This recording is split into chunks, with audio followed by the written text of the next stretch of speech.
as it gets started, and we're good to go. Welcome in, YouTube. Hello to all you guys who are watching it right now.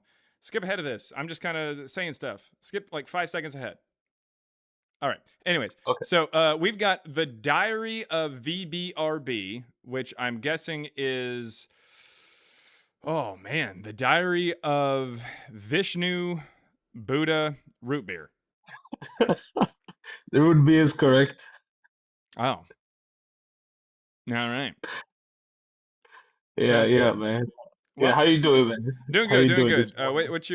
What you got for us today?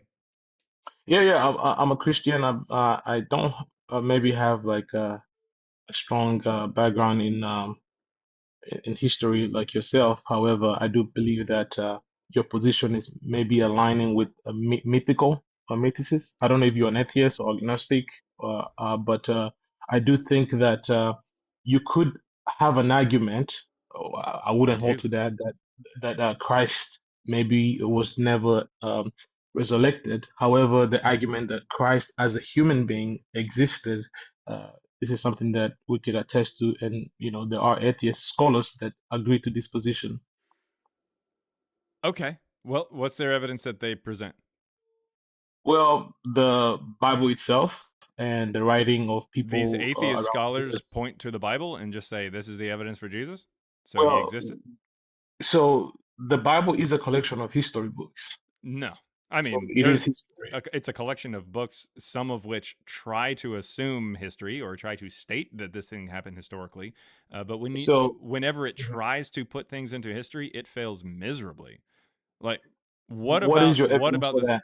Okay. So we can take a quick look here at here's one example of when the Bible tries to tell you exactly when something happened. This is the proclamation of John the Baptist found in Luke 3. It talks about, it says it literally starts off in chapter 3. In the 15th year of the reign of Tiberius Caesar, this is the year 29 because Tiberius Caesar starts reigning in 14 on the Gregorian calendar. When Pontius Pilate was governor of Judea, that's perfectly fine. He began his reign in 26. It goes to 36.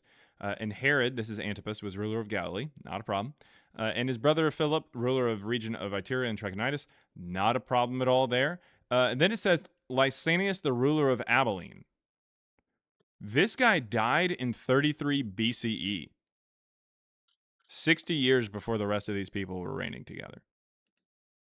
So how did that I mean, happen?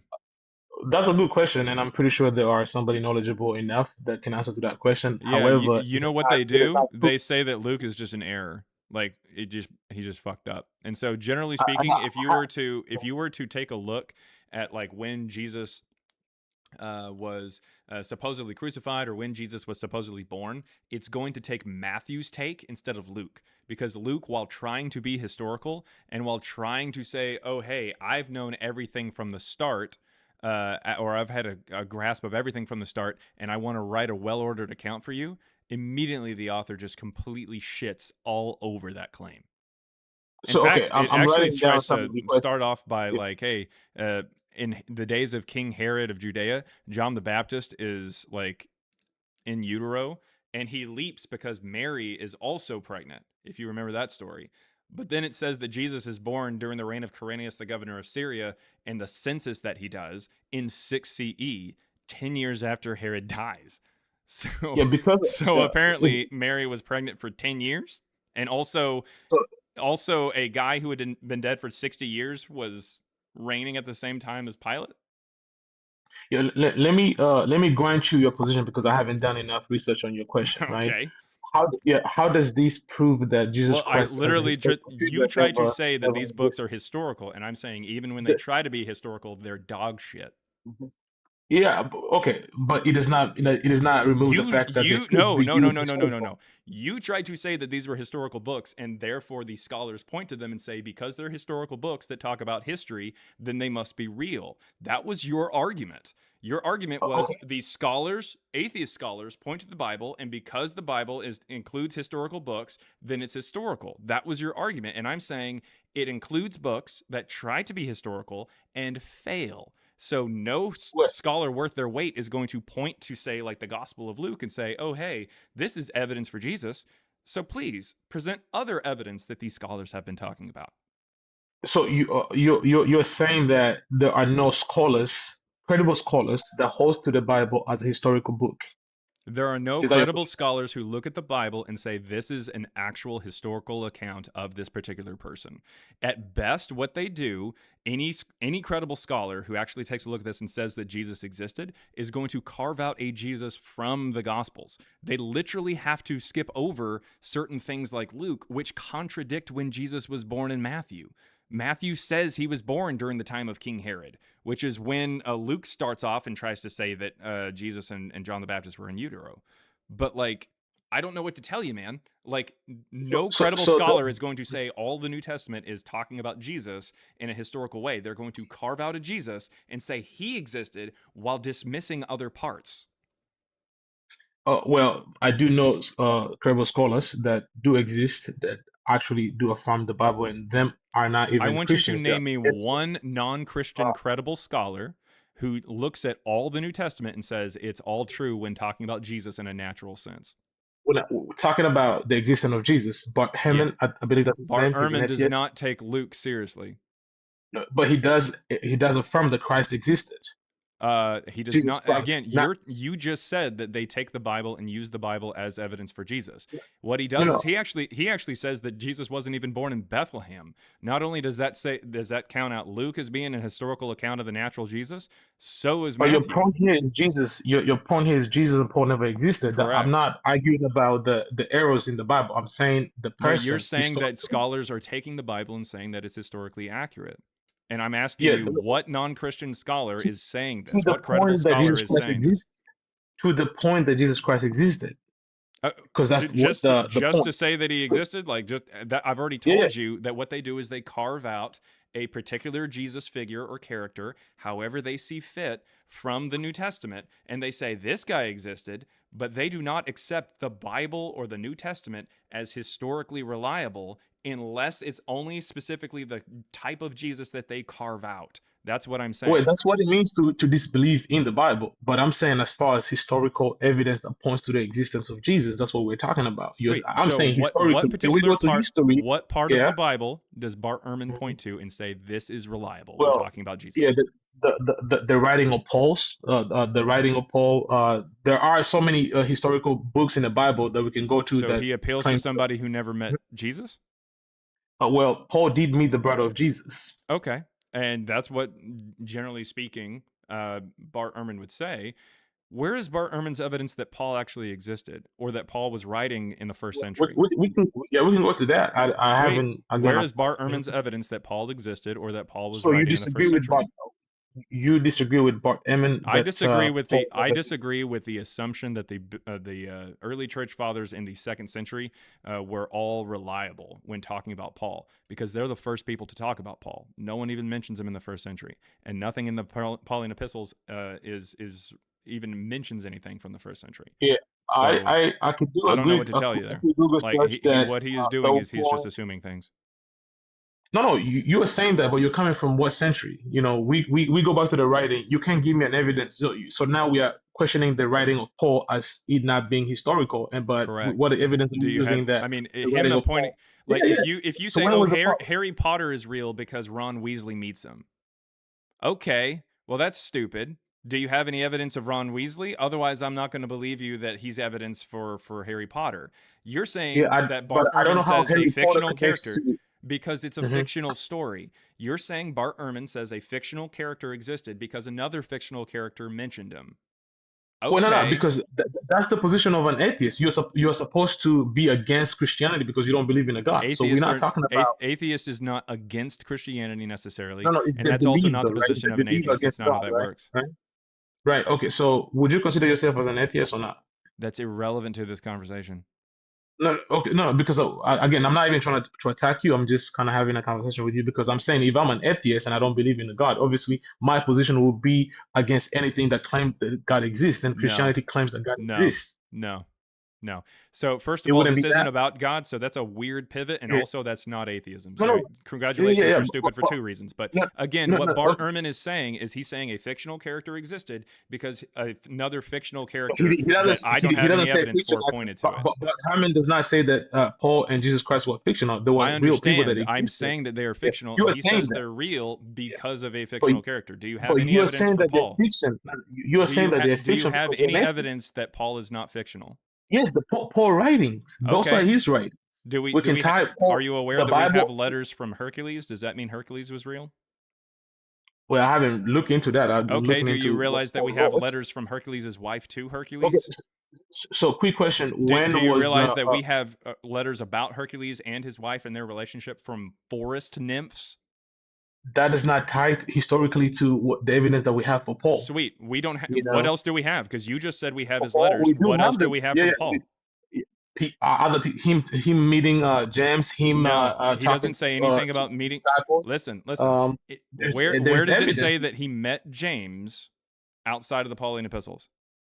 Well, that is evidence in itself because Sweet. So okay, you said that the evidence that we have for Paul is his writings, and we have writings from Hercules, but he's not real. So there's other evidence, is what you said. There's other evidence outside of just the writings, but then you just went right back to the writings. yeah, yeah. So do we have any other evidence for Paul? Yeah. I'm looking at here. What do we got? You know what? I know there's a whole bunch of people out there that are actually pretty upset about the fact that I haven't done this yet. So here's what we're going to do. Let's get ready to rumble!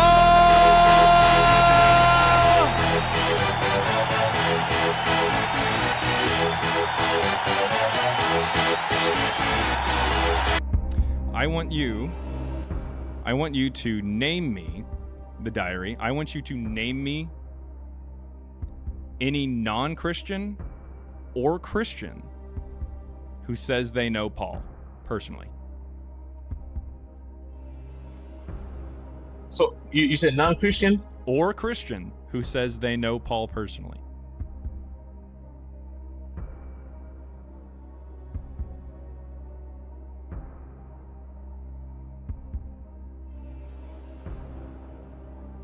We're waiting. What's pulling up here when I type is nothing. It's most historians agree that the 7 letters were written by Paul. Cool. So again, you're appealing to these letters, which we also have for Hercules, but you said that there's more evidence for Paul, but you haven't been pointing to them, so you just keep pointing back to the letters. I have to look more into that, but I'm pretty sure there are because he was arrested. We don't have any evidence that he was arrested. That is only found in one book. Could you find a Roman record that mentions Paul being arrested?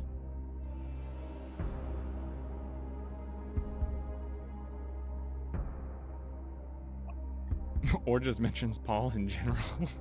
Yeah.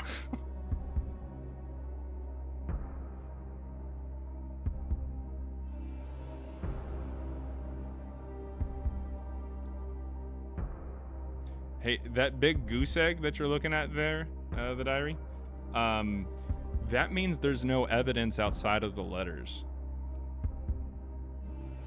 That's your position. I don't hold to that position. Do you have any other evidence outside of the letters then? Historical. Come on. You know, the book itself, it says, so just give me a second. Yeah, the letters themselves. Yeah, these letters. Yeah, the evidence outside of the letters are the letters. Yeah. So why are we holding the Bible as a fiction when the Bible is historical? You know, that's what I'm saying. So I'm showing you that the Bible is not historical. It is historical. When was the Bible written? Okay, you know? Then fine. Where in the Pauline epistles does it say anything historically that dates to the 1st century? Well, it was written within the lifetime of Paul, innit? Okay, and we're trying to date Paul. Where in you claim that these are historical, so what historical facts from the 1st century do we have in the Pauline epistles? We don't have shit in the Pauline epistles that links them to the 1st century, and we don't have anybody in the 1st century mentioning mentioning Paul. We don't have anybody Well, Jesus as well, but who cares? We're talking about Paul here. We don't have anybody in the first century mentioning Paul. We don't have any Christians who even say they personally knew Paul. We don't. I'll do you one better. We don't have any Christians who say that they knew someone who knew Paul. 2 degrees of separation. Still nothing from a Christian. Nothing. And the first mention of Paul shows up in the 2nd century. That's weird. About 144 is the first time that anything from Paul gets published. About 80 years after his supposed death is the first time we get any mention from a Christian, and this Christian didn't know him? Well, this was Bart Ehrman's big thing. He said that Paul met James, the brother of Jesus. Oh, I'd also like to point out that the first time we get Paul's letters in 144, published by a guy who never knew Paul and couldn't have known Paul, on top of that, that iteration of Paul's letters doesn't mention James as the brother of Jesus. That's something that gets added after 144. Oh, God. So actually, according to the Bible, Paul did meet Jesus. Oh, Paul did meet Jesus. Okay. Yeah. Now, you're not going to have to appeal to magic in order to make this work, are you? Well, I'm a believer in Christ, and I hope. So you're going to have to appeal to the magic part. It's not magic. It's magic to you, because to you, of course, it's magic. But to us as believers, we believe that Paul met Jesus. Real quick, too. Let's acknowledge, too, though, that in 1 Corinthians chapter 9, verses 20 through 22, Paul is an admitted liar. He says, to the Jews, I became like a Jew to win the Jews. To those under the law, I became like one under the law, though I myself am not under the law, as to win those under the law. To those not having the law, I became like one not having the law, though I am not free from God's law, but under Christ's law, so that I could win those not having the law. Paul's an admitted liar. He's saying, I'm not Jewish, but I became like the Jews to convince them. Yeah, so that part of the Bible you are reading word for word, and you believe that part because it aligns with your point, and you're not looking at the context. No, it's called an internal critique, my dude. I'm doing what's called an internal critique. So, you said that Paul met Jesus, but I'm pointing out that if you're going to hold these to be authentic, you also have to accept that Paul's an admitted liar. It's called an internal critique. He's a human. He can lie. I'm not. This is what I'm arguing. I'm just saying. How do you know he actually met Jesus? Well, because the Bible says so. In the Bible, where does he say that he met Jesus during his? Yeah, and not to mention, where does Paul say that he met Jesus? Well, Paul recorded meeting Jesus after resurrection on the road to Damascus. Where does he record that? Where does he record that? Chapter 9, verse Paul 1. doesn't write Acts. Paul doesn't write Acts. I asked you to find evidence that Paul met Jesus, and you appealed to something that wasn't from Paul? God damn, dude. Is this your first time reading the Bible or something? This is the first time talking to people who don't believe about the Bible? Yeah, this is your first time outside your echo chamber, is what you literally just admitted. Outside of people who will just tell you, yes, yes, yes, what you're believing is nonsense, but we're still going to support it. Outside of those people, this is your first foray into reality. I do have Muslim friends who don't hold the Bible, so I do talk to them. They obviously two shits, they still believe in magic, and they still prop up your magic. Question: in Acts, you're mentioning the conversion story of Paul. Why does the author of Acts contradict himself on the events and how they happened? Yeah, you guys have great question. Maybe you guys should bring a scholar here so you guys can have this. But you believe this. You believe this. We don't need to talk to. I'm not up here to talk to. If scholar stops by, I'll talk to a scholar. I'm talking to people who believe in nonsense like this, and you are it's not an nonsense. example. It is. You can't supply any evidence for it. In fact, the Bible, you're not even. No, you're not even. Oh, it absolutely is. 1 Peter 3:15 says you should always be prepared to give a defense of why you believe what you believe when questioned or demanded of you, and do so respectfully. And you haven't been able to do it at all. You're a terrible representative for this.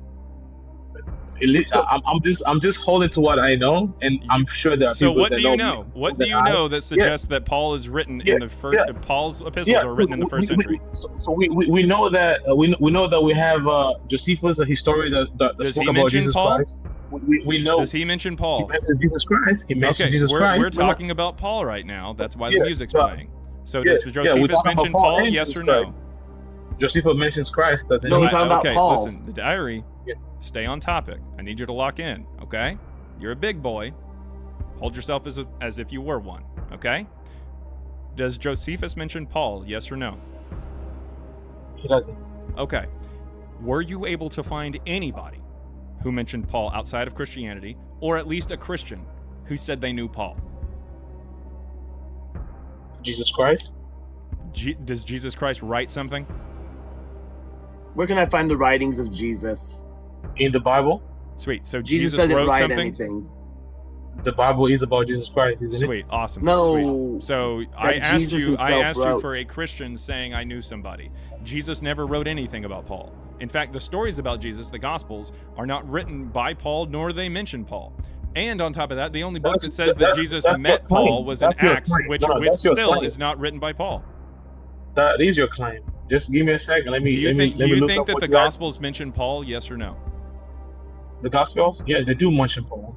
The Gospels mention Paul. Paul is mentioned in Matthew, Mark, Luke, or John. And Acts. Acts is a part of the Bible, isn't it? That's not a gospel. The gospel in totality is the entire Bible. No. I said the Gospels, which very clearly meant Matthew, Mark, Luke, and John. Well, In fact, I actually named out Matthew, Mark, Luke, and John, and you still said yes. You doubled down on your dumbassery.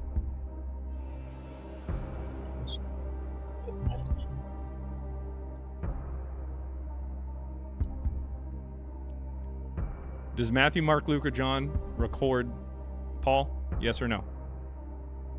No, I'm looking at something else. I haven't. It's a yes or no question, the diary. If you don't answer it, you will be I don't- removed. Do the Yeah, Gospels, I don't Matthew, know. Mark, Luke, or John mention Paul? Yes I or don't no? know. I don't know. Please, you could educate me on that. Okay, so it's a yes or no question. You do know the answer. Do the Gospels mention Paul? Yes or no? I can look it up. I can look it up. I've never had somebody ask me Never that read question. Matthew, Mark, Luke, or John? I have read Matthew, Mark, and Luke, but I don't know if the entire chapters mention Paul or not. You know, that's why I'm saying I can look it up for you. Are you serious? While I was looking up, I did find sources outside of Christian that mentioned Paul. Okay. Christian sources. Give us a source outside of Christianity that mentions Paul. Really? Okay.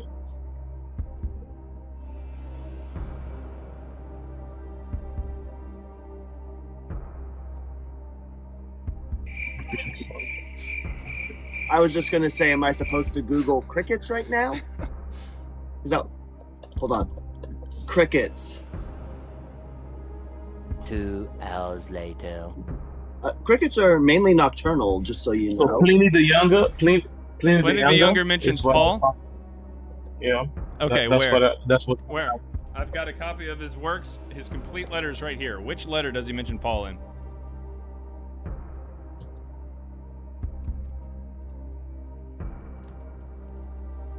Are you serious right now? Yeah, he has no idea what he's talking about.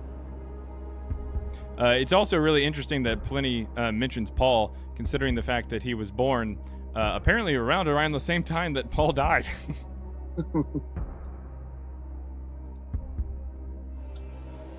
How you doing over there, the diary? Do you find that non-Christian that mentioned Paul? Or is AI Yes. still hallucinating for you? Yeah. No, I'm still looking. I'm still looking. Okay. Give me- Did you want to give me- give me the letter from Pliny that mentions Paul? Or you could just say you made it up. Yeah, you can say you made it up if you want. Can somebody bring up this Shan Mixon 51 so you can help me out? I don't even know what you're talking. Oh, you're You're already- you need his help. You're already getting but it's help. three of you guys. You have the Holy Yeah, it's- Trinity. It is. Yeah, It is Oh, yeah. it's three of you guys. 4v2. You got, It's 4v2 Yeah, yeah. right now. yeah. I don't give a shit. I don't give a yes. shit. We'll go ahead and bring him up. Just so the record is clear, the diary VBRB has let God down, according to 1 Peter 3:15. He is not prepared to give a defense of why he believes what he believed when questioned of him or demanded. So he has requested the help from Sean Mixon, 51, who is in the chat chirping and says that he might be able to help out this particular guest. Are you able to help out this guest and give us a non-Christian who mentions Paul, Sean? Sean, you can unmute there, buddy. There you go. Thanks for bringing me on. It's exciting to be on your channel. Thank you. Yeah, no problem. Could I ask you a question to begin with? I want to make sure that we have the same criteria for evidence. Sweet. So is that okay? Really quick, what I was asking at first was, do you have a non-Christian who mentions Paul to help out the diary VBRB? Now, I can get to the discussion that you want to have. That's perfectly fine. But for the time being, I just want to make sure that the diary is aware that you don't have any other help that is going to be beneficial for him. Do you have any non-Christian who mentions Paul? Because that's what we were talking about there with the diary, and he wanted me to bring you up to help him out there for it. And so you're asking if any non-Christians mention Paul, and from any century? We're talking about the 1st century. I mean, really, if you want to start going to like the 2nd or the 3rd century, there would possibly be people who are talking about what the Christians have, like the text that they have, like in the the late 2nd or 3rd century or something. But anybody who mentions Paul in the 1st century would be great. Okay, and so now this is why I'm asking you about your standards for evidence. Sure. Because it'll help. It'll make sure we're not really using double standards. It's not really important at the moment right now because I didn't say the word evidence. I just asked you for any non-Christian who mentions Paul there in antiquity. Okay, and if they're let's say I grant you that. Sweet. Well, it's that not, there are no non-Christians who. Well, is that what you're doing? Because I'm just making sure, like, you and I can get to a conversation. That's perfectly fine. But right now, we're just trying to help out the diary because the diary was tasked to find a non-Christian who mentions Paul, and he couldn't. So he asked me to have you come up. Do you have that? Yes or no? Do you have any non-Christian who mentions Paul in antiquity? No. No. Let's say no. Yeah, I'm just going to go with no. Okay. Well, that's fine. That's fine. I will get to the conversation. I will get to the conversation with you. That's perfectly fine. But the diary, just really quick to wrap up our conversation. The diary. Sean did not have any evidence either. So the diary. Did you want to do something else here? You want to poll the audience? Pause. You said you didn't mention evidence, but you just mentioned evidence. We're evidence for Paul in the 1st century. That's what we're talking about. No, that's a different statement. Okay, it's cool. a difference between. Do you have any evidence for Paul in the 1st century? Okay, yes, we do. What? The letters of Luke. Luke is an eyewitness person. Sweet. Who wrote Where Acts, does it say? Where does it say that Luke wrote Acts? Luke Where does it say that Paul. Luke wrote Acts? We're going to pull up Acts. Gotcha. We're going to pull it up. We're going to go to Acts 1. I will go to whatever chapter of Acts you want. Where does it say that Luke wrote this book? Where does it say? I want the verse. We will read it. There's 338 people on TikTok that will see it. And let me see how many people over there on YouTube. There are currently 530 people. So currently right now, we've got about 860 people who are about to see in the Word of God that Acts was written by Luke. We are waiting with bated breath for the verse that says, I am Luke. Where does it say that? Hey, let me agree with you. Okay. Let me agree with you that Acts does not say that Luke so I don't know wrote why Acts. you made that claim. That's really weird. Can I respond? That's a good question. Can I answer that? I mean, you're trying to provide evidence for Paul in the 1st century. This is a weird take, but okay. All right. So this is why I made the claim. Because something can be true without being stated in the text. Okay, that's called being made up and inserted. No, something can be true. For example, where does it insinuate that it was being written by Luke? So you don't want me to finish the statement? Well, I want you to show where in this text it even insinuates that it's being written by Luke. So if I go to answer your question and you interrupt me and ask me a different question, are you actually allowing me to speak, or are you trying to control the conversation? What I am doing is I am making sure, because we've got a full panel here, I am making sure that you do not get off topic. We are still trying to find evidence for Paul in the 1st century. You tried to appeal to Acts, and you said that it was written by Luke. You then admitted that there's nothing in there that says it's written by Luke. If you want to provide evidence very succinctly that Acts is written by Luke for some other reason, then please provide it and make it short. Go ahead. All right. So first of all, the question is irrelevant to whether Luke wrote Acts. You said the reason being. No. I'm not going to let you finish because interruption again. Yes, because you literally made the claim that Acts is written by Luke, who was someone who saw Paul and traveled with him. That was part of your argument. You are now saying that the question is irrelevant when it was literally the first thing out of your fucking mouth. So please stop with the gaslighting. I'm not going to stand for that shit, and that's why I interrupt you, because I know that you're a slimy weasel just by the fact that you came up here all chest full of confidence saying that Acts was written by Luke. I knew that you had no idea what you're talking about, and I knew that you were going to go back on your word. I knew that from the moment that your Southern Baptist preacher ass started talking. I heard it in the tone of your voice. So, please, don't gaslight. Luke needs to be the author of Acts because that was part of your argument. So please, provide the evidence that Luke was the author of Acts. I'm going to hold your feet to the fire here.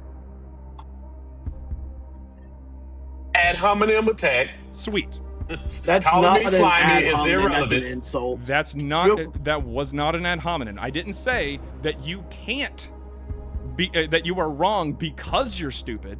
You being stupid has nothing to do with this. You are stupid, but that's not why you're wrong. All right? Now, please, give us evidence for how Luke is the author of Acts. You can unmute. Provide the evidence.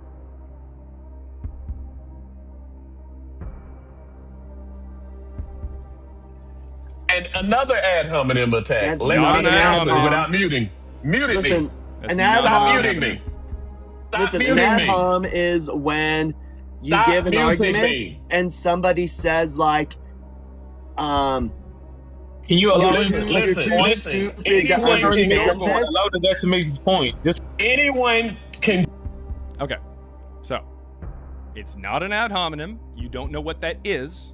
I tried to give you a little bit of a definition. Cyber tried to give you a little bit of a definition. You won't shut up to listen to that definition. Your lack of understanding of a word is not a valid argument against it. Now, regardless of if it was an ad hominem, it's not, but even if it was, who cares? Be a better man. Do so respectfully, as 1 Peter 3:15 or 16 says, depending on your translation, and provide the evidence of what you believe. You said that Luke was the author of Acts. What is the evidence that Luke was the author of Acts? Go ahead. You can unmute, but give us the evidence. An ad hominem attack is when you attack a person's character rather than an argument. That's exactly what you did. You called me slimy. Sweet. You do not know me. Sweet. That's a definition. That's a Google definition. Then Give as a any text on that. non-slimy Thank you. person, give us the evidence Luke wrote Acts. Show us that you weren't being slimy. So first, I don't have to prove to you that I'm not slimy. That's assuming that your ad hominem attack. Give This the guy evidence is that Luke is the author of Acts. Stop stalling. Okay, it's not stalling. It's responding to Then your just go ahead and false give it, claims. dude. Go ahead and give Okay, it. so here we go. Now let me speak for 30 seconds before you interrupt me. Still stalling. Do it. Time Just go. it. Okay, all right, 30 seconds. Go. Now, a name in a book does not prove, neither disprove that a person wrote it. I can write a book and not put my name on it. That's Okay. a logical possibility. So how'd you get to Luke being the author? So your claim that if his name is not in the book, then somehow there's no evidence that Luke wrote it. That's an irrelevant Then what's statement. the evidence? Just skip to the evidence, man. Okay, so now the evidence. The evidence is the we statements in Acts. Mm-hmm. Acts switches from Acts goes from third person to personal to first person plural, the we, and Acts like 17, and it changes to the plural we's when Luke joins. All right. Well, That someone was 10 seconds over, my dude. Oh, okay. Oh, yeah. So he had 30 seconds and he just kind of just rambled on. You're reading this from some AI, and this AI is not actually being very forthright with you, seeing as the pronoun we was also used in the Odyssey, specifically for sea voyages. That is how people wrote in Greek. They would, whenever you get into a ship and you travel somewhere, you change to the pronoun we. This is a very common practice. The fact that you don't know this means that you aren't familiar with Greek writing, which means that you probably shouldn't be trying to infer anything from any text that's not explicitly stated. Sorry. It's actually done a lot whenever there's any traveling with any group of people. They'll use we.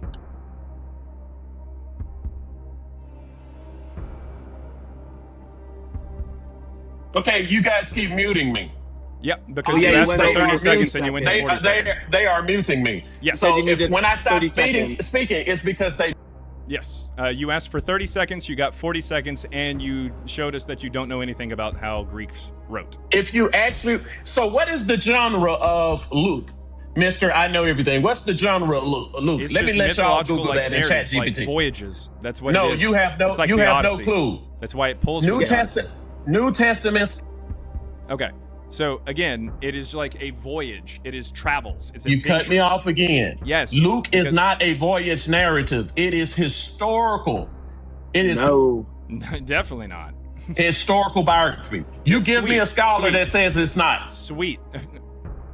Give me a scholar that Yeah, yeah. serious? So let's talk about why it can't be you historical. all do not know what you're talking about. Real quick. So in Luke, it talks about Jesus being born during the census of Quirinius, which is in 6 CE. Now, if Jesus is born in 6 CE, it means he starts his ministry in 36 CE, and he's crucified in 39 CE. Now, the problem with this is, according to historians, Pontius Pilate was removed from Judea in 36, and he passes away in Rome in 39. So according to Luke, it is impossible for Pilate to have tried Jesus. He was already passed away. Yeah. Whether or not history is accurate is irrelevant to whether or not it is history. History, it is the That genre. is not how that works. That's not how I'm that works asking at you, all. what is the genre? You are comparing Historical Luke's, fiction? a letter from Luke. You're comparing a letter from Luke to the Odyssey Yes. Yeah, as if they're the same genre. You Yes. guys Just are not just like we They're would travels. say that They are historians who travels. write about, just like historians who write about Alexander the Great, as soon as they add supernatural feats to Alexander the Great, it's no longer history, it's mythology. Yes. It is a historical fiction You- at best. That is a subjective distinction that is No. only supported by your conclusion and your nationalist and atheist beliefs. No. If you were When not an did we say atheist, that we were atheist or naturalists? you are Why do you think anti-supernatural. we're atheists? Are you? When Are Why you do think we're anti-supernatural? atheists? Nope. Okay, that was an assumption. Let me ask Yeah, you: do it you believe was. in miracles? Are miracles possible? It depends. I've seen plenty Yeah, of there we miracles go. whenever I go to. I've seen plenty of miracles whenever I go to like the supermarket. Equivocation? Is that what you're doing? You changing No. the meaning? I mean a interruption in the laws of nature. Sure. Do Why not? you panelists, do you believe in miracles? Okay, give Sure, me an why example not? of a miracle. Why not? Give me an example. A miracle? It's a miracle that I've let you stay on this panel this entire time. That's not a miracle. You could have Yeah, done it is. that. That it is. fits Because with the it is laws of definitely nature. requiring an act of God for me to not kick you off the panel. It is not a violation of the laws of nature It to is. have me on It here. is actually. Oh, So- so Quick metaphorically. question: do you know what the difference between like a historical nonfiction versus a historical fiction? Do you know what the main difference from it is? Well, let's have you tell me, since you're inventing this. Wait, hold up. No, hold up. I'm going to go ahead and stop this whole thing. Where's your fucking proof that Luke wrote Acts, dipshit? Otherwise, we're going to move on to somebody we'll else. go back to that. Hey, guy, I can give it to you, Then but you give it. keep muting me. Give it.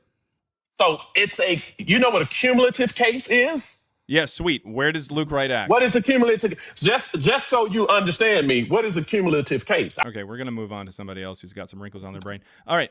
The Emperor, you have been sitting here very patiently waiting as a bunch of nonsensical buffoons came up here trying to say that Paul existed or that Luke wrote Acts without any kind of evidence and stalled for a very, very long time and then showed a complete and total lack of any kind of knowledge for Greek writings in general or just different genres of writings. So it's pretty pathetic. Anyways, Emperor, you have been patient. What do you got for us today? I want to prove to you that Jesus actually existed. Okay, let's do it. I think that there have been like historical records that Jesus was actually executed by a Roman Empire called Pontius Pilate. So yeah. All right, and what is this record? Huh? What is the record you're referring to? It was written by a wait, hold on. Give me a second. Actually, Uh, I think that I have to. It Keep was going. written by a. It was written by a Jewish historian named Flavius Sophius. Basically, he recorded Jesus' execution and how things went and all that. And He recorded yeah, it. That's really weird. He wasn't even born yet. yeah.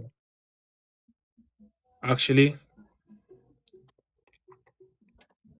Is that a question? I mean, actually, yeah, that's a question. Yeah, he was born in 37, Okay. and Jesus Oh, supposedly dies sometime around 30, maybe even before that. wait, no. It says his major book came out around 890. Yeah, Wait, when was it born? Josephus born? 37. 37. Yep. Pilate was dismissed from office in 36.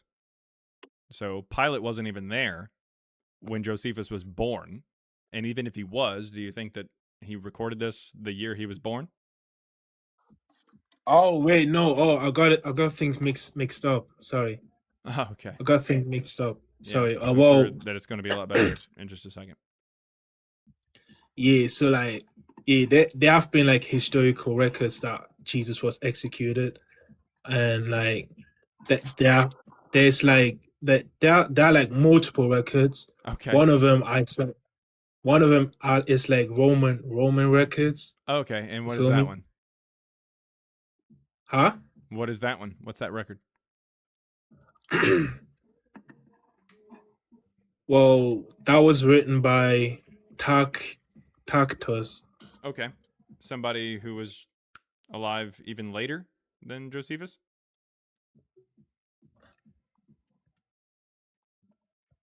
I don't know. I mean, he was. So let me The ask first thing you a you brought quick up was written in question. the 90s, but the second thing you brought up was written in 116. That was 20 years later. And let me ask you a question. Have you read Josephus? Have you read Tacitus? Have you read Suetonius?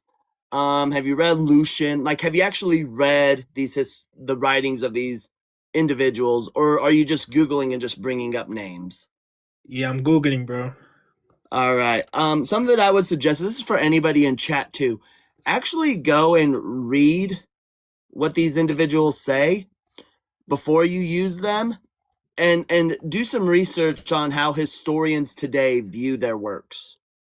But let's say they were born way later. How does it like still dismissive? Dismiss There's it? actual 'Cause, like, errors in the text themselves, man. Like, there's massive problems with it to suggest that these things have been interpolated into and edited by later Christians. That's the point. Not interpreted, interpolated. Yeah, Different whatever words. someone puts it in. well, sure. Some of it was like twisted by Christians, but like historians was like also able to like separate the original with from Based on the what? Did they have the version? Did they have a version that's not edited? well. It's said here that early Christian. No, not early. Wait, hold on. Give me a second.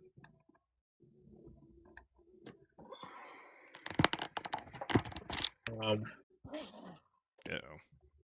Yeah, it is said here that scholars or historians was able to like see the actual context of what those historian means different How than did they what have another version of it that wasn't edited? no, like they Okay, well then I'm read not the really sure how actual. they're putting it together other than just, hey, this is what I feel.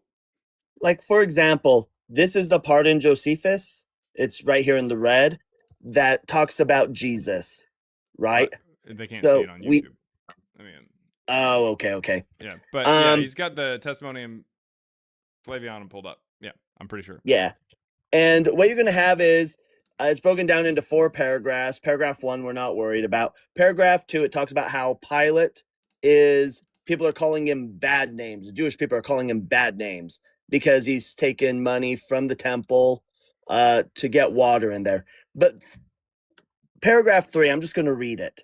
Now there was about this time Jesus, a wise man, if it be lawful to call him a man. So Josephus is a practicing Jewish person. Do you think that somebody who's religiously Jewish is going to say, if it be lawful to call him a man, their emperor? Do you think that's something that a religious Jewish man would say? That he's potentially more than a man, like some- he's a deity. Someone who wasn't like biased and disingenuous, sure. He's a religious Jewish man. Yeah, I know. This is He can still- heresy. Yeah, He can would still- say that somebody was potentially God. Well, in the Torah, it was like in what they believe in, it was like prophesied a Messiah is gonna come. It never Not says one the that's Messiah is God. God. Well, it was implied, though. That's the Messiah is No. God. No. The Messiah was never implied to be God.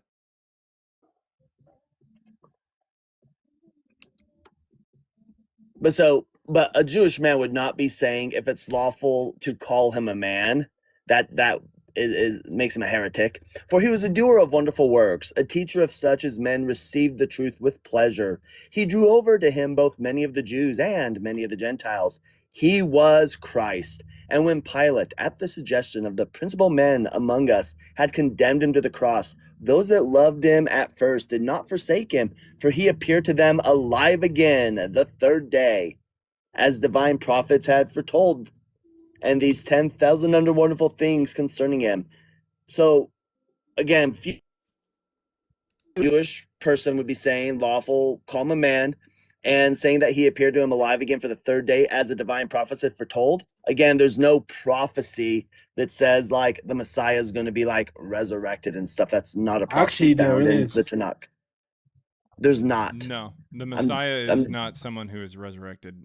That's not a thing. I can give you multiple verses that implies that. No, it does actually. not imply that the Messiah is going to be resurrected. At best, what you're going to point to is you're going to point to some things in the Old Testament that talk about something like is just in general someone coming back, or like Jonah in the belly of the whale. But that is not the Messiah. And there, even if you point to something like an illusion or something, at best, what Josephus is talking about and saying is that it is a prophecy from like literal prophets, divine prophets from the Old Testament. He's a Jewish person, so he would be trying to say that in this particular case, if he actually wrote that, which he didn't, he would be saying that a prophet of the Old Testament, or there in the Tanakh, had prophesied that the Messiah would resurrect after 3 days, and that's just not the case. It literally never says that. In fact, it doesn't just say he would resurrect. It literally says on the 3rd day. Mm-hmm. No, I'm pretty sure it's implied that he's gonna resurrect. There's not a single verse that implies that the Messiah is going to resurrect after 3 days. But let's say that's not the case. It's not the case. Yeah, okay, let's say that. That's still not records. the case. Okay, cool. Let's say, that's not the case. But that still doesn't disprove that Jesus never existed. Well, this is the evidence that you presented, is something that very clearly was edited later and added by someone else who thought that Jesus was actually a real person. Josephus definitely would not have written any of that. That doesn't make any sense. You think a practicing Jewish person would say that a guy was God? No. He would recognize that Jesus was the Christ? No. Otherwise, he'd be a Christian. Also, he wouldn't say that the divine prophets foretold that he resurrected 3 days later, and not just make the claim that like people believed this. It straight up just says, as the divine prophets foretold. Like, no.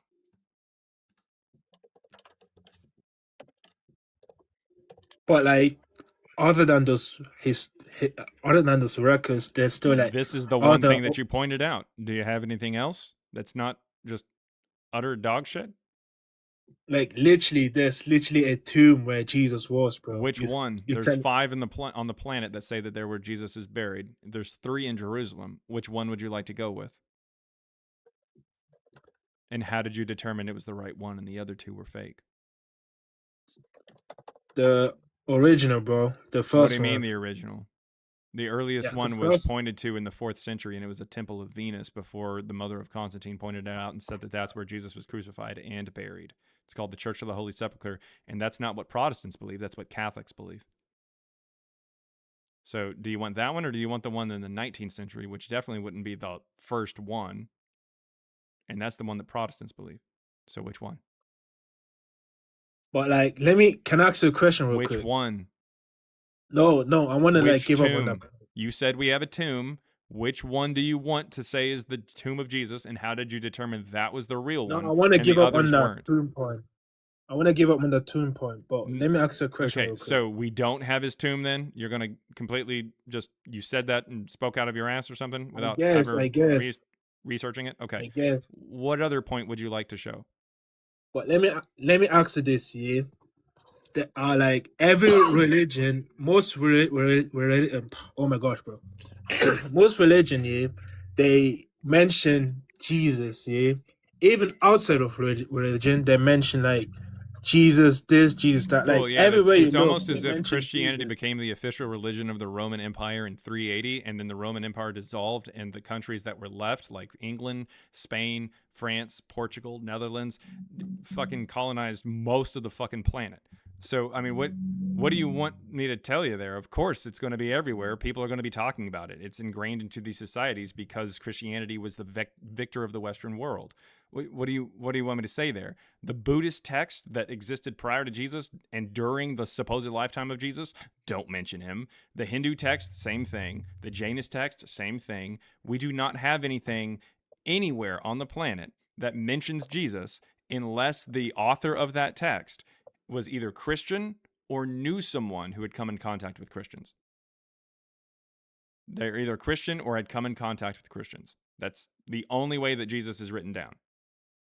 But the Quran literally mentioned Jesus. The Quran is literally written almost 300 years after the entire Roman Empire became Christian, and it's written in an area right outside of the Roman Empire. In fact, the earliest iconography for the Muslims was a cross. Some of the earliest Muslims were buried with a cross above their tombstone or above their grave. And on top of that, they used to pray towards Jerusalem. It's almost as if this is an offshoot of Christianity and not actual evidence of Jesus. You're pointing to a book that shows up 500 years after the death of Jesus and saying, this is evidence for the guy's existence? That's stupid as shit. But like, do you really think that it's a coincidence that multiple people keep speaking about that one man? Did you know that for- after? I just Did you pointed know out that why from- it's a pretty common thing. Yeah, and for thousands of years, much longer than Christianity's been around, people were talking about the Brahma in Hinduism, and they still do. People have been talking about Zeus much longer than Christianity has existed, and people still do. But as an actual fictional character, not as No, someone they that- the Hindus believe Brahma exists. During antiquity, the Greeks believed Zeus existed. They didn't talk about him as a fictional character. And both of those religions were around much longer than Christianity. Hell, Josephus mentions Hercules as if he's a real person in the beginning of the Mhm. same book that you're trying to quote. Sure, but that's just that specific area, just like most other religions. Yeah, it's where almost like they have most their people own- who come from that fucking area are going to start talking about Jesus. And Where that's do you why think Jaron Islam mentioned. came from? No, but with Jesus, everywhere, not in one Yeah, specific and area. Jaron told you why. What was the explanation that Jaron gave you for that Because reasoning? Christians colonized it. Because Yeah. Christians colonized, or they sent missionaries to different areas. That's all that it is. There's not a single mention of Jesus in any other religious text where the text was written by somebody who wasn't Christian or came in contact with Christians. That literally everyone who writes about Jesus just either is a Christian or knew someone who was a Christian, and that's where they got their information. Whatever, man. I mean, do you have any evidence otherwise? Do you have any evidence of somebody out in the middle of rural China or something like that at the time of Jesus writing about Jesus without any connection to any Christians later on? He left. Yeah, and real quick before we go, given what today is, Josephus is a fucking traitor. Uh-oh. This is some holiday that I'm too goy to understand, isn't it? No, it's Tisha B'Av. It's the day the temple was destroyed. I don't know what that is. It's the day the temple was destroyed. Oh, okay. Oh, damn. What a terrible... Never forget. Yeah, never forget. Yeah, Josephus was a fucking traitor. Man. All right. It's also Thor's Day. No, you know. Yeah. Just so we're aware. Let's see. Really fast. If you're watching over there on YouTube, welcome in. By the way, welcome in. I know that was a lot of conversations that we had, and we'll get to more conversations here in a bit. We got Jalen Grady and we got Randy coming up. But in the meantime, I wanted to say if you did want to come up and have a conversation here, you definitely can. Cyber requested up. He's just kind of sitting here, just chilling, by the way. So if you hear another voice, that is Cyber Deconstruction. His voice, how do I describe his voice? His voice sounds like someone who has not worked in a mine, but been around a mine, like just in proximity for most of his life. Yeah. Does that sound about right there, Cyber? Sure. We'll run with that. Yeah. It sounds like somebody who's got a jacked up truck, but he doesn't actually. He doesn't have a jacked up truck. Why? Actually, because he doesn't have what is it, Napoleon syndrome or whatever? Yeah, as a matter of fact, the vehicle I'm driving now is a 2005 Chevy Trailblazer. Yeah. He sounds like a guy who's worked with his hands out in the West, but yet still votes for Democrats. Yeah. Hello. That's what it sounds like. Anyways, but yeah, if you did want to join up here, you definitely can. Click the link that's in the chat there on YouTube. It'll take you over to TikTok. That's how I take guests. YouTube doesn't have the ability to take guests, so I use TikTok. But if you don't have a TikTok or don't want to, that's perfectly fine. Send a super chat on YouTube. I promise I will read it out loud and respond, just like I'm about to do here. $2 there from Rinzu says, you feel good trying to tear down a religion? That's not what I'm doing, so kind of an irrelevant question. Sure, I guess, but that's not what I'm trying to do. What I'm trying to do is point out that Jesus and Paul never existed, even the natural versions that are presented in the New Testament, or specifically the natural versions in the New Testament. Hello. Let's see, one second there, Randy. And then $2 from Elope Nope says, Jaren's new word alert, Google Christians queefing for Christ. I don't even know what that really means, if I'm being honest. I don't know if you're trying to tell people to Google something. I have no idea. $4.99 from BMC Writer says, Origen's writings predate Eusebius and show he had access to testimony of Flavianum, proving interpolation later on, but also proving Josephus' acknowledgement of Yesu. So, no... I think maybe you misspelled something or thought, because it sounded like you argued with some of my point. But anyways, so Origen does mention Josephus, or he says that Josephus wrote some things there in the 3rd century. He does not mention the testimony of Flavianum. You are correct there. And that proves the interpolation later on by Eusebius. However, the claims that he is making do not appear to be direct quotes from Josephus. So instead, they are more just like a paraphrase of what's going on, or just like explaining what Josephus said. And so whenever he mentions Jesus, there's a slight note that says this is who he's talking about here, because he talks about a Jesus, the son of Damnius, there in book 20 of Antiquities of the Jews, who became high priest in the early 60s. Origen is making a comment that this is Jesus who is called Christ, and then later authors pick up on that. Let's see. $5 Canadian from Matthew Gerwing. I hope I'm pronouncing your name right. It might be Gerwing. I have no idea. If the Josephus imposters were smart, they would have shaved off the theological elements of the interpolation and just talked about a man. If they were smart, they would do that. But you got to realize these interpolators are not people who are writing for the purpose of history necessarily. They're writing for the purpose of another Christian reading something, which is exactly what's happening today. Christians today have been duped by these interpolators because it worked. That's just how it works. It was a really good interpolation because it serves its purpose. It's obviously scholars today, critical scholars, see that this is a problem, but people who are already Christian and are just looking for validation of their beliefs are going to feel validated when seeing this interpolation. That's the point. Let's see. $5 there from ElopeNet says, Google Christians. Oh, that's the term. Google Christians is the term when callers Google stuff while getting hammered by you. What now? Yeah, what? It's my birthday. Why wasn't I invited? Yeah. It's my birthday, Thor Day. Are you saying that your name is Thor, or are you saying that... Are you saying it's your... If it's your birthday, then happy birthday. Well, and real quick, Jaron, I know you've been humble, but happy birthday, my friend. Fucking... You're about to catch a block. I honestly have no idea. It was smart of them to do that, because it just... I've never had the phrase happy birthday get under my skin so much. Anyways, Jalen Grady, you've been waiting very patiently. Jalen Grady, what you got? People are just... What's up, bro? Can you hear me, bro? Yeah. Yeah, I can hear you. How you doing, man? I've been meaning to talk to you for a minute. Yeah. Hey, thanks for everybody that's on live, that's here talking about Jesus. I love y'all. Y'all are great. But I want to create like a little basis with you first before we get into the details first. Just like to establish like a baseline of truth and what's not true. Cool. You can be as sick as you want. Just give me a goddamn baseline. All right, bet. Yeah, let's do it. So,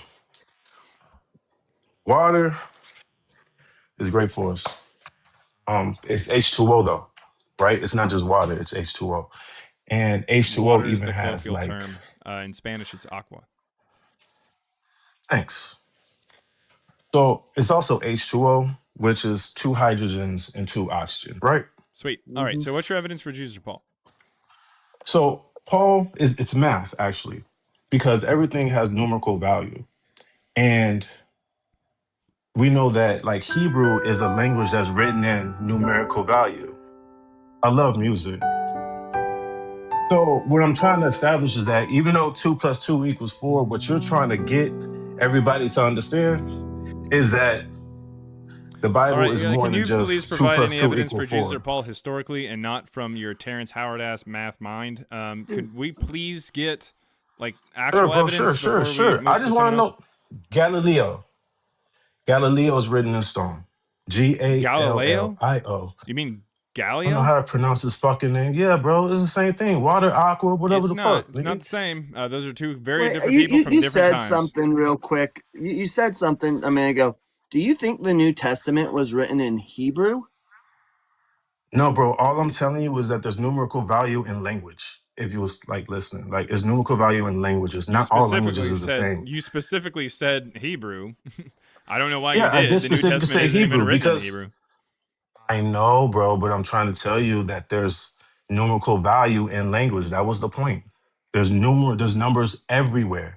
Yeah, and what I'm trying to say is that even though 2 + 2 = 4, right?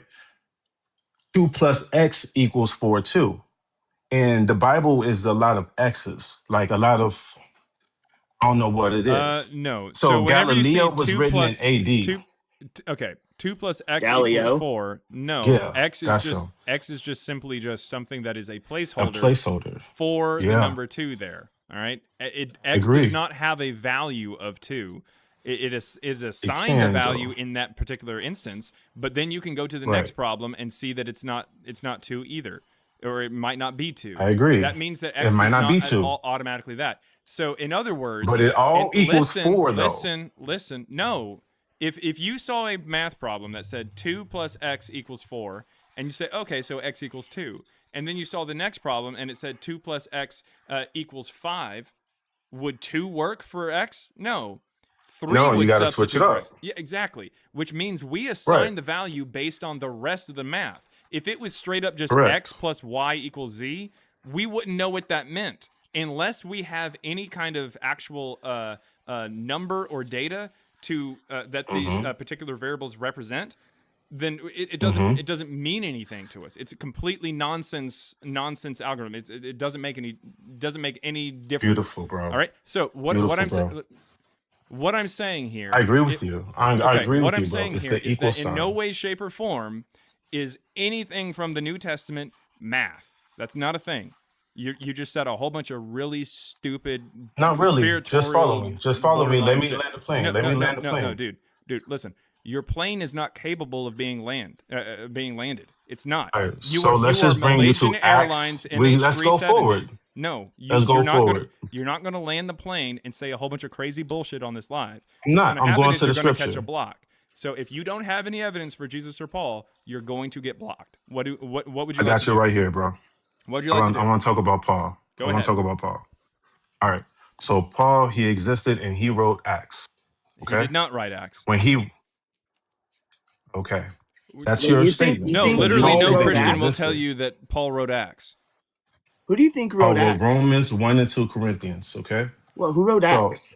let's continue. Slow Let's down. go into. Slow down. Either admit that you talked out of your ass when you said Paul wrote Acts. Sure, I talked out of my ass. Let's keep going. So Paul wrote Romans 1 and 2 in Corinthians, right? All right, prove it. Can we agree on that? Prove it. Okay. So in 1 and 2 Corinthians, we have the letters of No, Corinth that are prove that dated. he wrote it. I got you. So they're dated to the 50 How? and 70 How? AD. How? Based on the transcripts that we actually have, We they don't have like the looked actual at the pieces of date paper. Is what that what he you're wrote saying? on the letters. Are you saying based What I'm on saying the is that oldest the piece letters. of paper that we have? Wait, you think we have the actual like paper No, that y'all. Paul Hey, look, wrote look. on? You think what we are Can you we go have to that? saying? scripture first? What Jalen? What I'm trying to say. Yeah, I'm listening, bro. Listen, you said that it is dated to 50s or sometime in the 50s. I said, Yeah, 50 how do you know something. that? You said based on the transcripts.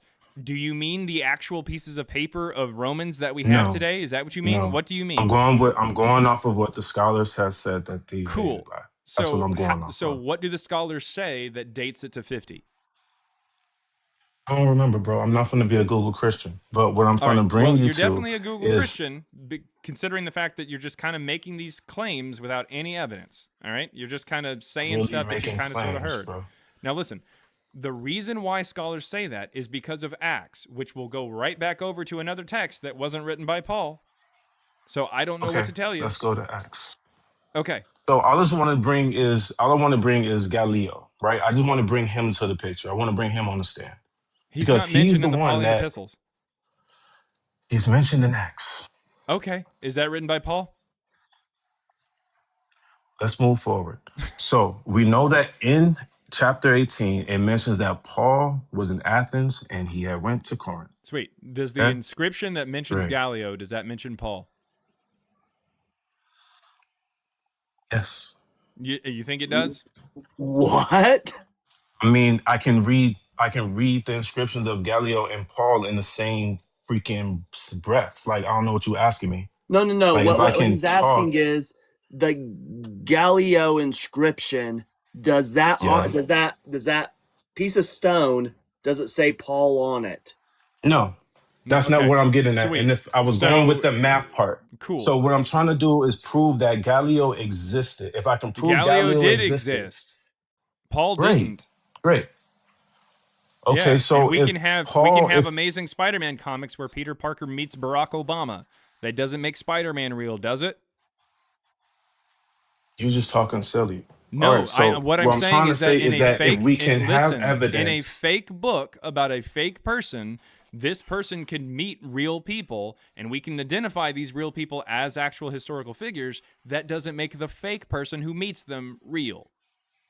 it's called cross-referencing. What we're doing is Awesome. So cross-referencing. what What we're doing cross-reference is do you have for algebra. Paul that mentions Paul? If Paul is mentioned here, Paul and isn't mentioned Gallio in is a Gallio's real inscription. figure.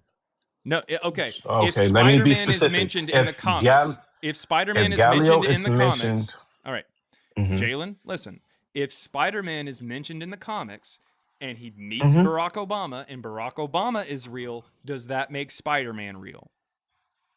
That's cute. That's a cute story. I Does love it? the analogy. Does And it? no, Yes or it no? doesn't Okay. make it real. So when But we, Paul, this character who you don't have any evidence for, and there's no mention of him ever, when he meets someone who we do have evidence for, does that make the person we don't have evidence for real?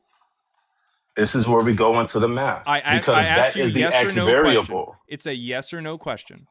Repeat the question then, because I Okay. wasn't paying attention. I was If looking you for the don't rebuttal. answer yes or no immediately after I ask this question, you will be So I blocked. can't think about it, huh? I can't You think don't have about to it, huh? answer it. What I'm saying is the next word out of your mouth after I finish the question either has to be yes or no. So, if a person in a story who you don't have any evidence for meets in that story someone who we do have evidence for, does that mean that the person we don't have evidence for automatically exists? Does that mean that the person that we don't have evidence for automatically exists? I would argue that it matters. It doesn't. It doesn't Yes do or the no? We're opposite, looking for bro. a yes or It no. doesn't do the opposite. All right. The answer is both. If I ask the question to you too, though. All right. Say hello to your mom for me.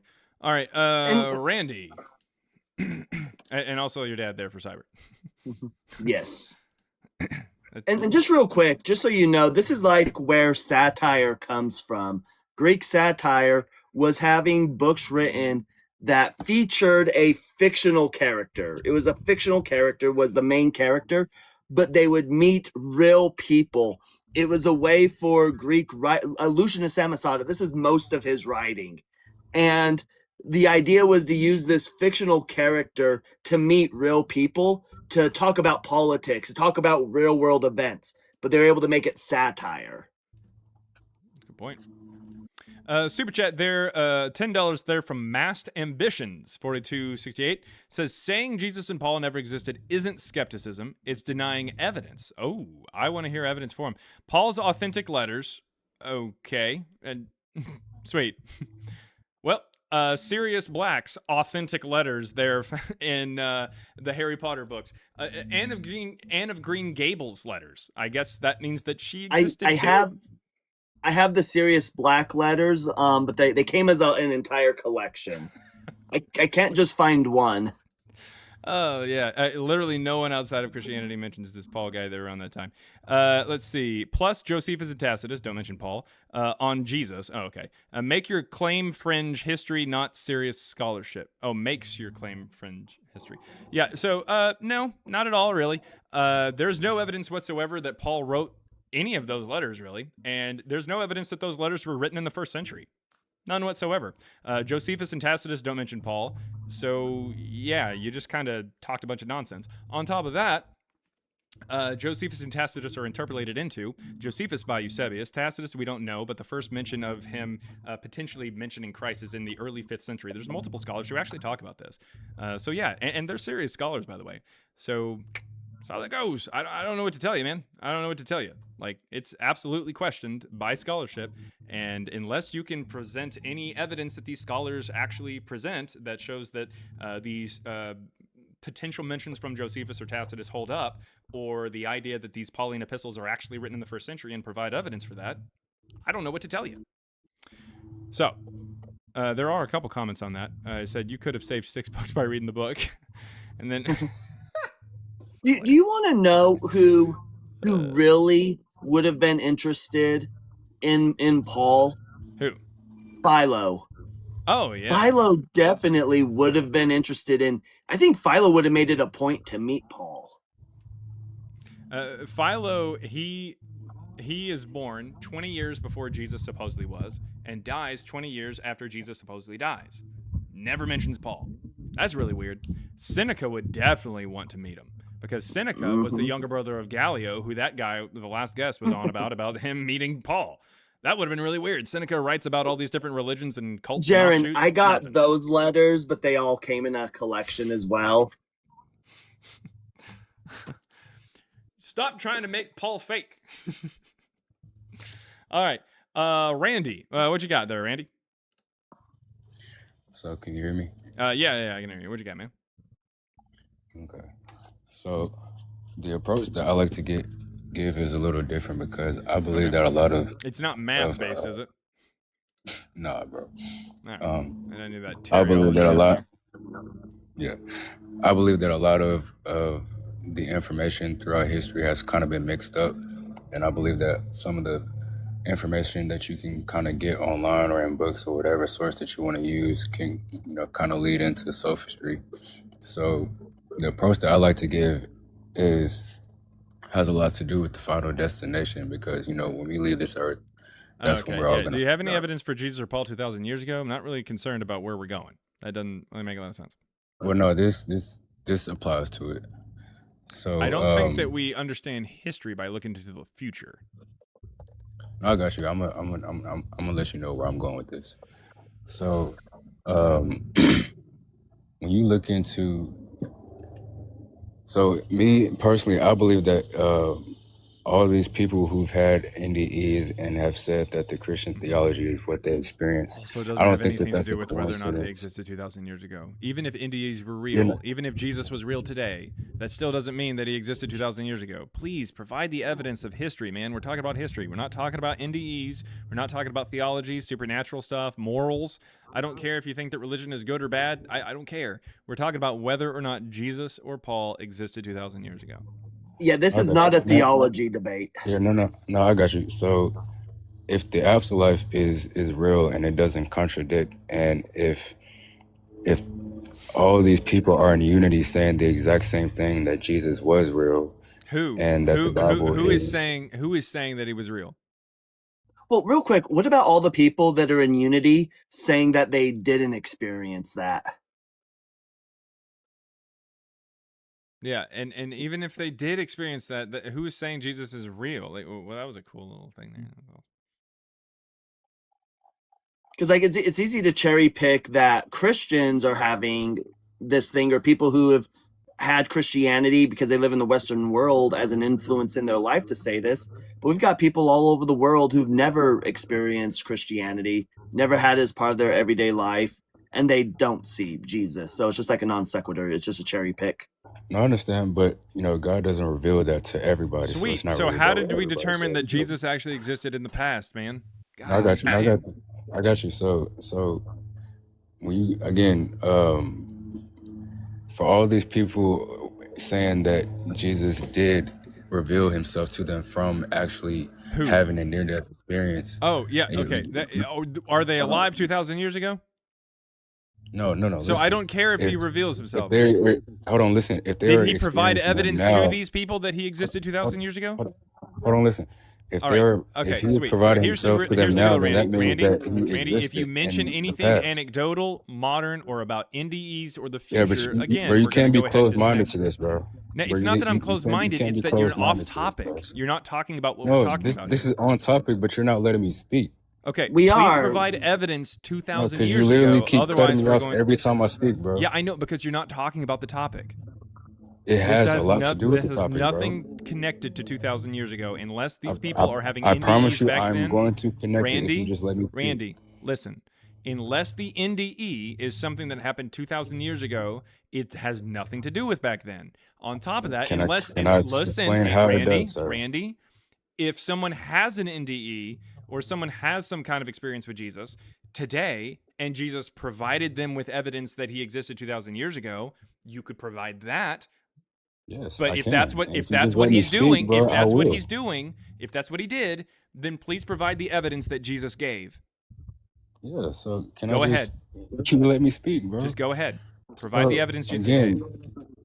again, bro, a lot of these people, God can basically give them a sort of take them into the past and show them exactly.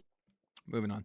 All right, really fast. $10 there from Masked Ambitions. Bart Ehrman, did Jesus exist? Maurice Casey, Jesus, evidence and argument. Reject mythicism. Okay, yeah. Oxford Pauline Scholarship treats 7 letters as authentic. Direct evidence Paul existed. No, even if they're authentic, that just means that they come from one author. That doesn't mean that Paul is the actual author of them. In fact, that also means that if there's 7 authentic letters, then there's 6 letters there in the New Testament that say that they're from Paul but aren't actually from Paul. What they're saying is authentic, like in the sense that this is one from one author. I would still disagree with that, but even if I grant that, that means they're authentically from one person. How did they determine it was Paul? Literally no one outside of Christianity mentions Paul, and no one within Christianity mentions Paul in the first century. How did they determine that author was actually Paul and not a pseudonym or pseudepigraphical works that show up later on? Because the first time that they ever mentioned or they're ever published is firmly into the middle of the 2nd century. So yeah, what you're doing is you're just kind of saying, oh, hey, you're appealing to scholarship. You're not actually giving any evidence that they gave, but you're saying scholars believe 7 letters of Paul are from one author. That's all you're saying. That's not them saying it was explicitly Paul. We don't have any evidence of that guy. I mean, we don't. Now, you could call him Paul if you want, but there's no evidence that the Paul presented in the New Testament actually existed. All right, and then $2 there from Ono Vision says, maybe Jesus the man was real, not a damn God bro. No, I would say even the natural Jesus and Paul as presented by the New Testament did not exist. I'd like to hear some evidence from you. If you want to provide it, you can, or you can request up on the link there in the chat. I take guests on TikTok. $2 from Zeno Lapudre says, have we had any queefs today? Just checking, and yes, we have. You're just adding fuel to the fire. Asshole. Anyways, Incubus Boy 1990. What you got?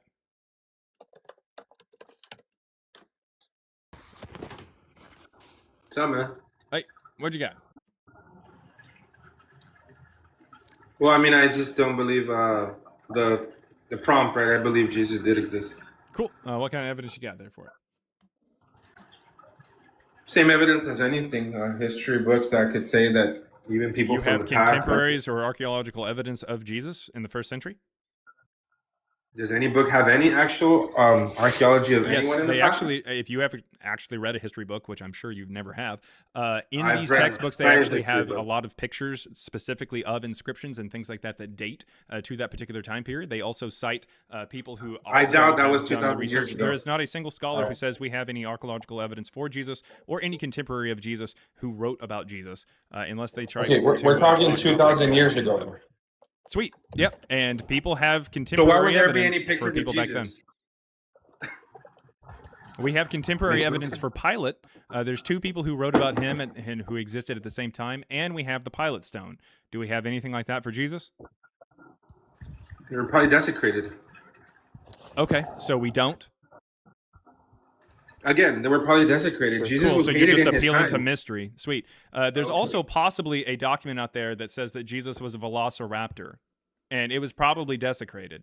So I guess he That was a was velociraptor. nonsense. Does that sound like a good argument? Again, that's nonsense. Yeah, I know. We're Just like your speaking claim, logically here. that which can be asserted without evidence can be dismissed without evidence. Wait. I don't give 2 Wait, flying wait. fucks if you think that Jesus existed and there was something that He mentioned did him and exist. then it just kind of like got destroyed. You don't have any evidence, archaeological or contemporary, that proves Jesus existed. Wait, and quick question. Hold on real quick. Outside of Christian tradition, what's your evidence that Jesus was hated during his time? Outside of Christian tradition. Yep. What do you mean outside of Christian tradition?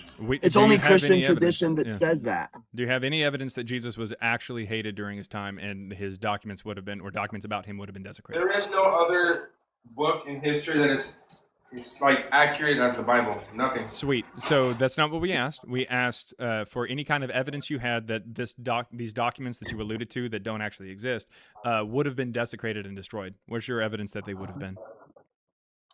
That Jesus was hated? It's just plausible. It's just plausible that it could have happened, right? Oh, okay, cool. So you're just kind of making it up. You just reached all the way up into the chocolate starfish and delivered your subject. That's what it sounds like. But you're also making the comment that the Bible is the most historically accurate book. Yeah, That's it's right. pretty close. That's not true. No, of course it is. We It can prove speaks it about wrong. everything. We can prove it wrong in a birth story with Jesus. Would you like to? We can agree that a contradiction is when two propositions cannot both be true, correct? What other book in history is like the Bible? Tell me right now. The Odyssey. I'll drop out of this live once you tell me. The Odyssey. Yeah, the Odyssey, the Iliad. You gotta be kidding me, really? Well, yeah. Yeah, what about it? The What Bible about has the Odyssey or the wisdom. Iliad? The Bible has So does the history. Odyssey. The Bible So does talks the about Odyssey. diseases. There's prophecies, there's oracles. Literally all of just about half of the Odyssey is prophecy, and then the other half is fulfilling Which has prophecy. never even happened. It What are happened you in the book. talking about? It happened in the book, The just like prophecies yours. you're talking about in the Odyssey It got fulfilled in the book. It got Here. fulfilled in the The book, only just like yours. prophecies that have happened are the ones that happen in the Bible. They're still happening Sweet. today. The floods, the disasters that are happening, thousands of years predicted. Those floods and I disasters have disconnected. always been happening. Yeah, They're nothing new. Yeah, he's an idiot. Okay, moving on to let's see, Dylan D. There, you can go ahead and unmute for about the 6th time. There you go. I definitely know you know where the microphone button is. $2 from Onovism says Quran and the Bible contradict each other. All lies. Okay. The Bible contradicts itself. I don't need the Quran. Well, I mean, I'm not necessarily going to disagree with his comment though, or her comment, their comment, whatever. I don't know. I have no idea what it is, I have no idea what this person is. No idea what pronouns they use, so I just used he. I apologize, Onovision, if I misgendered you. Okay, Dylan D, what you got? Hey guys, what's up? How you guys doing? Doing all right, except for Okay, me about to good. get canceled over here. So I want to ask you. So why do you not think the writings of Josephus and Pliny the Younger are evidence of Jesus? Because Josephus is interpolated into, and Pliny doesn't say Jesus at all. Well, yeah, he did in his writings, The Antiquities of Jews. Didn't he mention Jesus in his work? That's not Pliny. That's Josephus, and Josephus is interpolated into. Do you know what an interpolation is? Come again, sorry? An interpolation. Do you know what an interpolation, not interpretation, interpolation? Interpolation? No, I don't. An interpolation. Not interpolation. Interpolation. It's just adding something to a text that's already around. Okay, all right. So why would that disprove something? Because it's not accurate and not authentic to the original author. Like, Okay. let's say I get a hold of one of your emails, right, that you're about to send to your boss, and I happen to get on your laptop and I add a paragraph in there, but you don't catch it, but I send it. Mm-hmm. Should that That ever be used paragraph- as an argument of what you said? Right. Well, so you wrote that paragraph, right? Yeah. Okay. And if it talks Let's say about I'm just something that you never talk about, should anybody ever Mhm. say, "Oh, hey, look, Dylan talked about that because Cyber jumped in there and added something"? Right. Well, I mean, wouldn't you agree that just because there's not a lot of evidence for somebody doesn't mean that they didn't exist? Well, we're talking about Josephus. Don't pivot away Yeah, from we're not Josephus. pivoting. Okay. Well, I'm just okay. Sorry. Jeez. Okay. Go ahead. What?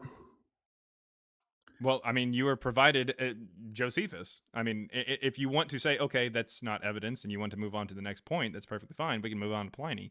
But you jumped completely into a different ship to say, oh, hey, like lack of evidence is not evidence, or like the absence of evidence is not evidence of absence. Like that's basically what you said, but we were just dealing with what you had brought up. Okay. Well, I mean, I'm just mentioning different points. I mean, if y'all want to tackle all of them, we can. I'm just it's Yeah, up to we'll y'all. tackle every single one Yeah, of and them. that's what we're trying to do is we're trying to tackle every single one, and you've jumped to a third. Just so you know, Jaren graduated from being one of the Dallas Stars Ice Girls to one of the Dallas Cowboy linemen Okay. on the so practice team. I don't even no. Well, don't. Okay, that would be awful. Yeah. I Well, don't I'm a know. Panthers fan, so yeah. Yeah. Well, yeah. I'm not a Cowboys fan, by the way. So to anybody out there who's thinking, "Oh, hey, he's from Texas," I can tell by. Anyways, no. I'm not a Cowboys Hank fan. Hill would be disappointed. Hank Hill. Well, yeah, probably, but also he Okay. lives in Arlen. That's not even a real town. Okay. True, So true. can I mention another point? Is that Well, fine? you've already mentioned B, which is, or you say A, like A is in, or just A. Another. What do you say? What did you say? Can I mention another point to Another y'all? point. Well, I mean, did you want to go ahead and just jump over or finish talking about Josephus and Pliny, or what? Well, no. Well, I want to get y'all's opinions on different points that I'm going to talk about, if you don't mind. Okay. Well, so far, Josephus' interpolation and Pliny doesn't say Jesus, doesn't even say that the Christ that the Christians worship is a god, and Christ is a title, means anointed, and had applied to different deities and people prior to Jesus for hundreds of years. So, anyways, please continue. Okay, so why do you not think the Gospels are evidence of Jesus? Because they're nothing more than mythological stories that show up in the 2nd century. Well, I Do mean, you the think the writings. Odyssey is evidence of Odysseus existing? Just hang on. Yeah. Just hang on. Just hang on. So, well, I mean, the Gospels were written shortly after the life of Jesus, and, No. and they talk about his life and his work in great detail. So why do you think? So why do you think that's not evidence? Yeah, they're not written for at least 100 years after the supposed death of Jesus. The first gospel is published, it's called Evangelion. It's published about 114 years after the death of Jesus. There's no evidence whatsoever that the gospels like Matthew, Mark, Luke, and John were even written in the 1st century, let alone a few years after Jesus' death. Okay. Right. Okay. Well, I mean, I disagree. I mean, like, I think if you write about Disagree with somebody that, and or their what- life, Why? Why do you disagree with the idea that these were written well after? Like, where in the text does it even say it's written in the 1st century? well, because in ancient Jewish tradition, everything was orally back then. Not much was written down. So Where after does it say Jesus it's written died, by a Jewish person? just hang on. Just hang on, please. You're just So appealing to some. You're appealing to something that's not even connected. Like, where does it say it's written by a Jewish person? It is connected. Can you please let me finish? Just let me finish, because please, you're please. building on top of a faulty foundation. You were trying to say that in No, Jewish I'm tradition. trying- No, listen. You literally said in Jewish tradition, this is what sweet. It doesn't say anywhere in the text that it's written by a Jewish person. So I don't care. In Korean tradition, they write shit down immediately. Does that mean anything to this? Nope. Because there's Okay, no I'm trying to explain evidence it. I'm trying to whatsoever explain. that Can you there's just no let me evidence. finish? There's no evidence that the New Testament was written by Korean people. So where's your evidence it was written by Jewish people? Because of the part of the world that it happened in. Just the story itself? I can't Yeah, write a because- story about somebody over on the Great Wall of China? I can't do that? Well, you could. Well, you Okay. could, but Does that mean that okay, I'm well from then, China? Okay, well then, what would it be about then? The Great Wall of China. Just I the could Great Wall of literally China. make up a fake thing that has a real place, which is what the mythology of Jesus was. It is a fake story in a real place. I don't even have to be from London to write fan fiction of Harry Potter. London's a real place. I've Right. never been there. I'm not from there, but I can make a fictional story about it. People do that Right, shit well, all the well- time. George Lucas Okay, but made London- up but London- a fake story about something in a galaxy he's not even a part of.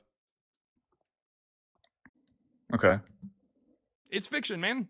In fact, the main reason why I would say that it was even utilized that way is because it's written in the 2nd century, about a decade after the Bar Kokhba revolt, which is when the Jewish people were banished from Judea and went out into the surrounding areas, bringing with them their culture, some of their beliefs, some more Gnostic or some more Hellenic than others, or Hellenistic than others. Okay, so you do agree that, can I do another point, or are we doing the same point? Well, I mean, unless you can please say something you can back up that you have evidence. You've suggested that they're Jewish. You've suggested that these gospels were written within a few years of Jesus' death. Say something you can back up. Okay, so let me ask you this. So if you don't think Jesus was a real person, then who started the Christian movement? The Christian movement or the story of Yeah. Jesus? Which one? No, the Christian movement, like The Christian Christians. movement, Christians being I Christians. can't necessarily point to one person. If you need me to point to one person, Ptolemy the First, Soter. Ptolemy the First. You yeah. think he started the Christian movement? Yeah, Okay. but I can't really point to him per se. He's just the first person to bring like the statue of Serapis from Sinope down to Alexandria. But the reason why that's hard to answer is because religion and mythology evolves, right? And so, like, if you take the Israelites, the ancient Israelites, you've got the Jewish people today that descend from them. You've got a few different other groups that also claim descendancy from the Israelites that we can trace to but their religious views are going to be vastly different. It's going to depend on because religion evolves, it changes. Right. Sure. Yeah, like where did Judaism come from? Where did the Greek religion come from? I mean, it's just you can't really pinpoint a particular person. You just know that at a certain point it evolves out of something, and you end up with stories that get written down eventually by people who are Mhm. part of a group, but we can't necessarily narrow it down to one particular founder. Well, I mean, I'm not a theology expert, but I mean, we consider Abraham to be the founder of Judaism. I mean, that's just for No, one. he's not even a real person. Most Jewish people don't even consider him to be a real person. Well, a lot do, but I mean, I'm not sure a about Greek lot, but mythology. that's not the majority. And there's no evidence whatsoever that Abraham even existed, let alone that he was the father of Judaism. It doesn't make sense. I mean, so do you think anybody? Do you think anybody in the Bible, in the Bible, were real people? Yeah, people we have evidence for, like Pilate, or a lot of the leaders, like Caesar's, How about Herod, John the Baptist? Was he John the real? Baptist. I would say there's a good chance that he existed. I'd also listen to arguments that he didn't exist because there's only one potential thing that even really talks about him. Okay, so the story of John baptizing Jesus in the Jordan River, that's not true? No. What? No, we definitely don't have any evidence of that. Okay, well, it doesn't mean it didn't happen, though. Okay, cool. Okay, so just next point. Is that fine? What's your next point? So you do agree that Pontius Pilate was a real person, right? Yep. Okay, so you don't think you don't think the order that Pilate gave to execute a man named Jesus, that wasn't true? Definitely not, because what we do know about what we do know about Pilate from contemporaries like Josephus or Philo of Alexandria tells us a completely different. It tells us about a completely different person than the person that's presented there in the Gospels. In fact, and hold on. He's somebody who did not have a problem with unaliving an entire group because they just disagreed with him. And hold on. So what you're doing though is like the Iliad, for example. The Iliad uses real names, a real event, the Trojan War. But you're not then going to say that Athena literally jumped from Mount Olympus and landed on the battlefield. You're not then going to say that Perseus existed, correct? Even though it uses historical individuals, real places with fictional characters. Right? Right. No. Yeah. So likewise, okay. There's real people in the Bible that doesn't mean anything. Mm-hmm. But Jesus is fictional. Yeah. Again, and we discussed this earlier. In Greek, they have what they called midden satire, which is where they used a fictional person as their main character, and they would surround this individual with real people, and it was a way to discuss, like, to satirize politics and the climate of the time in the locations. Okay. Well, I mean, listen. I mean, Jesus was a Jewish peasant, so I mean, even though it was 2,000 years ago, there's not going to be much evidence. Just hang on. Just carpenters hang on, weren't please. poor, just so you know. They weren't. Stonemason wouldn't be poor either. Let me finish. In fact, if he wouldn't be poor if he was able to read Greek. Do you think? Also, you think Jesus could read Greek? That's what it says in the text, and it says in the text that he was able to read from the Septuagint. Right. So, but it doesn't mean he wasn't poor though. He was a Jewish peasant. No, somebody who was capable of reading scrolls in Greek, like entire scrolls, would absolutely be somebody who had money and would have been educated. Only 3 to 5% of the population in that area could actually read or write, and reading or writing generally just included just writing your own fucking name in the language that you spoke. So considering the fact that he should have been speaking Aramaic, and considering the fact that he was palling around with a bunch of like fishermen and stuff like that, realistically, the only way that he possibly would have been able to read an entire section of Isaiah from a Greek scroll, as the New Testament presents, means that he had to have had money. And also, a stonemason back then is not a poor job like it is today. It is actually like something that was highly sought after. He was a skilled laborer according to the New Testament. Or carpenter, yeah. No, stonemason. So his follower, carpenter. No, the word that is used, tekton, would be stonemason, not carpenter. What's the difference? Someone who works with stones and someone who works with wood. I'm kidding. Okay, so his followers, Matthew. I mean, his apostles. I mean, were they real or no? No.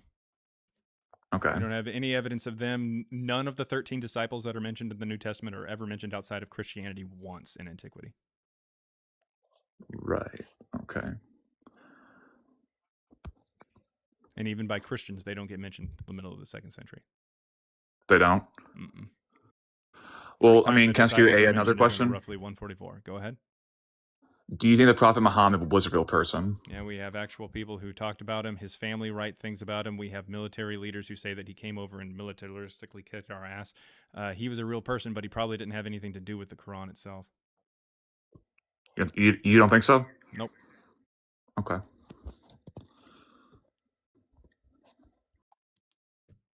All right, well, there he goes. That's how that works, guys. Sorry. I was going to say, I was feeling bad. Can we take his mouth off the curb yet? Well, he was asking some questions, but I think, in all honesty, he was asking them for the purpose of, like, some kind of weird, I don't know, some kind of weird gotcha or something. I don't know. I have no idea. That last question especially was like some weird theological thing that he was trying to get into a corner of. I have no idea. But yeah, see ya. All right. Yeah, Jen, I'm going to need you to prove that you're not a Muslim. Can you just say Muhammad, peace be upon him? I'm just kidding. Somebody in chat was saying he probably thought you were Muslim or something. Maybe. Which is why he ended on that. Okay. There's a brown guy. He's probably Muslim. And Hanji's in chat throwing tomatoes at us. At us? Nah, I think it's for him. It might be. Right? Might be for him. All right. Let's see. Aaron says much of YouTube does. It's all over YouTube. Let me check over there. Let me see. Does YouTube really think I'm Muslim? L guest, debate an expert. Bro is dedicated to his own demise. CBJ volume. My volume is too low. Man. Turn up your phone or something, because I mean I'm getting I'm getting good signal over here. Let me see if I can. That may help maybe a little bit. I don't know. Hopefully it's not terrible, but I don't know. It's not that bad. All right. Let's see. Hey,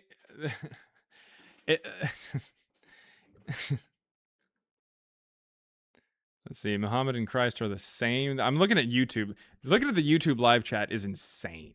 Someone said Muhammad and Christ are the same. No. Your volume is fine. LOL. Well, thank you. He would gladly debate you.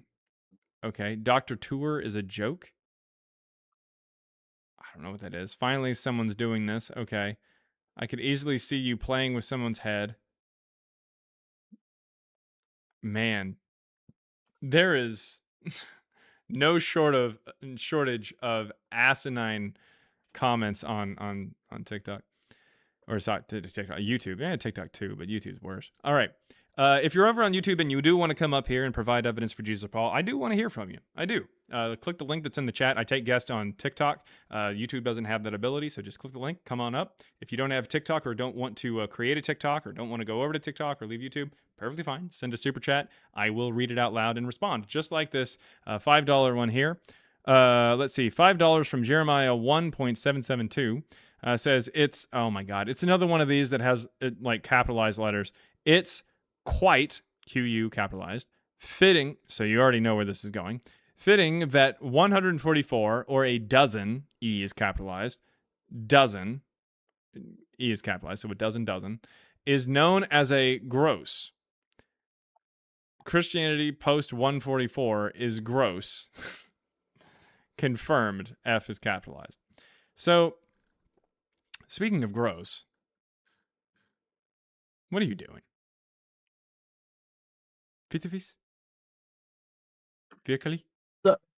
So my first time ever dual streaming to YouTube, there's this person that I used to watch his channel because it was like predator hunting, but I quit watching it because found out the guy's like a far right wing extremist. But the guy was like legit in my chat, like sitting there like, I'm like, bro, just come on up. Like, go make it. I know you got a TikTok. Come up and let's debate on here. But he just wanted to hang out in YouTube chat trying to battle me there.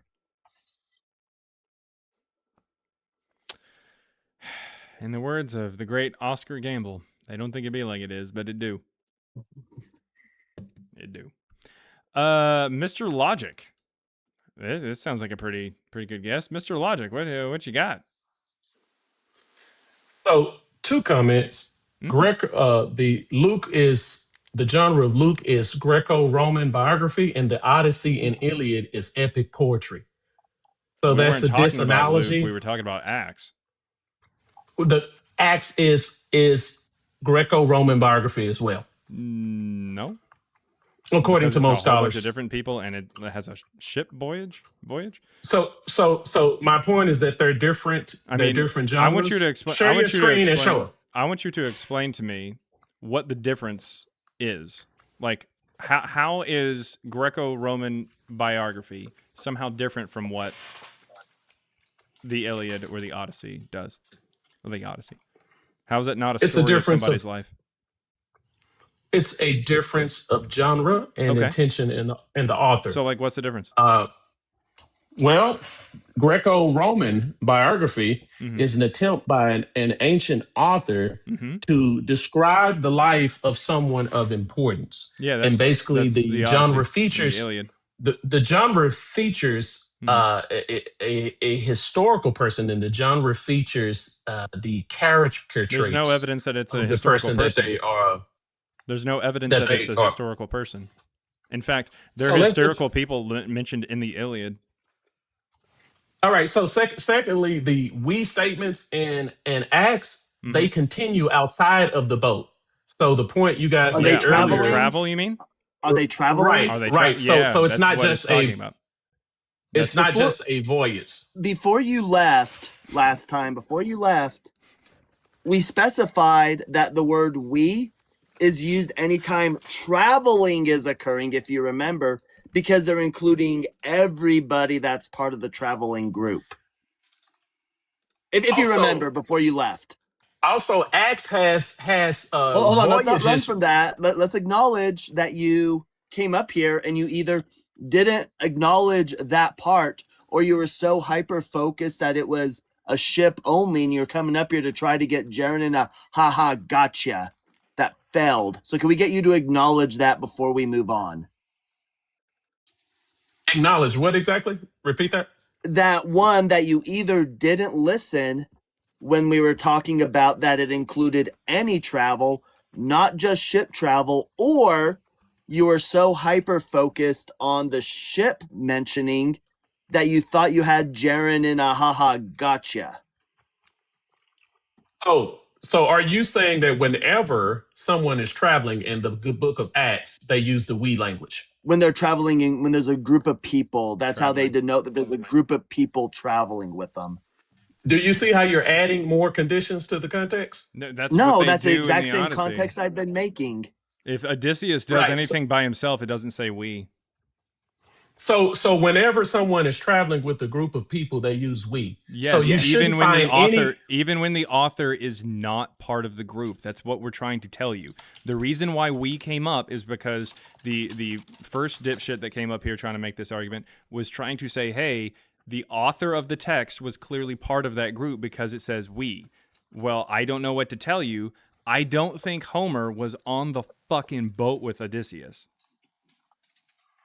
Okay, so now here's a counterexample to your claim. Go to Acts 16, 10 through 17. They are traveling in a group, but it doesn't use we.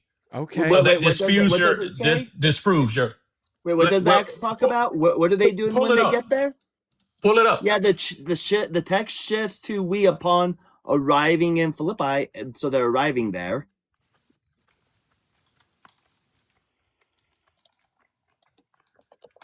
You're using your entire lunch break to just say dumb shit that we can prove wrong pretty quickly, man. The entire book of Acts, during those travels, there are many passages that do not use we when groups are traveling. It's almost like it's generally around boats. Right. And you have individuals traveling in boats. And in groups, you said and Acts they do chapter 16, right? Go to 13. Acts 13 through 14. Wait. Is this chapter 13? Yeah, chapters 13 through 14. Okay, what about it?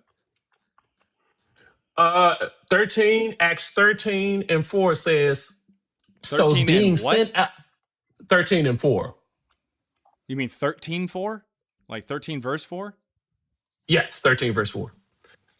So it says, so being sent out by the Holy Spirit, they went down to Seleucia, and from there they sailed to Cyprus. Okay. That verse does not use we. That disproves your They're point traveling. that whenever a group is traveling, they use we. That's what you said. I didn't say that every single time. What I'm saying is that the word we does now not you're changing imply. it. No, I never said that. You were trying to Y'all pin have a me great down on day. something.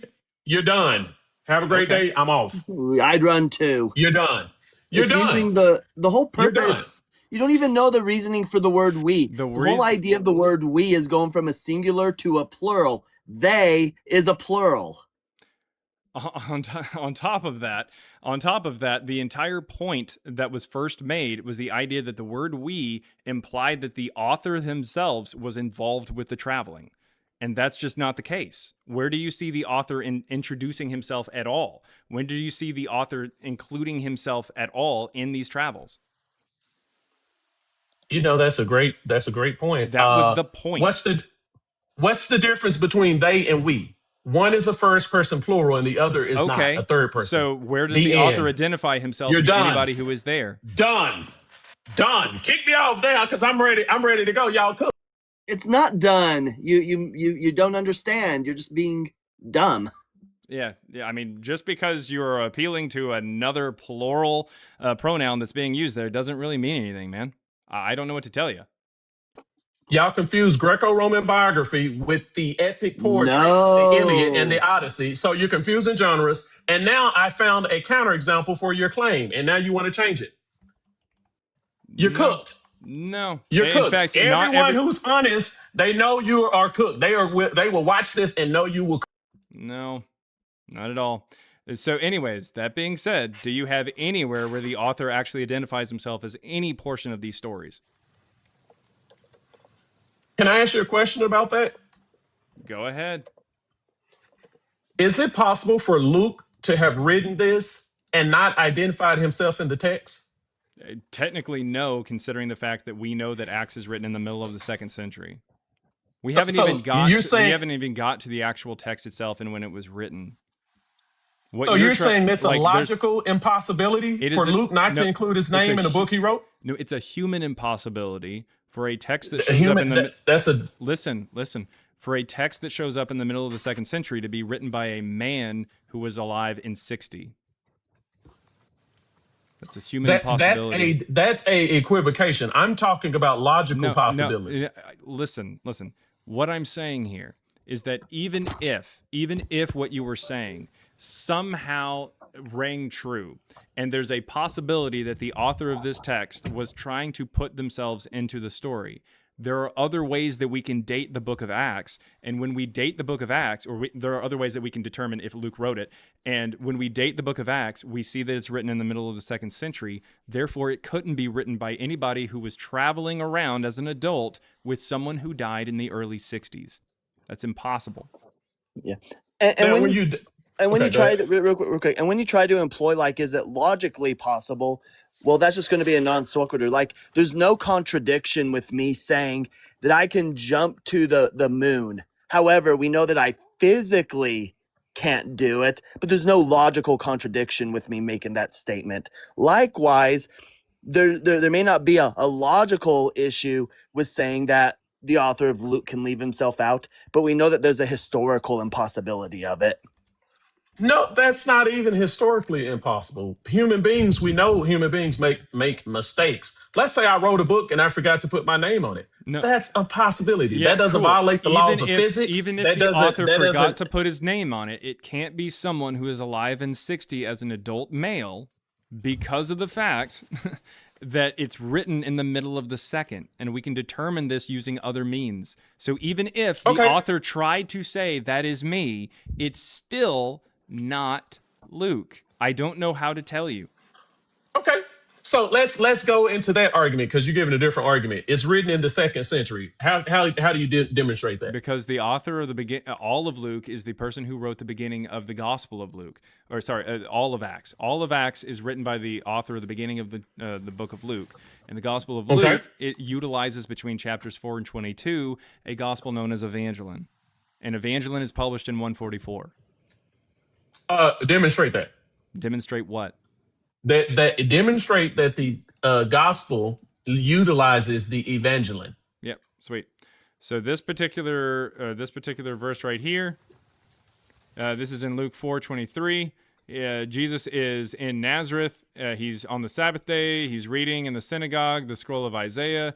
He blah blah blah blah blah. He reads. A bunch of people are really excited about him. They said, "Is this not Joseph's son?" He said to them, "Doubtless you will quote to me this proverb, 'Doctor, cure yourself,' and you will say, 'Do here also in your hometown the things that we have heard you did at Capernaum.'"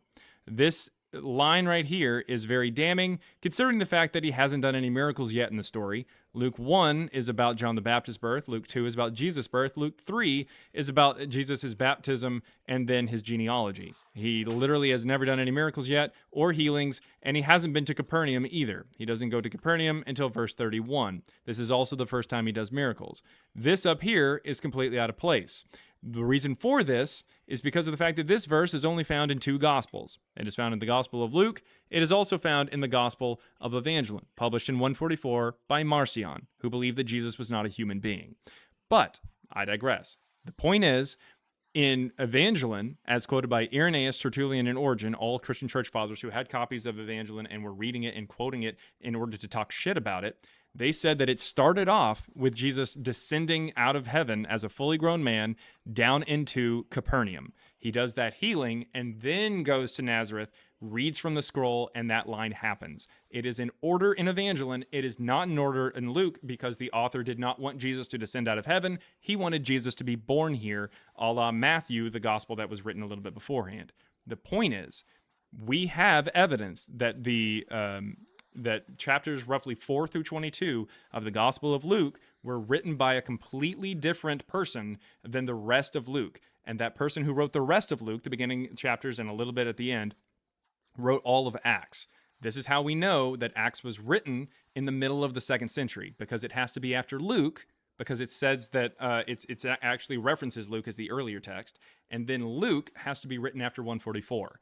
So if this is the case, Luke or Acts cannot be written by somebody who traveled with Paul as an adult when Paul died in the early 60s. It is an impossibility. It cannot, even if you want to say that the author actually did try to put himself into the story, it's still not Luke. So it doesn't mean anything. And the argument earlier was the idea that he tries to put himself into the text because it is Luke. That was the point that you're trying to come up here and try to defend when we kicked the older guy's ass a few guests before you. But even if you were correct, you still wouldn't get any closer to what he was trying to say. So let me ask you, can I make sure I understand your argument? Because I need to be charitable and accurately represent what you're saying before I respond. So let me just get it back to you what I'm hearing. I'm hearing you say that you say the Gospel of Luke, correct? Correct. Has chapters 1 through 4, has a series of events, or the story is also found in the Evangeline, which comes chapters 4 through 22 is found in Evangeline. Yeah, the bulk 4 through 22. Yeah. The bulk of Luke, there's a bulk of Luke that is found in the Evangeline. Correct. And that the some of the church fathers worked with and described, but they were working with it in, what do you say, 144?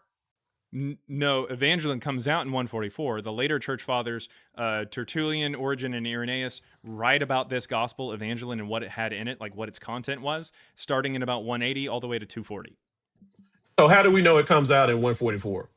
Because Justin Martyr is actually who says that he's alive at the same time as Marcion, and he actually starts saying that he was active there at the beginning of the 40s or the 140s, and then Irenaeus says that it come out about that same time. So they're talking about a text that they have, and they're talking about a person that just was alive and active prior to them. Justin Martyr is a contemporary of Marcion and says that he's active at that time, and Justin Martyr's writing in 150. Okay, so now, so we don't beg the question between me being correct and you being correct. Let's try to make it as neutral as possible. Do you agree that to this statement that you're making this claim that what was in Luke, a large bulk of what was in Luke was also in this the Evangelon, yes. and Justin Martyr had the Evangelon. No, Justin Martyr doesn't say he has Evangelon. No, that's Irenaeus, Tertullian, and Origen. Justin Martyr just says he's alive at the same time as Marcion, who publishes it. Yep. So Justin Martyr states that Marcion published it, and while he was alive. Justin Martyr says that Marcion is still active, even though he's kind of old, but he's still active there in the 150s when he's writing. But he doesn't say that Marcion published the Evangelon? No, he doesn't mention it. Well, he may have mentioned it, but he doesn't quote it. That's not how we reconstruct it. Okay, so I thought you were so where do you get the 144 like dating?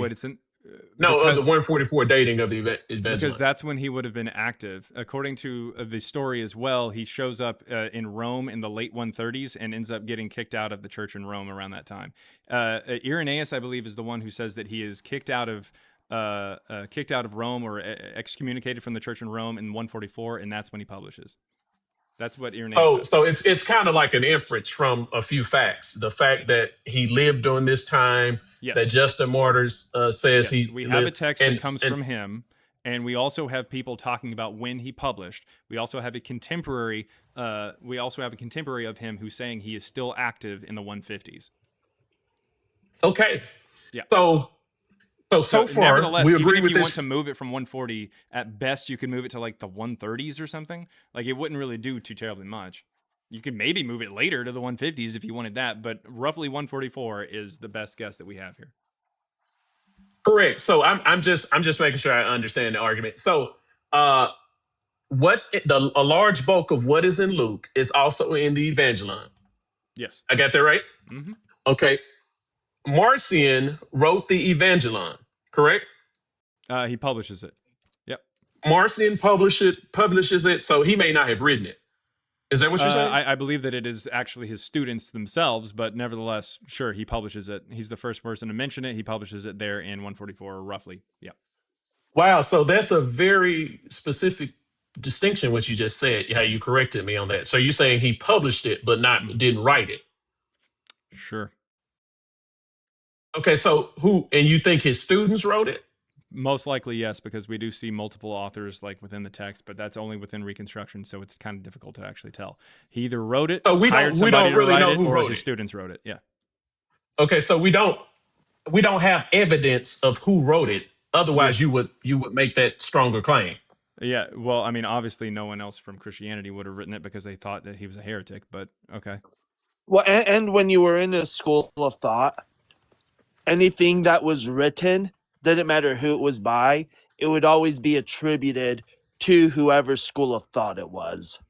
Yeah. Right. So, I mean, so would you say that there's a portion? So when you say what's in Luke is in the Evangelon, are you saying that the exact thing that is in Luke is in Evangelon? Yes. So what contradicts? 100% of Evangelon is actually in Luke. So the portion of the Evangelon that contradicts Christians, like you just said, would not be the portion that's in Luke. No, I mean, Luke takes it and then adds to it. That's what I'm saying. He adds to it to try to change the theology.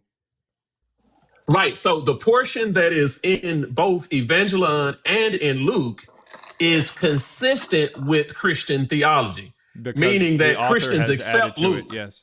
Yes. Right. So there is something else that is in the Evangelon that is inconsistent with Christian theology. No. That's what you're saying. No, it's a lack of something in Evangelon that is inconsistent with Christianity today. Okay, so it's missing something that's in the Gospels. The Evangelon is missing there are slight edits. There are slight additions to the text, including the chapters at the beginning and the end, in order to change the theology. Okay, so we agree that Marcion published, but we don't know who wrote the Evangelon. We know that Luke from it would have to be written around that time is the thing. because Marcion is the one who publishes it, and the Christians accuse him of coming out with it. Okay, so it's published around this time. We don't know who the author is, but the Evangelion and Luke have the exact same material. But you said there were edits, so could it be the exact same if there were edits? What? No, I'm saying the exact same material that is in Evangelion is in Luke. That's what we're saying. Okay. So when you mentioned edits a second ago, so I was thinking you were saying something was changed. It is changed in the Gospel of Luke. So Luke has edits. Okay, yes, so I'm trying to tell you that they literally took Evangelion and added to it. That's what I mean by edits. Okay, now if you're trying to argue that Luke was stolen from or borrowed, or however you want to say, copied from the Evangelion, then the statement that they added to Luke begs the question. No, because that assumes that Luke borrowed from the Evangelion, but that's neither here nor there. Okay. So your argument seems to be the Evangelion and Luke has identical material. We have writers who say that Marcion wrote or published the Evangelion, and then you want to conclude from that therefore Luke borrowed from the Evangelion. Well, there's a bit more to that. Is that your argument? Real quick too. Okay, so let fill that out because no. Okay, so fill that out. Tell me what I'm missing. So the argument from Irenaeus and Tertullian and Origen is that Marcion took from Luke and took pieces out of Luke. But they admit that the other version of this, the opposite, the inverse, was claimed by the Marcionites, the followers of Marcion, his students. They said that their gospel came out first, and someone came out and added to it to make the Gospel of Luke. So it's either Evangelion took from Luke, like took pieces out of Luke to make Evangelion, or Evangelion came first and Luke added to it, or the author of Luke added to it in order to make the Gospel of Luke. There's only two options here. And considering the fact that we can look into the text and not only see a style of writing change from chapters 4 through 22, that means that Marcion did not take from someone who wrote all at once before, and that section there, 4 through 22, never comes up with Acts. The beginning of Luke, like the first 3 chapters of Luke and the last couple chapters of Luke, they come up with Acts all the time because that's the same author. But again, Marcion cannot take from Luke and just take pieces out of it and it come out with the content that's in Evangelion is somehow separate author. That doesn't make any sense. It would need to be the same author. Okay. You can't if you took let's say you wrote a book. You're kind of going too fast for me. Can I make sure I understand? You made 2 points. Let me give you an example because the last time that you spoke for a long time and you didn't get anything right. So let me give you an example that is very easy for Mr. Logic to be able to actually understand. All right. If you wrote a book, all right, and you decided to take something that I had written, let's say I wrote a bunch of content and you decided to take that and you ripped out a little bit of pieces of it. You took out some of my sentences, but you kept all the rest of my paragraphs. Let's say I wrote pages and pages and pages and you took out a few sentences. All right. If you were to do that section of what you took from me would still come up as me as the author. That is my style of writing. Even if you took something out of it, it would still appear as me. The only way to make it not me is if you added a tremendous amount to it to where my writing is completely lost, or if you just wrote it and it wasn't written by me at all. That's how it would come up as your style and not mine. What my point is if Evangelion took from Luke and just took pieces out of it, then when we analyze the text, all of Luke and Acts should all come up as one author, but it doesn't. The sections that are specifically found in Evangelion are completely separate author from the rest of Luke and all of Acts. That means that what Irenaeus, Tertullian, and Origen had said, that the Marcionites claim our gospel came first and then the gospel of Luke added to it to make the gospel of Luke, that is true. That's what really happened. We can tell this very easily.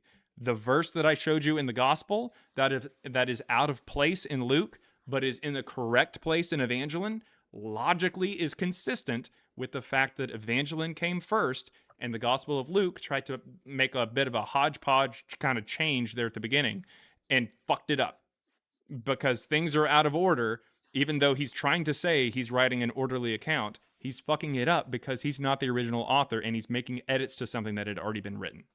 So we can tell this. Okay. So that scenario you provided, the assumption was I took from you. Yeah, if you borrowed writing from me. Right. If that's the thing that's in question, is then that scenario kind of begs the question. No, for dude. No. You're explaining from your own point of view. I understand that. No, dude. No. I'm Jesus fucking Christ. I wasn't. What I'm saying is that it's impossible for you to take from me and remove parts from me, and that's your style. That doesn't make any sense. If you take sentences away from what I wrote that's still there would still be my style because I wrote it, right?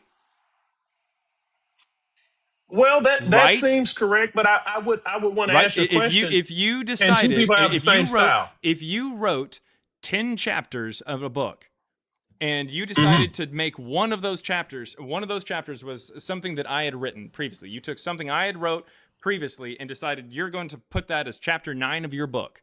And you said, well, let me take out just a couple lines from what Jaron wrote. Take out a couple lines from it. Chapter 9 in its entirety, even though you took out some of it, is still going to be in my style because I wrote what you left, right? Right. So yes, that's my point. If I stole from you, it will be then my the style. Material will be written in your style. Yes. But what if if you didn't steal from me, then it would be in your style, right? Correct. Yes. So when we take a look at Luke, let me ask you and this. 4 through 22 is not in the style of the rest of Luke or Acts, it is very clearly not from that author. And what that means is that the people who were accusing Marcion of stealing from Luke, who supposedly wrote all of Luke and all of Acts, that didn't happen. And when they tell us that someone else, the people who come out with this later, Evangeline, when they tell us that these people claim our gospel was first and Luke takes from us, steals from us, and adds to it, that's how we know that that was the case. It's not that hard, Mr. Logic. Okay, so I understand what you're saying. It's interesting you brought out the point that how it was disputed on the source of whether Luke stole from the Marcionites or if the Marcionites stole from the people who are literally Luke. trying to That's make the very claim that Marcion stole it also admit that the Marcionites claim the opposite happened. Okay, now here's it. So here are the facts we have on the table. If I grant you that there seems to be stylistic changes within the book of Luke itself. So there are stylistic changes across large portions. Now the question is, what is the best explanation of those changes? Is the best explanation that someone who from the 144 that Luke stole it from later on, or is there a possible explanation that there were multiple editors of the book of Luke? You think that someone who edited Jesus' the book time of Luke changed enough of it to where it's no longer the rest of Luke's style, and it just happened to be the same content that was in Evangeline, and just happened to be mentioned by other people, Christian people who hated Marcion, that their side claimed that that was theirs? Right. And then the opposite was claimed as well. The opposite is claimed as well. Here's Christians, what's called a dendrogram. According to you. This is something that is provided by Stilometry. It is a dendrogram that takes a look at 4 chapters at a time, and we can see that all of Acts comes up under one particular branch here. This is like a family tree. This is a dendrogram that shows authorship. And what this means is that the more that you have to go up the tree in order to connect to something else, the less like you are to be from the same author. The bulk of Luke, which is roughly chapters 4 through 22, like I said, will show up in a completely separate branch every single time. None of Acts ever relates with this. The beginning of Luke comes up here. The end of Luke comes up here. This is always separate from Acts and the beginning and end of Luke. Always. It doesn't matter if we chop it into 1 chapter at a time, 2 chapters at a time, 3 chapters at a time, or like you just saw, 4 chapters at a time. It always comes up separate. The reason for this is because of the fact that this is not the same author. So what you would have to do is you'd have to explain, if this is not Marcion, this has to be a completely different editor who took the words of Luke, who very clearly was writing this and all of Acts, and they took it, all of this, they took all of it and changed it so much that, like you said, it would come up as or like we said, it would have to come up as a completely different author. They changed the words tremendously, just chapter after each other until finally the very end. And it just happened to coincide with the material that's in Evangeline, because this does not include material in Evangeline. This does not include material in this does. It would just happen to be the same material that's in Evangeline. It would happen to be what Irenaeus, Tertullian, and Origen say the Marcionites said they had first, and someone added to it later. It would just be mere coincidence that some editor edited a ton of Luke specifically on those verses. That would be really, really weird. Not to mention, again, Acts is not edited in this way. Why not? Okay, so here's a question for you, because a lot of what you're saying depends on the assumption that one author cannot use multiple different styles. Yes, completely. Yes. You think that the author of Luke started his text? He started his text. Define the style. Okay. So you're about to get disconnected because at this point you're just grasping for straws and it's pathetic. You are trying to state that Luke somehow started with a particular style, completely changed it, went back to the original, and then for all of Acts stayed with the original. And just to make it clear, what we know is that people can't do this. We have J.K. Rowling. J.K. Rowling wrote Harry Potter. J.K. Rowling also writes crime fiction under the pseudonym of Robert Galbraith. Completely different genre of book. Doesn't use any of the same words that are being used in the wizarding world. But when we run stellometry, it still pops up as J.K. Rowling. So even people who are writing in different genres will come up as the same author because they are the same author. They're writing in different genres, but it's the same author. Stellometry is able to detect this style. What you're suggesting is that somehow after 4 chapters or 3 to 4 chapters roughly of the Gospel of Luke, the Gospel of Luke's author just decided to just change his style and then go right back to it at the very end and then start all of Acts with that original style and never change again. Right. So one author can use different styles. Seems like you have to say no to that. And that seems pretty radical. No. The same author would not use different styles. Stellometry would be able to determine the author. The only possible way... Those are 2 different points. One is about intention. The other one is about what stellometry could determine. Stellometry does not look. The stellometry does not care about the thematic words. The way that we use it here with distance formulas takes a look at the most frequently used words.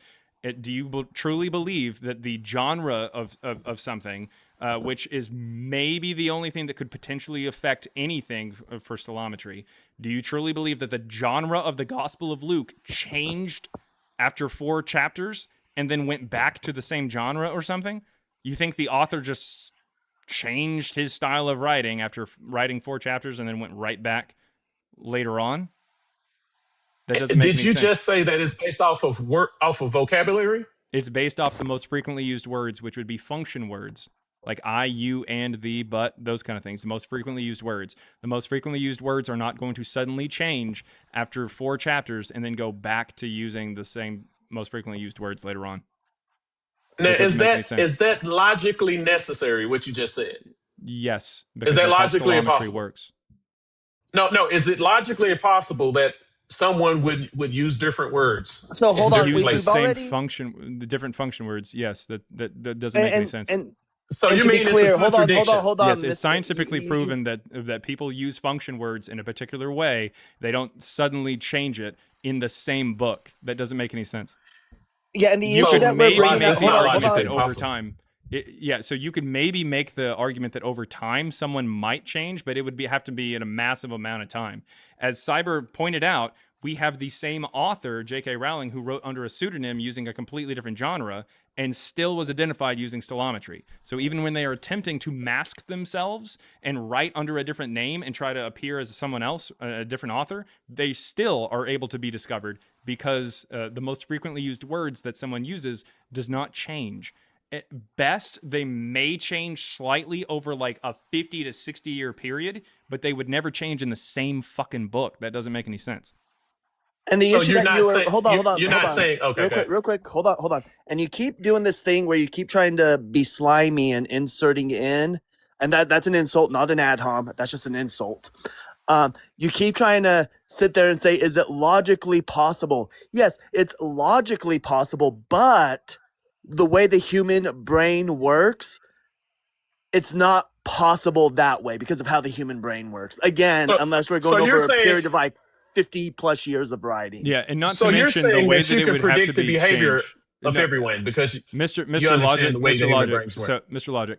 So at this point now, it sounds like we're going to have to go ahead and disconnect you because you're being an intellectually dishonest piece of shit. The reason why I say that is not only to insult you and your intelligence, because I feel like it's very, very low, but also because of the fact that even though we are trying to explain something and we're breaking it down in the way that even a 5-year-old would be able to understand it, you seem to be throwing it back in our faces later on as if you never listened. And that's a problem. Hey, brother. Here, all right. So Jesus that being loves said, you. Yeah, sweet. There And is I love your salvation mom, through and Jesus let her know that I'm not going to I call will, her am I? again. Okay, I'm not And going to Jaron call her will again. think for you. All right.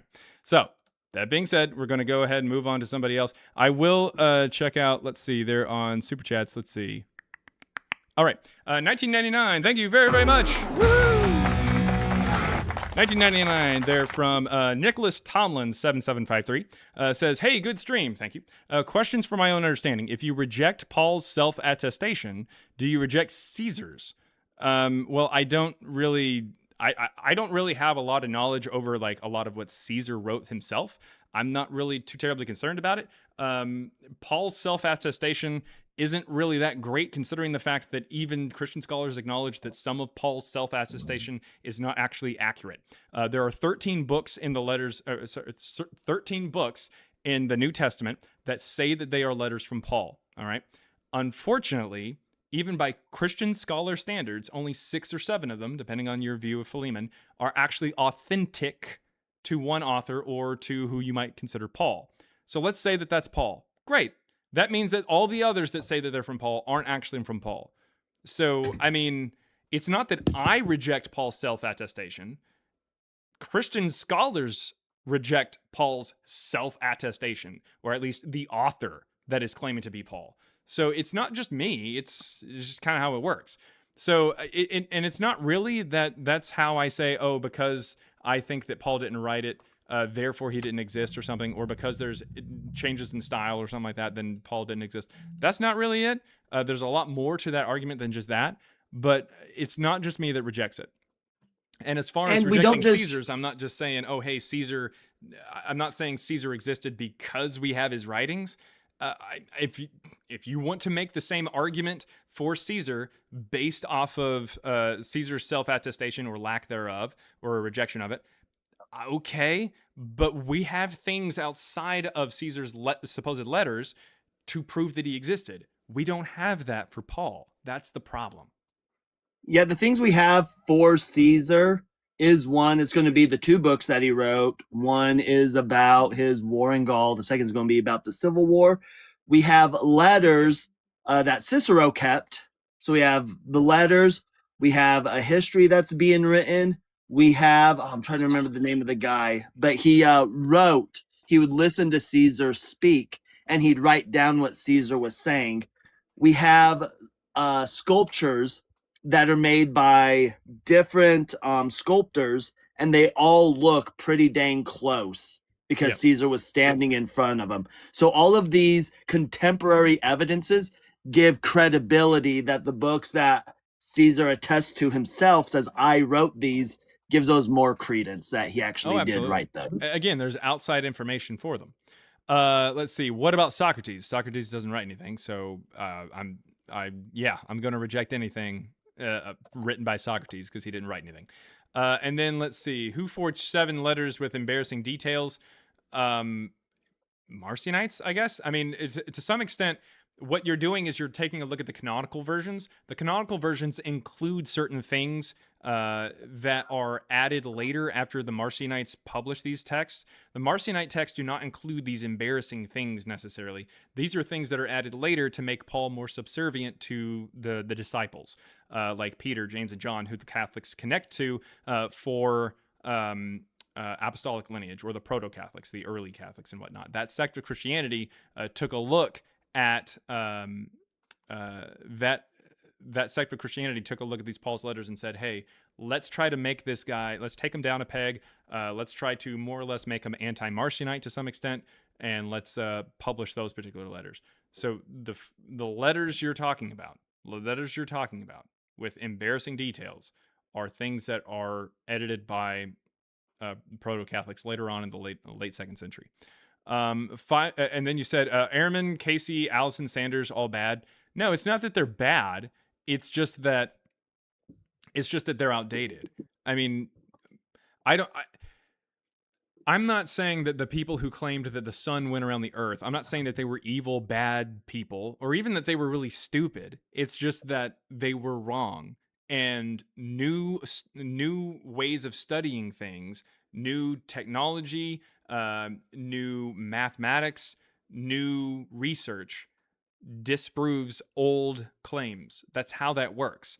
I'm not saying that I'm suddenly the smartest person in the world. Far from it. Absolutely. What I'm saying is that I have more up-to-date research on these particular texts that states that these claims from like Ehrman or Casey or Allison or Standards is just old hat. It doesn't go anywhere. $5 there from Mob, who says, what's your perspective on the house Jesus was raised in Egypt? It's a historical site that has antiquities. This is more from Quran than Bible. So there are a lot of things that are like named over in Egypt, more specifically from the Coptic Church, that talk about like certain artifacts that they have.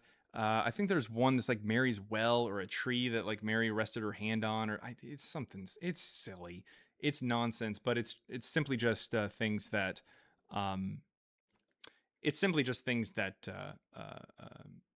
people try to point to as evidence for Jesus, or evidence for their particular sect being the correct one. It's all that it is. I mean, there's multiple churches that talk about how they have the foreskin of Jesus. That doesn't mean anything. Let's see. Also, $2 there from a Low Note said, just did the rewatch Mr. Logic. You got no logic.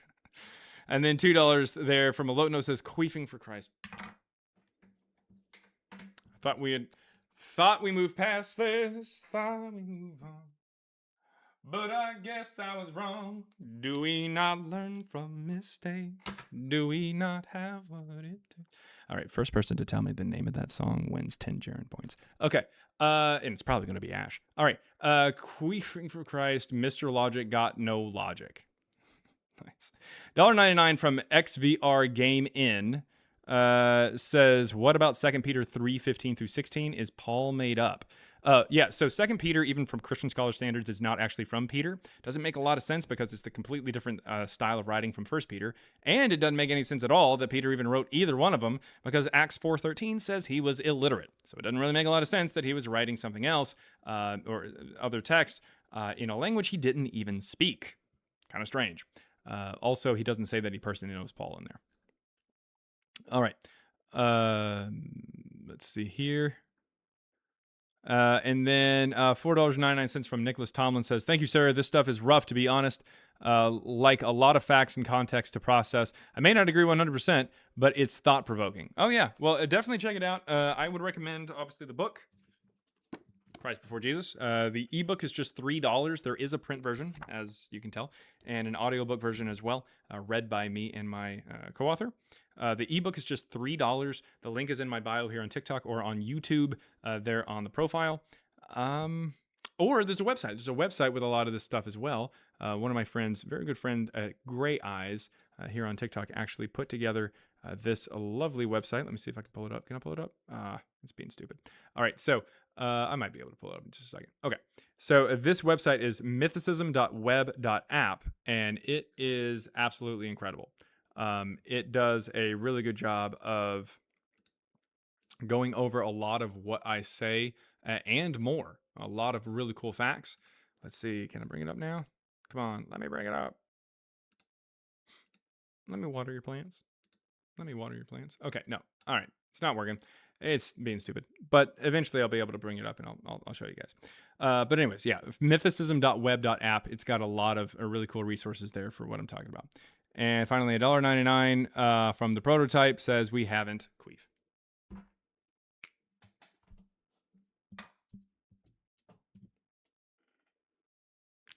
WNCB says, I just ordered your book. Well, thank you very, very much. Thank you.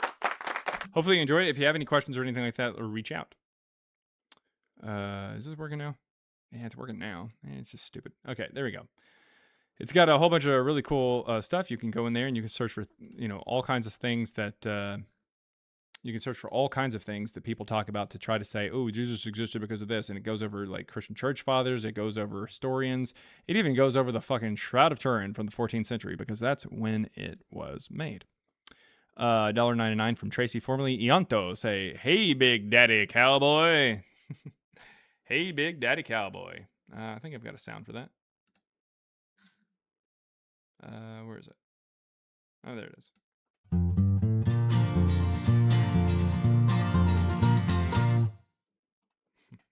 Yeehaw. All right. George, what you got? Hello? Hey, what's going on? I just saw your prompt. Wondering what's your argument? My argument is that even the natural Jesus and Paul is presented by the New Testament never existed because they do not line up with what we know from the first century, whether it be geography, archaeology, or contemporaries of the time. To clarify, are you saying the Jesus of the Bible or like just historical Jesus? Even the natural Jesus as presented by the New Testament. But there is like evidence for Jesus, such as Tacitus, Josephus, non-biblical sources. Are you familiar with the word interpolation? Not that much. All right. What if we were to tell you that when we take a look at Tacitus and Josephus, we know definitively that somebody added to these texts? Okay. Yeah, well, that's what happened. Yeah. What if I was to tell you that when we're taking a look at antiquity, the term Christ, Christos, or Christus does not refer to like an individual, that it is a title that is given to something that is anointed with oil. Yes, Jesus, the Christ is not his name. Christ is the Greek I translation. know, that's the in point. The context of Messiah. No, Mishiach, Christos is used over 39 times in the Septuagint in reference to high priests and kings in the Septuagint. Yeah, that's what I'm saying. It's a title. It's not Jesus' personal name. Yeah. So we agree it's a title. It's not his name, right? Yeah. Okay. So what if I was to point out that every historian that you're going to mention either is being interpolated into, meaning somebody's adding to it, and the ones that never say the name Jesus, because they don't, they always use the term Christ, that it's just a title, that it's not a reference to Jesus? But it can be in reference to Jesus. It can be, but it's not. I mean, the queef's just in the pudding. Like in who? Huh? Like which person? Like an example of they mention Christ, like Pliny the Younger. Not Jesus. Like Pliny the Younger. He mentions that they worship a Christ as God. But Christ, if it's something that's just anointed, it could be a person that is, like, for example, when we found the mystery cult of Dionysus in Pompeii, we found an area that appears to have had a person standing there, or possibly an item was placed there. And this individual probably was a representation of Bacchus, of Dionysus. So that would be the Christ. They were probably being anointed with oil. But Pliny the Younger is mentioning Christ in the context of describing Christians as worshiping Christ.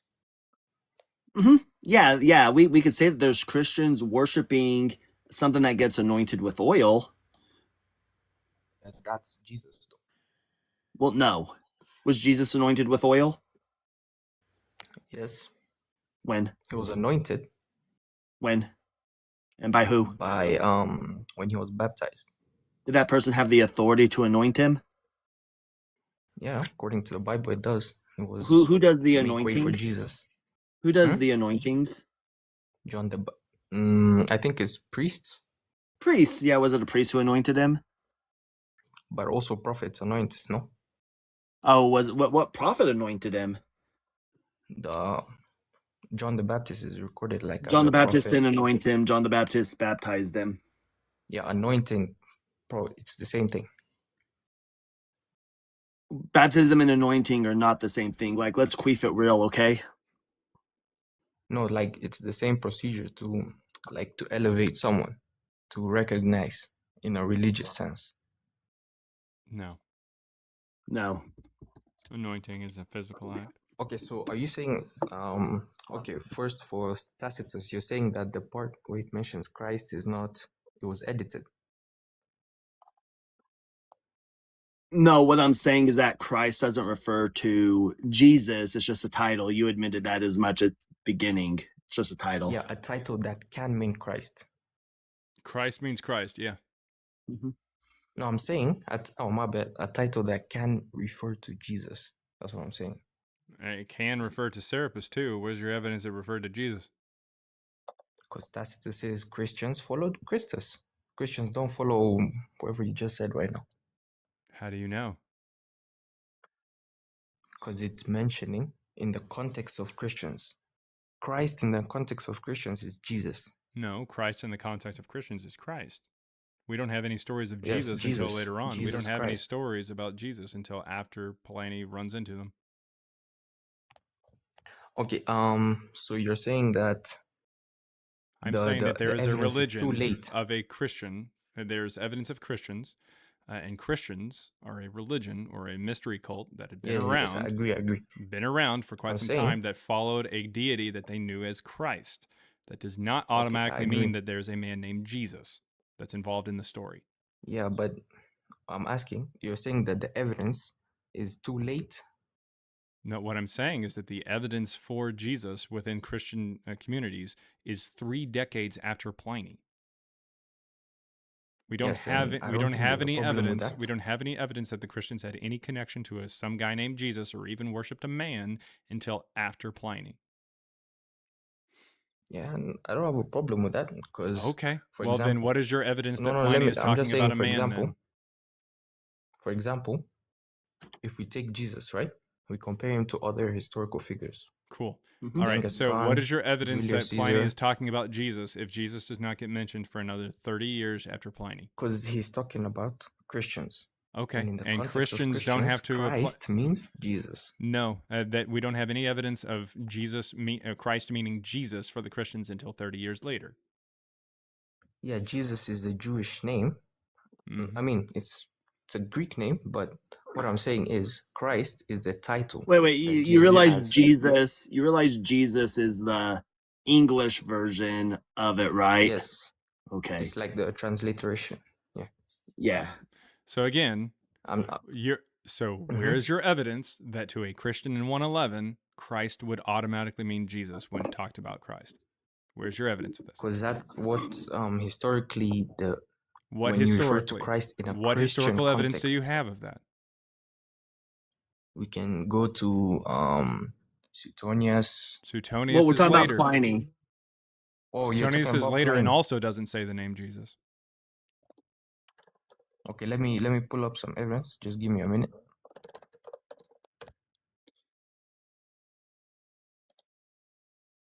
I mean, what we get while you're looking that up, what we get is that they meet before dawn on a fixed day to sing hymns. to Christ is God, stuff like that. What we don't get is that he's born in Judea, that he's the queen of peace, that he was baptized. Like, we get none of this.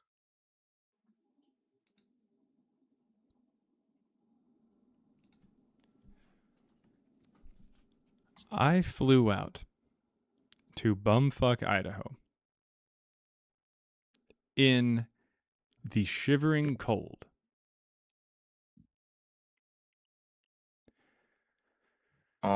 Okay. In regards to Pliny the Younger. Hello? In regards to Pliny the Younger, we find that he's not talking about what the specifics of Jesus. He's talking about a Christian movement in his local province. No, what we're talking about is, so he mentions at the very beginning of the letter, he's writing to Trajan because he doesn't know what to do with these Christians. He doesn't know what to do with them. He's like, I have no idea who these individuals are, but the problem is he served under 3 emperors as a lawyer. He's a governor at this time. He's referred to as Trajan's secondus, so he's the second in command. And the fact that he has no idea who these Christians are is kind of problematic. But he says, but I know they are religious. And how do I know they're religious? They're doing these things. They're meeting on a fixed day. They sing hymns. There's this Christ thing that they're looking to as God. They're doing these things. And so because I recognize that this is a religious thing, and I presented them a picture of you just to make sure that they're going to follow the religious laws. And when they or those that refused to bow a knee, I tortured and we punished them. They got punished under the law. There's nothing here about like Christianity specifically. He's pointing out things that were common for most mystery cults of the time period. Yeah, but he also mentioned such as they're not partaking in regular Roman festivals, like let's go sacrifice to this god. That's the reason he's writing the letter, because other people wouldn't. Civil groups. Yeah, if you weren't part of the Roman cult, or you're part of a religion that necessarily didn't do sacrifices, you wouldn't do those. It's just mentioning the things that religious cults do at the time. Yeah, but okay. To your response that Christ does not mean Jesus, from Pliny the Younger, we can infer a few things. We can infer that he's talking about Christians. One, he's talking about Christians worshiping this figure known as Christ, right?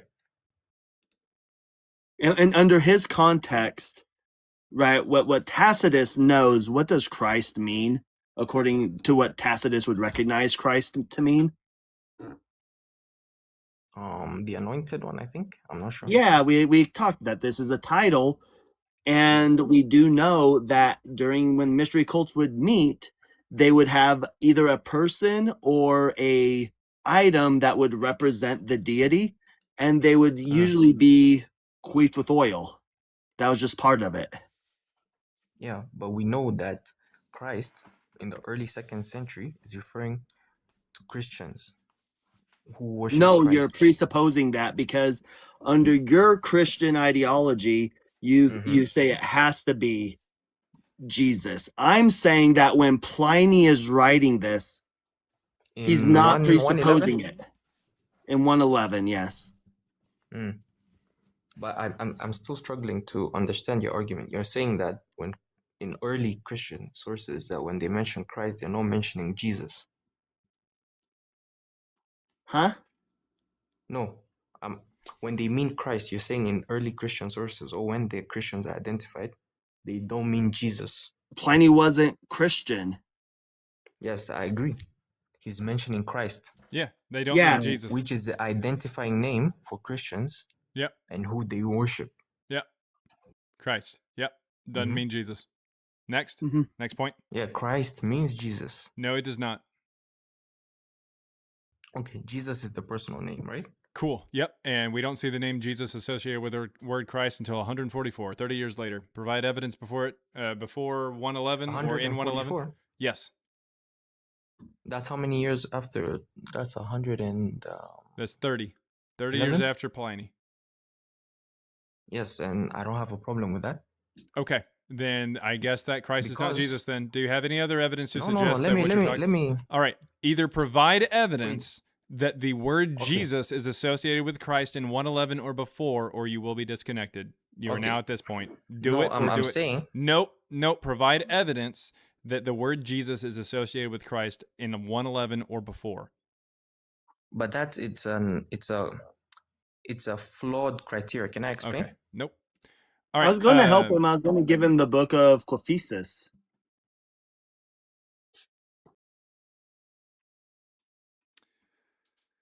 Cyber, you see this? Yes. You see this? This right here is not just a shield. I made that. Yeah. This right here. This is a form of currency. This right here, it is incredibly valuable. Yes. It purchases the right to tell you to, for the love of God, man, stop using the word queef.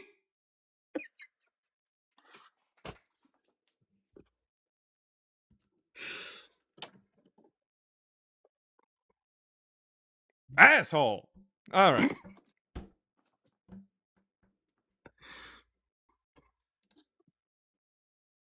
Anyways, I was hoping the guest would catch it. No, he didn't. Not at all. $5 from Super Chat over there on YouTube says, skip the oven. This is not going to end well. Skip the oven. Feel the spasm. Just add air and enthusiasm. Light, fluffy joy in every spoon. One bite and you're over the moon. Queef quip. And real quick, you did mean for the love of queef, right? And then he left. And then Cyber was no more. 0% fiber. $2 from a nope. The Queef Shield.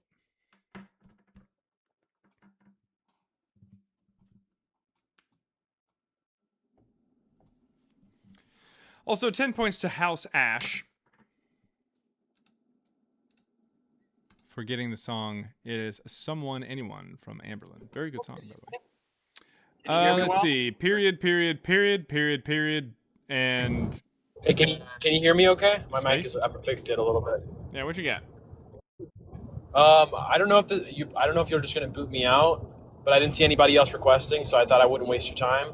I've just kind of came across your channel here. Why would I kick and you out? I used to be, because I'm not really disagreeing with you. I just want to ask you a question, or like what your thoughts are. I guess I've realized like all these mainstream like extra biblical accounts of Jesus are interpolated. Like people talk about Josephus or Tacitus, and they're obviously interpolated. What's the big heavy hitter or something that I can get to chew on or think about that you could give me now? I was listening, but I kind of joined late and I'm in my car. For what, like historians? Existence of Jesus. And another question is why, people usually say, okay, most scholars agree that Jesus existed, and that's true. But what are most scholars getting wrong then? Are they just kind of bored with the question? So it's two things. Number one, they're assuming that the New Testament is written in the 1st century / a lot of these historians are a lot of the claims from these historians, or a lot of the claims that these historians like Tacitus or Josephus wrote these things, and they're like actually authentic. These are things that they're getting wrong that we can tell now is not the case, based off of more information that we find about these people, or about the context of what they're talking about, or just literary analysis of the actual text itself. On top of that, they're just kind of assuming that the church fathers are correct when talking about certain things. Like, for instance, Bart Ehrman is the leading atheist, or agnostic scholar that says that Jesus actually existed.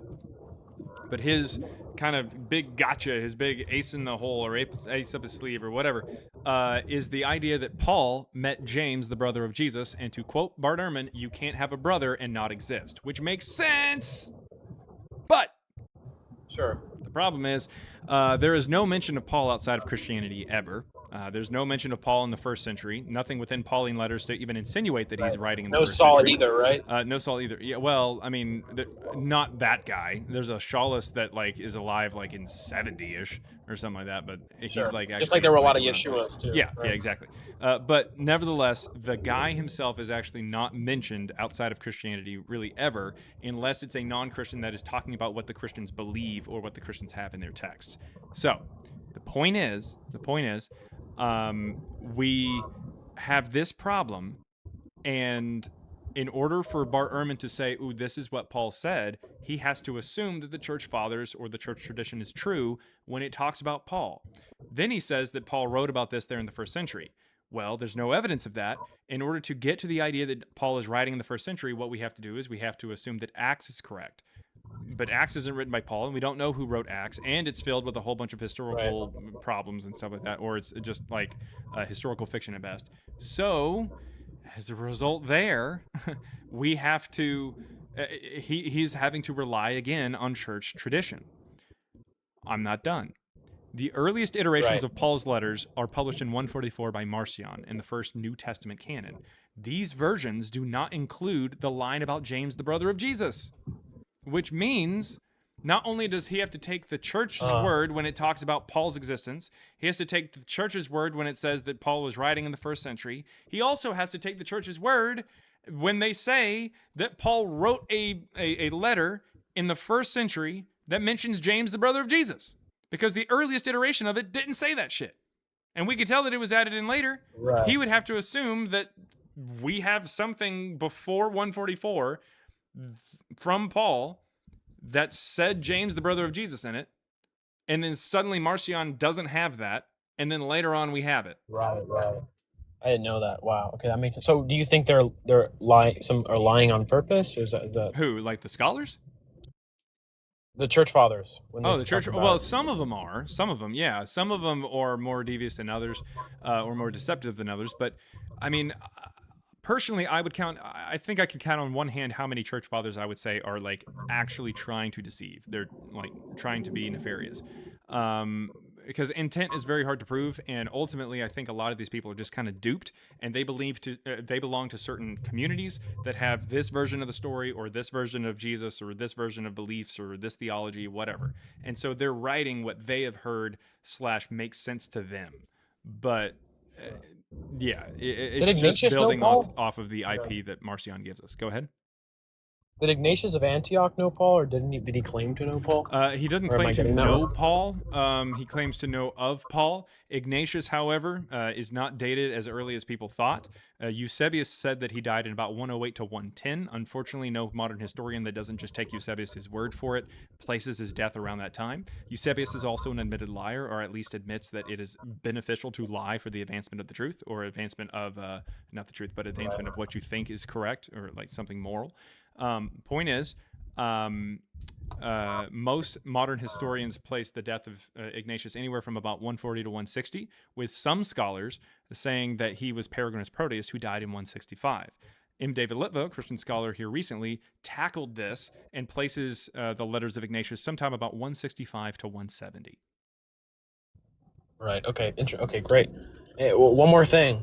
I feel like I know where your answer is to this, but what do you think about the Shroud of Turin? For me, that is still kind of a surprising or interesting thing to look at. It's cool looking, but it's from the 14th century. It's pretty obvious. Didn't they say like they were testing the fibers? But also, okay, another thing. I'm not, matter at I don't all. believe. Here's how we know that the shroud is fake. You see this right here? See it? Yes, sir. It is a face. It Yes. is a mask. It is 3D. If you were to cover this in paint or blood or dust or mud or dirt or whatever the fuck you want to cover it with, and then you were to take a white sheet. They say he levitated. Doesn't matter. And then you take a white sheet and put it on the face, and then you lay that sheet flat after you get the imprint of the face, it will look like this. Right. If it is pulled Well, so that's what I've tight that heard. we That get, makes sense. if it is pulled so tight, you get the eyelids, which are in the recess of the skull, and if there was something laying on his face, the eyebrow or the forehead, the hip, or the cheekbones, and the nose would actually keep it off of the eyelids. So it would have to be pulled skin tight in order to actually get the eyelids, which is what we unfortunately see when laid flat. That sheet should look like this. I'm going to pull up right Even here if for you you. levitated, Say it would what? look weird. I mean, it doesn't. I've heard make people any say difference. that he levitated. Well, yeah, it doesn't make any difference. And also, how if he levitated, the sheet would have fallen off his back. I don't know how we ended up not getting his back. Right, it's a cut. Yeah, right. That's just but cop out. this right here is the mask of Agamemnon. It is an actual funerary mask, and you see the sides of the head and stuff like that, like the ears and shit, because that's exactly what it's supposed to look like. This is the Shroud of Turin. This is what it is right here in the negative. This is highlighted. It should not look like this. It would end up looking a little bit more like this. We would get the sides of the face, we get the sides of the torso. You wouldn't get the individual fingers. That doesn't make any fucking sense. How would we be able to see the individual fingers perfectly like that? You lay it flat and it would look like a mitten. It literally does not make any sense.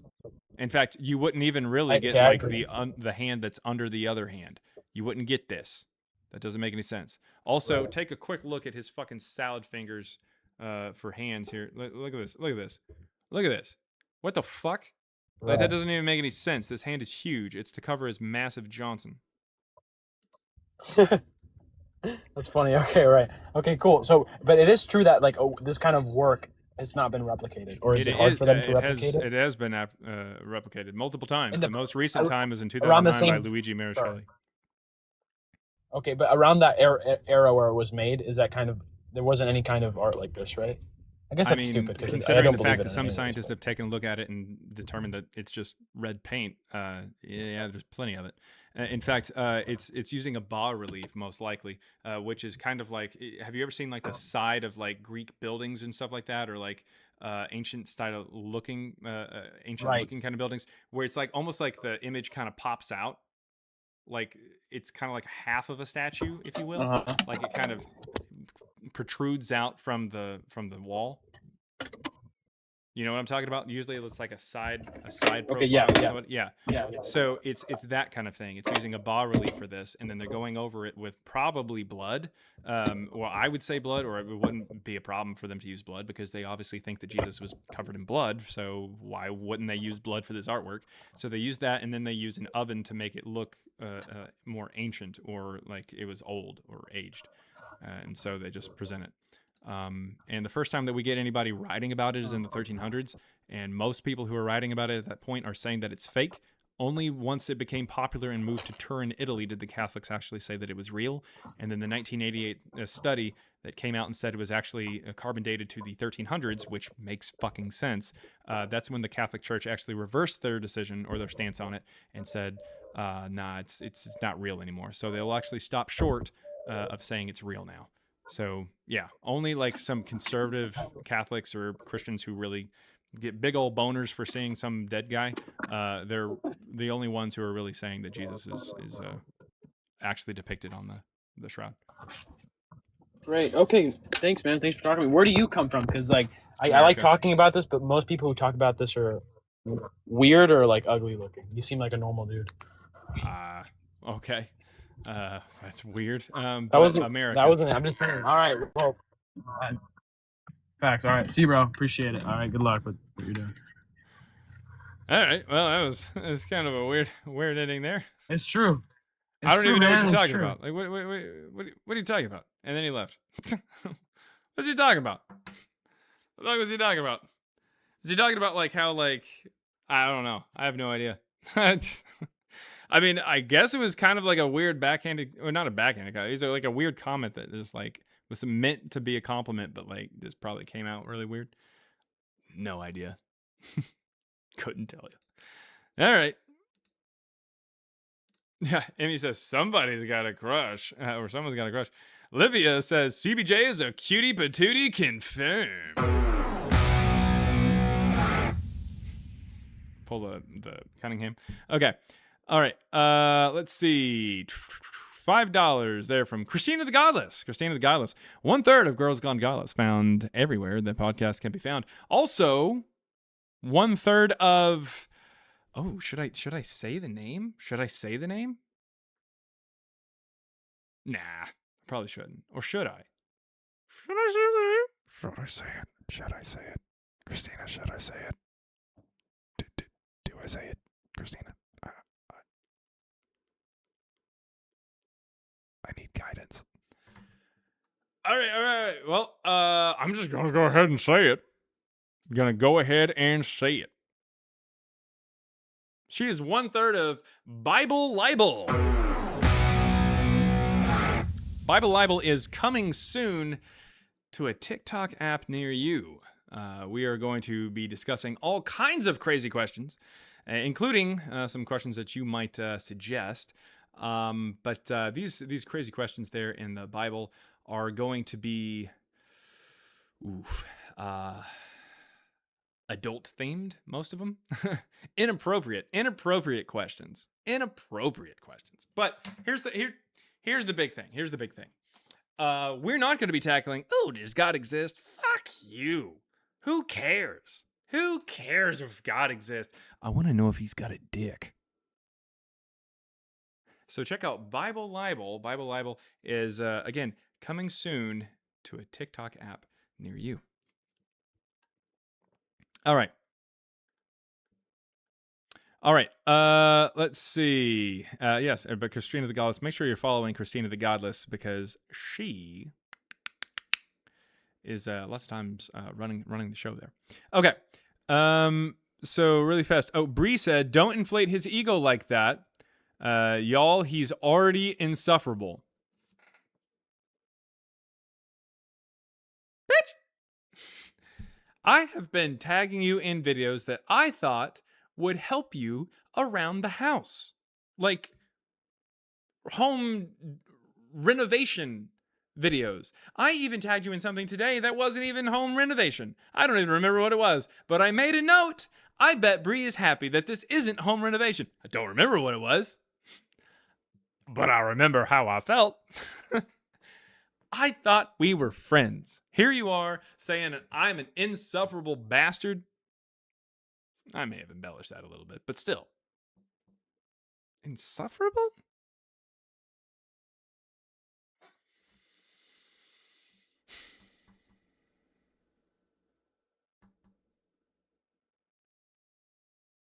Someone around here smells like a rat.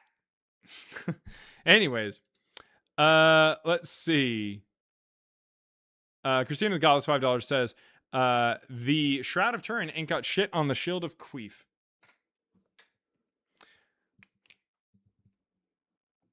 Don't fucking ruin this wedding gift for me. Anyways, just saying. All right. $2 there from a Lote Nope. We will stop queefing if you bring up Cyber. I didn't drop him. He dropped himself. Lote Nope, $2. We want Cyber back. We want Cyber back, no queefs. You didn't even spell queefing right, but I don't know why I'm giving you this thing. Anyways, $1.99 from the prototype. Was it queef-handed? Oh, backhanded compliment? Oh, okay. Yeah, I know what you're talking about. Ridiculous. Lote Note, $5. Really? Queen Laquifa, Dr. Jem. I thought we were friends. No queefies for you. I thought we were friends. Yeah, maybe, sort of, kind of. Maybe. It's classified. The Poly T. Hello. Hey. I have a question. So hopefully I've got an answer. Yeah. Do pastors and priests know of these facts, but just choose not to sort of use them? Because I'm like, my area of expertise is politics, like political science. You know, I have degrees in that. Your name? And when a kid comes up to me and he's like, George Washington and blah, blah, blah, and his teeth were made of ivory, I'm like, no, they were made of wood and slaves' teeth. And then they look at me and I look at them and they blink and I blink. And then we walk away awkwardly. Like, those are the facts, though. So I'm just wondering, so are they just not utilizing the information, or what's going on? A fun fact, they actually weren't made from wood. believe it or not. That's a common misnomer or misunderstanding. It was actually mostly hippo bone. There was slaves' teeth that were pulled out. You did get that right. But wood wasn't actually involved with the actual teeth themselves, not necessarily. With the with the top part, like what we would call the gums. Maybe, but people generally say wood so that they don't have to say slaves' teeth. That it became like a rumor that they were made out of wood, because if you said they were made out of slaves' teeth, then it made him look bad. Well, yeah, but that was like that was the most common way to get dentures back then. Oh yeah, we actually have a letter of him writing to a dentist asking for better dentures, which is kind of funny. Anyways, I need some more back molars. Better get to those sling parts. It's very bad, but anyway. But yeah, that's just made me question. It's like, do they not know it? Do they do know it? But there's so much pressure on them sort of not to say certain things that they just sort of say what people expect, or so there are some people who are involved in I believe it's called the Clergy Project, which is basically it's people who are actually actively involved in religion, but they are not believers anymore due to one thing or another. That's usually geared around like atheism, agnosticism, or like, just losing just faith in general. But for the most part, like when it comes to like Jesus and Paul never existed, I would imagine that the vast majority of people who are involved with religion and stuff like that and scholars and stuff like that assume that he probably did or likely did or something, or not like scholars, but religious scholars, people involved in religion. Most of them are assuming that he did exist. I don't. There might be a few that are like, yeah, this didn't actually happen, but I'm still involved in it. But usually the people who are involved in religion and they've deconstructed are usually just deconstructing around like the concept of God, if that makes sense. Okay, now, so that makes sense. I will tell you though, and you didn't hear it from me. Well, you did, I guess. So there's that. But a surprising, and this is an actual quote from a scholar, that told to me on this TikTok live months ago. A surprising amount of scholars would agree with me on my take for Jesus and Paul not existing. They would agree with how my co-author and I explained that even the natural Jesus and Paul, as presented by the New Testament, did not exist. They would agree with this. They would be reluctant to use the term mythicism, which is what this is. The idea that Jesus didn't exist is a myth. It's mythicism. So they would be reluctant to use that term simply because it's involved a lot with conspiracy theories and shit like that, which is true, and I get it. But there's a lot of scholars that we have talked to, kind of not offline, but like privately, some in person, and they're like, yeah, this is he didn't actually exist. Like he didn't. Like they're like, nah, the stories are fake, but they don't. They don't publicly say that, I guess. They generally want those conversations to stay fairly private, which is why I'm not naming who said this. They have specifically asked us to keep that kind of stuff private. But nevertheless, there are a lot of scholars who understand that the Jesus that is presented in the New Testament, even if you don't look at the supernatural stuff, nah, it's just stories. Like it's just a story. But don't. Okay, so scholars agree on that, but don't they also agree that we need to sort of get to a point where we start introducing the population en masse to this concept and kind of pushing people towards the fact that just because you can't have sky cake doesn't mean that you need to be non-virtuous person with zero ethics, zero morals. Like, isn't it time to start kind of teaching people that, like, okay, I mean, yeah. I mean, that's what the point of this live is for, is to try to get out there, grassroots kind of stuff where you're saying, hey, at least be able to question this. If you believe something that we have evidence against it, you should stop believing that. If you have or if you believe something that you don't have evidence for, either way, you should set it aside. But if you believe something that's true, then keep believing it. That's perfectly fine. And by the way, I don't think it's Sky Cake. I believe it's Sky Baklava. But baklava or something. Yeah, but whatever it is. Well, it's Europe. I mean, it's I don't know. I don't know. I've been to the Vatican. But I've been to the Vatican. It was a strange place. Currently right now, the way that the Western world is going right now, we're not headed that direction. We're dealing with it, but we're headed out of it. Fortunately, is like the last dying and lashing out of an animal, and this animal is more or less religion and very conservative kind of politics based off of that religion and connected to it. It's only a matter of time. It's only a matter of time before it all just kind of implodes. It's like a little bubble. We look around and we go like, oh shit, like the world around us, like they're trying to put like the Bible into teaching in Texas, and they're putting the 10 Commandments on the walls, and they're putting it in all it is just Christians going, oh shit, we're not being recognized anymore. Quick, let's go fucking do something fast before we fade into obscurity. But unfortunately, involving politics with the religion is going to hurt them, because the average person who is not that religious and doesn't really care either way for the 10 Commandments or this or that or the other, and just goes to work like a normal fucking person and has to pay bills, is realizing that the conservative movement within politics is trash, and they're starting to realize that, hey, we should vote against that. So as we start to see more of like a blue wave in America, we'll start to see more of a going away from that religious side, because they're so closely intertwined. The only real way, personally, that Christianity could have, in my opinion, extended its lifetime within America or within like the Western world, is if it very closely aligned itself with like left-leaning stuff, because that's obviously more popular, because democracy. But but they never did. They never did. They focused on like the morality kind of stuff and just started driving that in. Yeah. Well, coming from a political point of view, I mean, there's a really good book by a man named Drew Weston. It's called The Political Brain.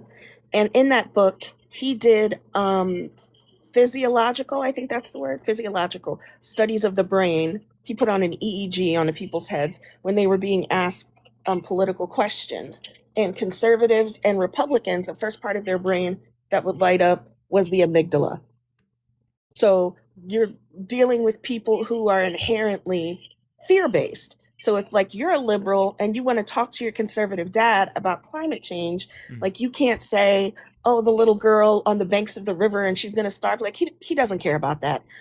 What you have to say is things like, every time you put gas into your gas tank, you are giving $2 to a terrorist and making another 9/11 possible. It's all about messaging, it's the messaging for it. Yeah. So well, I'm hoping eventually the messaging changes on the left, and we can kind of like get through to them that way.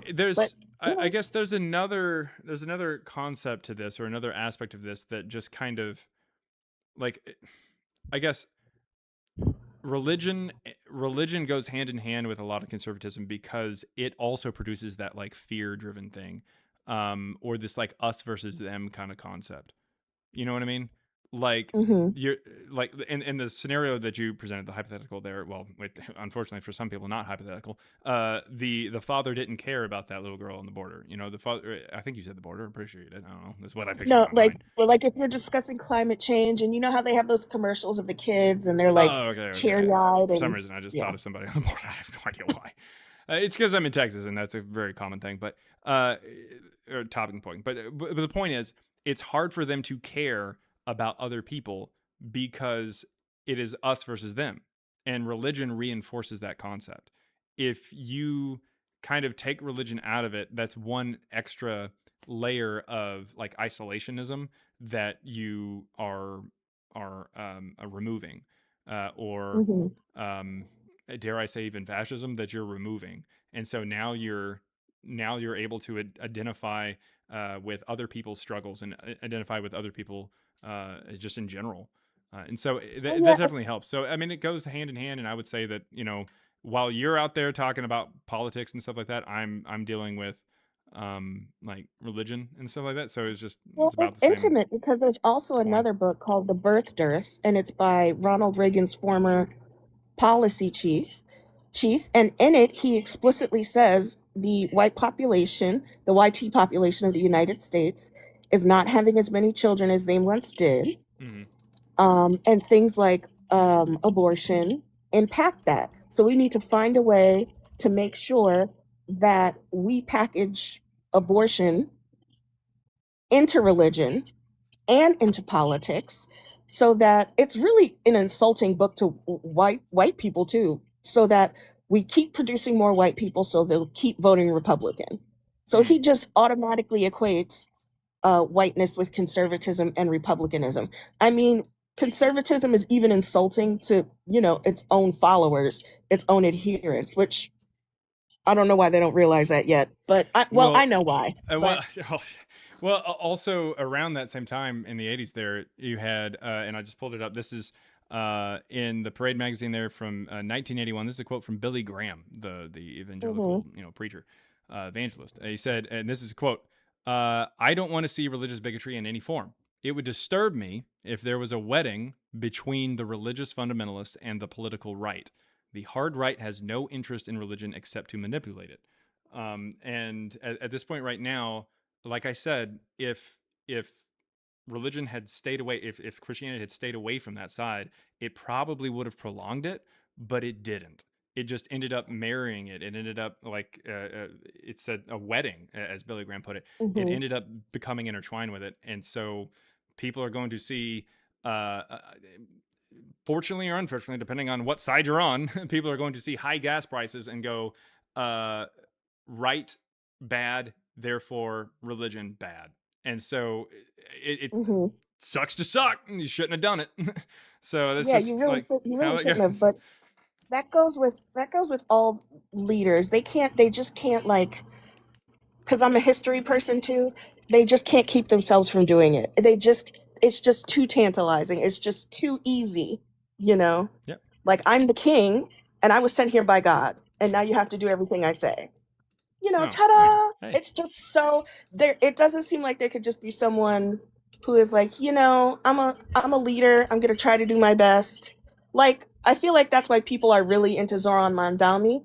Not even because of the socialism, but because he's like, you know, I'm just up here doing my best. doing the best I can. Yeah. So, but I'll get down. Oh, thank you very much for coming up there. Thank you for having me. The polity. I think it's, I said polity earlier, but I think it's, you're supposed to like politics. The polity, I think. The polity. There you go. The polity, everybody. Polity. Alrighty. So, fashion inventor, what you got there for us? Hello, you can hear me. How are you? I can hear you. Yes. You're a prophet.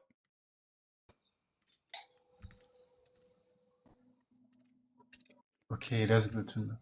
So, yeah, I disagree with your topic, but yeah, I want to ask you something. All right. So yeah, what is your method of knowing whether somebody exists in history past? We can know how, or we can judge how confident we can be on something like that from antiquity based on certain levels. So the highest level is going to be their remains or descendants, or something that we can actually date, like a stone that dates to them, something that they owned, something archaeological, or their remains, that kind of thing. That would be pretty good. So DNA to some extent, or descendants, and then archaeological stuff, and then finally stuff that they wrote that stylometrically comes back as them, things written to them that stylometrically comes back as that author, things written about them from a contemporary that comes back stylometrically as them. Then you get to things after their life that talks about them in a mundane way, stylometrically, of course, without kind of any issues or anything like that, like magic or anachronisms in the text that show that it's not really writing about a historical thing. Finally, there's a whole bunch of dog shit that you get through, and then finally there's the Gospels down at the bottom, and the Gospels are going to be things written over 100 years after the death of somebody, like Jesus, and filled with magic and anachronisms, things that don't actually line up with place and time in the story. Also geographic problems, theological problems, like from the Jewish standpoint, things that don't line up with actual contemporaries of the time who write about it, as well as written in third-person omniscient, where you're able to hear behind walls and we can see where these stories are coming from, both the supernatural and natural stories, as well as the teachings. And the first person who publishes the text doesn't think that the person was a human being either, like the main character was a human being. That's pretty bad. Yep, there you go. Okay, yeah, sure. Thank you. So yeah, a question will be, do we have people who wrote about Jesus, even apart from what we have in the gospel? What are you talking about? What do you mean? Okay, for example, Josephus was a Jewish historian, and he did wrote about Jesus. All right, you see this right here? See this marker? All right. Sorry? Yep, you see this marker? Sure. Yep, it's marker. Yep, not a trick. I'm just going to go up here and I'm going to place you on the list of people who have brought up Josephus over the last couple weeks. All right, you are now officially a statistic. It's not going to get you anywhere. Would you like to continue talking about Josephus? Sure, let's talk about it. Okay, yeah, Josephus is interpolated into by somebody who writes a little over 200 years after his death, named Eusebius. He's an admitted liar and church historian / propagandist who decides to write the Testimonium Flavianum in about 315, 320. Okay, what's the proof for that? The fact that not only are the phrases that are found within it not Josephian but Eusebian in nature, but also the text before the paragraph found in Josephus, before the Testimonium Flavianum, actually goes with the paragraph after the Testimonium Flavianum. So if you take it out, it actually flows. It is not mentioned in the table of contents that Josephus puts for his stories as well, or his books. Let's see. Also, 6 or 7 different church fathers prior to Eusebius quote from Josephus, some of them quoting from Antiquities of the Jews. None of them mention that particular paragraph. That's pretty bad. And of course, there's also parts of it that Josephus wouldn't have said anyways, saying as it says that Jesus is potentially a god, he was the Christ, and also he resurrected as the divine prophets foretold this and 10,000 other wonderful things concerning him. A Jewish person, practicing Jewish person in the 90s who supposedly lived at the Roman emperor's compound as he was persecuting Christians in the 90s, he wouldn't have written that if he wanted his head to remain firmly on his shoulders. Okay, so most of what you said, you're presupposing that because 2 people can have the same style of writing. No, that wouldn't make any sense. The phrase that means miracle worker there, or it gets translated as miracle worker there in the text, Josephus does use that elsewhere, but he means it to mean poet, like a doer of good works, maker of good works. People translate it as miracle worker, but unfortunately he uses it for poet. The person who uses it to mean miracle worker is Eusebius, the person who wrote the thing. In his book Demonstratio Evangelica in the early 4th century, he said, and I quote, "Let us now make use of Josephus the Jew," and then gives us that paragraph. Well, yeah, like what I'm saying, all you're doing is presupposing. So now you're doing the miracle worker thing because it says miracle worker, even though Josephus used that word. He did not use the phrase miracle worker for any other particular text. He used it for poet. That's exactly what I'm saying. He used it in a different sense. Yeah, so he calls Jesus a poet. Was Jesus a poet? Did he? Yep. the phrase he means for poet everywhere else, he uses there apparently for Jesus. Does that make sense? Is Jesus a poet? You just said when he said miracle worker, he means someone who does good stuff. A doer Right? of good works, or a maker of good works. Okay, He yeah, does a good doer works. Yeah. of good work. Mhm. Yeah. Yeah, it totally follows that that is what he thinks about Jesus. I don't think you understand what I'm saying, man.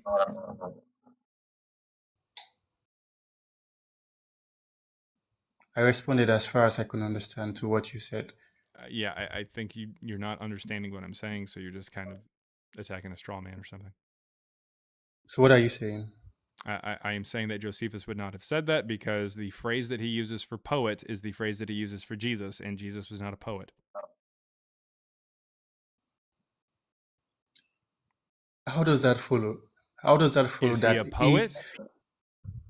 It doesn't have to be. Somebody can Is use he the a same poet? language. Yes or no? Is Jesus a poet? He's not. Okay, So quick the answer. phrase that He's not. Josephus I'm uses saying for it doesn't poet, have to be. I don't think he's going to call Jesus. What? Okay. What is the argument for that? He's not a poet. It doesn't follow. What? How does that follow? A phrase that somebody used in poetry, if that person used that same phrase elsewhere, it means that person means the same thing they meant in the poetry. It doesn't follow, bro. Yeah. It doesn't follow. Yep. All right. You need to Anything give a else, buddy? justification. How does it follow? Anything else that you got? Yeah, I need a justification on how does that Yeah, follow. I already explained. It's because he's not a poet. Do you have anything else? That's begging the question. It's not. It is. You can move on if you want to. Sweet. Do you have anything else? Nah, I wanted to talk about Josephus, but it's like you don't want to give me a justification. Sounds good. Basil Billions. I think Hello, I was not boss. understanding what I was saying. Basil, how's it going? Good, yourself? Doing good, doing good. What you got, man? Just on the topic you guys were discussing, doesn't it also mean something else? The whole poet thing doesn't it also mean something else? The way that Eusebius uses that phrase, he means miracle worker. Like a doer of remarkable things and deeds. Yeah. So he's not calling him a poet. He's calling him a maker. Yeah, Eusebius. Correct. Eusebius is doing that. So, in other words, Eusebius uses the phrase to mean miracle worker. All right. So whenever Eusebius, who was the first person to mention that paragraph, includes that phrase, it makes sense that that would be what it is. That's what it's supposed to mean. It's supposed to mean miracle worker because the person who uses the phrase for miracle worker uses that a lot, and he's the one who came up with it. Josephus does not use that phrase to mean miracle worker, so it would have to be the one instance that he doesn't use it in the way that he normally uses it. Eusebius uses it that way all the time. That's what I'm saying. But what is that proof of? That would be proof of further proof that Eusebius is the person who actually wrote that.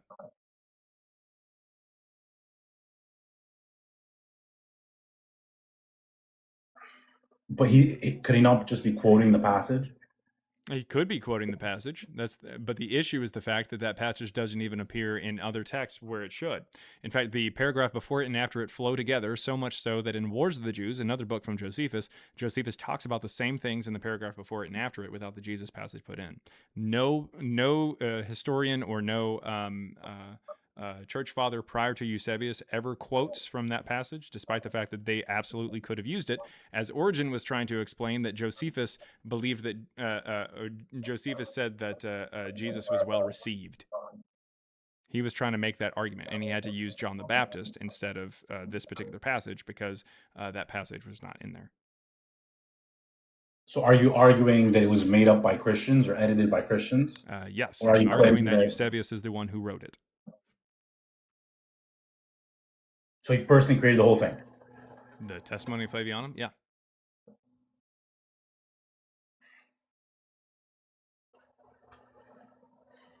But would you not agree that similar language can suggest some sort of influence or authorship, but it doesn't necessarily prove that Eusebius inserted it No, it into didn't really make a Josephus? lot of sense that Eusebius would be somehow influenced by Josephus.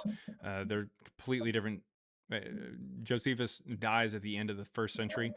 Eusebius is writing at the beginning of the 4th. It wouldn't make a lot of sense that he was the influence on Eusebius. So are you saying it's an interpolation? Especially since this one paragraph, I guess, is the influence on how Eusebius writes. That doesn't really make a lot of sense. Like, he just skipped over all the other instances of that phrase and stuff like that, or similar phrases like that, in order to just jump to that paragraph and say, this is how I want to write all my books and how I want to use my phrases. He's influenced not just by Josephus, but by Josephus in that one paragraph, in that one book, in that one text of his. That's weird. But there could be multiple possibilities, right? There could be that Eusebius whenever we run telemetry on the text itself, it actually just shows that it's him. When taking a look at the most frequently used words, which would be function words and not like thematic words. So no, it's Eusebius. There's no way around it. Eusebius is the first one to quote it. We don't have anything from Josephus until later, and even Christian scholars standards say that there's or Christian scholars will say that the Testimonium Flavianum that we have today has been interpolated into, but we don't have a version that isn't interpolated into. Like, we just don't. Even the neutral version that they say is actually more accurate to Josephus, which they're just kind of pulling out of their ass. But even if scholars were correct there, unfortunately, Eusebius is actually quoting the wrong one. So in the 4th century, Eusebius gives us the wrong version. So I don't know what to tell you, man. It's faked. Eusebius fakes it. But it could have been extensively edited earlier. It could have been an interpolation by Christians. Jesus could have been a velociraptor. At a certain point, we only have to go off of the evidence that we have. And the evidence that we have is that Eusebius is the first one to write it, and the stolometry shows that he wrote it anyways. So I don't know what to tell you. But what peer-reviewed research shows that stolometry can reliably... Kenneth Olson's papers on it. Pardon? Kenneth Olson's papers on it.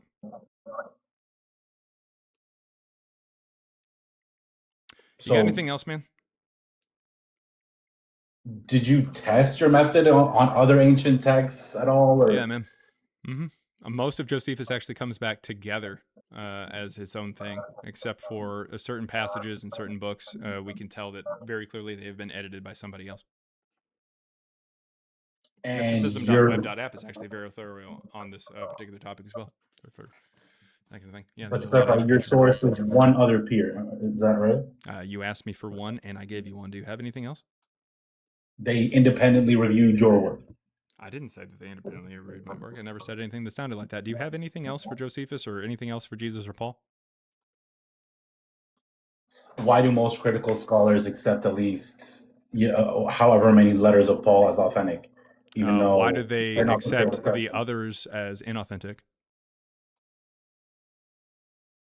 If Paul was invented, why do his letters portray him arguing with Peter, James, Christian leaders? Because the earliest iterations did not have him doing that, and they were Marcionite in context. And since Marcion was considered a heretic, the later 2nd century Proto-Catholic church or Proto-Catholic church leaders decided that, hey, we are going to take this Paul character that Marcion introduces in his IP in 144, and we're going to make him subservient to the apostles, who we believe are actually more of an authority, which is why we claim like apostolic lineage than anything else. So in Pauline epistles, they edit and add to things in order to make Paul seem more subservient. Tertullian himself, writing in 200, says he has to take Paul's existence on faith. The only reason he does so is because he has his own edits of Paul's letters. Otherwise, he believes Marcion in 144 just discovered Galatians, which is considered to be like one of the first, if not the first, epistle. On top of that, the book of Acts also makes Paul very subservient to Peter, and even says that Paul was not allowed by the Spirit of Jesus Christ himself to enter into the province that Marcion was from, because it is very anti-Marcion. But none of those survive. Like the Marcion Gospel and the Pauline collection didn't even survive original manuscripts. So what did that you is use to not analyze? actually entirely accurate. We don't know exactly. P69 is a particular section of the Gospel of Luke that could also be Marcion's Gospel, considering the fact that the Gospel of Luke took from Marcion's Gospel. So yeah, there you go. So we actually have scholars who say that it's very possible that we do have at least some fragments or some small manuscripts of Evangelion. Also, on top of that, we know what it had in it to some extent because of the quotations from Irenaeus, Tertullian, and Origen. Did you say Marcion preceded Luke? Yes, absolutely. But how would that prove that Jesus never existed? Wouldn't it only establish the relationship? Oh, okay. I mean, it's just so one. It's just one like pebble in the castle that we're able to build. But okay, but it definitely it doesn't in and of itself mean that Jesus didn't exist. That doesn't really make a lot of sense. But it definitely doesn't help, or it definitely doesn't help Jesus' existence. Definitely doesn't help. But isn't it circular to reconstruct from later Christian writers? No. And then was the result to claim that Marcion created Christian writing? No. I didn't say that Marcion created Luke. Also, he did create a Christian writing. He was a Christian. So, I mean, I don't really have to tell you that. But when we run Luke itself, we can tell that there's multiple authors in it, and it splits exactly with what Irenaeus, Tertullian, and Origen said was the content of Evangelion. So, I don't really fucking care. Do you believe Paul met James? No. In fact, in the earliest iterations of Paul's letters, as published by Marcion in 144, James, the brother of Jesus, is not even mentioned. So you're saying it was inserted later? Yes, by people who believed that Jesus was a historical person and wanted to make this deity more historical. Instead of a historical person who becomes deified over time, Jesus is a deity who becomes historicized over time. Is there any independent, evidence that shows that this was inserted? Yep. The fact that the earliest iterations of Paul's letters don't include that, that's how that works. In fact, if we're able to take a look at those sections of James and whatnot, there's only that include James. They very clearly come up as a completely different set of authors anyways. James, the brother of Jesus, I think he might be mentioned in Acts, maybe. But that's still not Paul, but it's still second century documents. We don't actually have anybody talking about the death of James, the brother of Jesus, until the late second century. And what's interesting about that is the fact that the first time that his martyrdom is mentioned, it doesn't even line up with what Josephus supposedly said in Antiquities of the Jews 20.9.1, where it says that James, the brother of Jesus, was stoned. So it's just at a certain point somebody realized that there's a Jesus and a James who are brothers there in Antiquities of the Jews, and they decided to take that story and say James was stoned. And they forgot to fix the problem at the end of that paragraph that says that Jesus is the son of Damnius who becomes high priest in the early 60s. So that's not the right Jesus. Or James, I guess, for that matter. Question for you. If every single passage contradicts, how can I put this? If everything is classified as an interpolation, what evidence could ever disprove your theory? Ooh, I'm saying that there are... What do you mean interpolated? What are you talking about? Like if every passage that contradicts your theory is classified as an interpolation, what evidence could ever disprove your theory? Evidence that would disprove it, especially would be like archaeological evidence, that kind of thing. That would be pretty nice. Like if we had something that dated to the first century that mentioned Jesus or Paul in a mundane way, that would be fan-fucking-tastic. But we don't. We don't even have any manuscripts or fragments that date before 200. So how do you explain the spread of Christianity across Judea, Syria, Greece, so quickly? Jesus and Paul were invented only shortly after Marcion. I don't even really know what you're talking about. Like during what time period? Like shortly after Christianity, it was spreading. But how could it spread if it's based on the death of Jesus? I would assume, like early Christianity. Well, that's kind of weird because there's an inscription over in Rome that dates between 16 BCE and 37 CE that mentions Christians. And there's a cup that dates to the end of the 1st century BCE that says through Christos the magician over in Alexandria. And Philo of Alexandria mentions the Therapeutai there in about 20 in his book on contemplative life, and Eusebius and Epiphanius, both Christian historians in the 4th century, said that those are the first Christian monks. So it seems like it didn't start with Jesus, does it? So there were writings during Jesus' time, and you're saying that doesn't prove that Jesus... there are writings that date to potentially the 1st century BCE, and also 20 when Philo writes would have been before his ministry. So that doesn't make a lot of sense. You think that there were Christians in Alexandria, Egypt, before Jesus started his ministry in Judea? I don't know. Do you believe Jesus went to India or what? There's lots of stories, right? No, and those stories are actually debunked pretty easily. That's just something from the late 1800s. Even if you proved that every single gospel was completed later in time, how would that prove that Jesus did not exist? I didn't say that it did. I didn't say anything that sounded like that. Okay.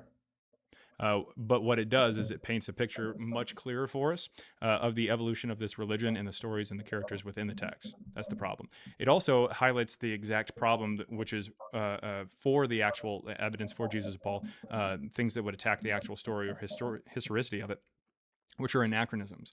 There are things in the 2nd century that were around that these people who were not Jewish or anything like that, and their grandparents weren't even potentially alive to see Jesus. They are things that they add into the stories because they think that these 2nd century concepts are still around. For instance, in the 2nd century, the Jews had rabbis. They were a dime a dozen. There was a lot of them. But the first rabbi is Yohanan ben Zakkai in 70.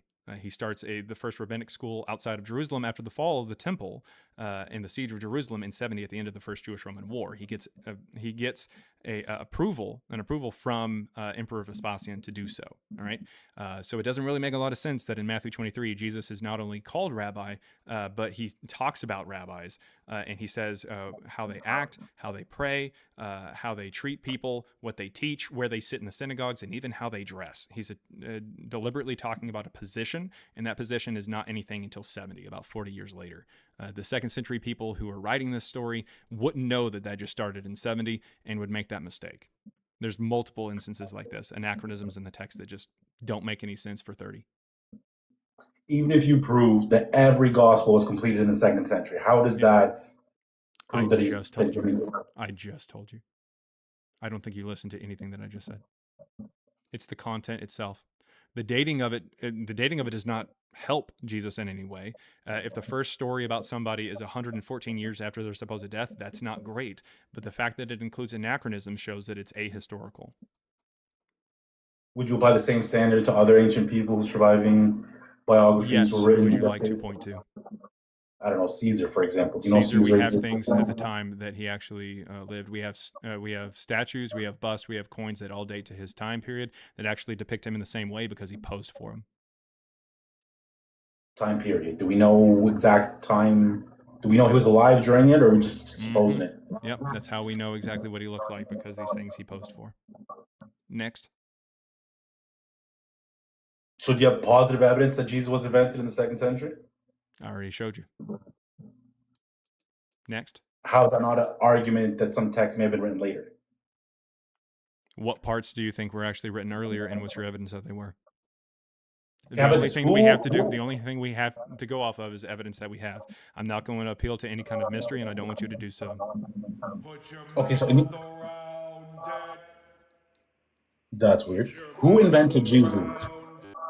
Who invented Jesus? We don't have really any firm person, but the best guess that we have is Marcion, who publishes the first story of Jesus there in 144. When he publishes the first New Testament canon, it includes a gospel known as Evangelion or Evangelion, which means gospel in Greek, along with 9 or 10 books written in the style of letters attributed to a man named Paul. So he's our best guess. Prior to that, the Christians are mentioned, but and now where was this done? In Sinope, that's where he's from. It's northern Asia Minor. And your evidence for this event is Marcion's books, I'm assuming? Not only Marcion's books, but Justin Martyr, as well as Irenaeus Tertullian in Origin. And how did this inventor persuade geographical groups of different Christians that they all descended from a first century movement that was made by showing up with money? That's exactly what Tertullian, Irenaeus, and Origin said. I mean, he's got money. He's a wealthy ship owner. He was also known as the captain. That was his nickname. That being said, whenever somebody could read or write and they came from money or anything like that, they were actually well received. As Lucian of Samosata in 166 writes, in The Passing of Peregrinus, he talks about a guy named Peregrinus Proteus, who was a patricidal con man who unalived his father in the early 2nd century and ran away from home there in Asia Minor, and ended up mixing in with the Christians and just basically grifting them into thinking that he was, quote, the second coming of Socrates is what they called him. And they gave him positions of power, made him a bishop, allowed for him to write books for them and then edit others, is explicitly what Lucian says. He also writes letters to different cities, if that sounds familiar. And then whenever he was inevitably jailed for patricide, the Christians bribed the guards in order to go into the prison and have sex with him. So this is something that was a very, very lucrative job, which was grifting Christians, or as Lucian says, miserable wretches. So yeah, all you have to do is just flash some money and the ability to read, and you just duped a whole bunch of Christians. Kind of like today. So you think it was the whole religion's made up? It's lasted 2,000 years. The religion itself is a mystery cult. The story of Jesus is made up. It's a mythology. Do you believe in any religion being truthful? Can I ask? Irrelevant to the topic. Fair enough. Fair enough. It's not as crazy as you might think. The idea that Jesus and Paul never existed, at first it sounds like this is some weird kind of conspiratorial kind of bullshit. But once you start to actually take a look and start peeling back the layers of what the church has said for about 1900 years, you start to realize that this is built on a house of cards. The first time that we get any mention of Jesus, even by Christianity, is in the 2nd century. We don't have shit prior to that. Is that not debated? I mean, you can present something if you like. But like those dates, are they not? Do we know it's in the 2nd century? I mean, what are you talking about? Like, as far as people who are writing about Jesus and have contemporaries who say, I know this person, it's the 2nd century. We don't have anybody prior to 144 that mentions Jesus or Paul. We have Mark around 70 CE, right? No, well, we don't know that Mark is actually writing that. And no, there's no evidence whatsoever that it was written in 70. Matthew in the 80s, Luke in the 80s. There's no mention in the text that Matthew even wrote it, and nowhere in there that the author even insinuates that he's somebody who's writing in the 1st century.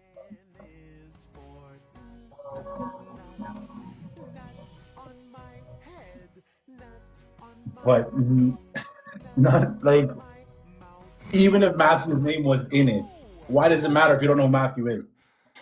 Say what? It's an anonymous author. Why does it matter if his name is in it? Because you're trying to say that it was written at a particular point in time. How did you determine that?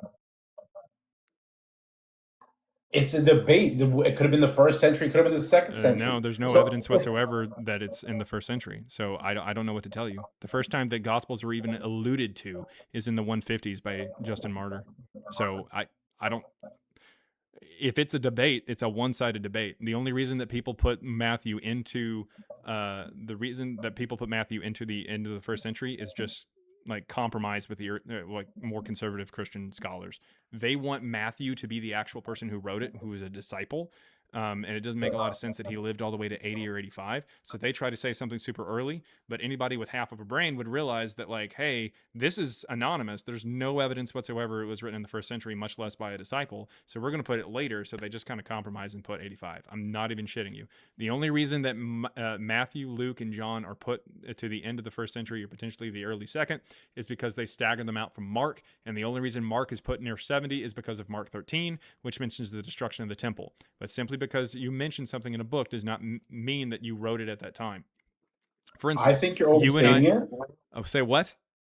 I think you're overstating it, but let's say I grant you that. I'm not. Is it not in no way, possible shape, or that form? I would like for you to point out exactly why the scholars, if I'm overstating it, tell me how the scholars date Matthew or Mark or Luke or John other than the destruction of the temple story.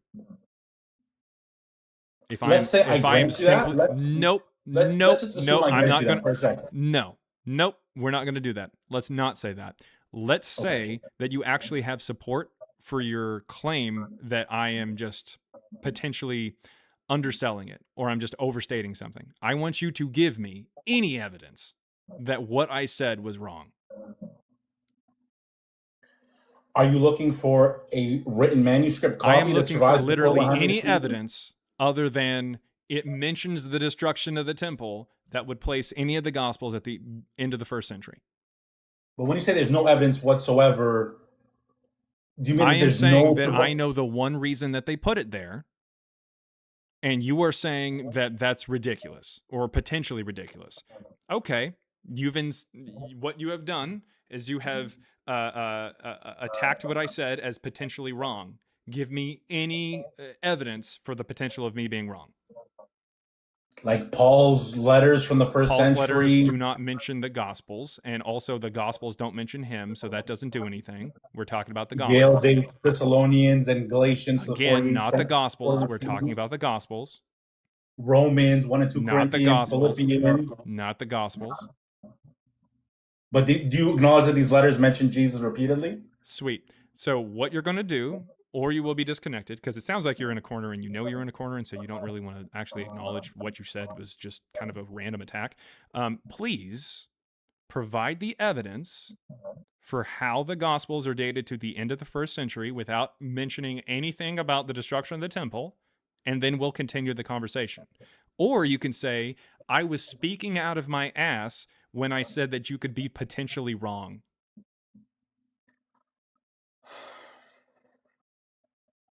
I will continue the conversation if either of those conditions are met. You either provide evidence to how I'm potentially wrong, or you say you were speaking out of your ass. Which one is it? Or you can pull the oh shit handle and just leave.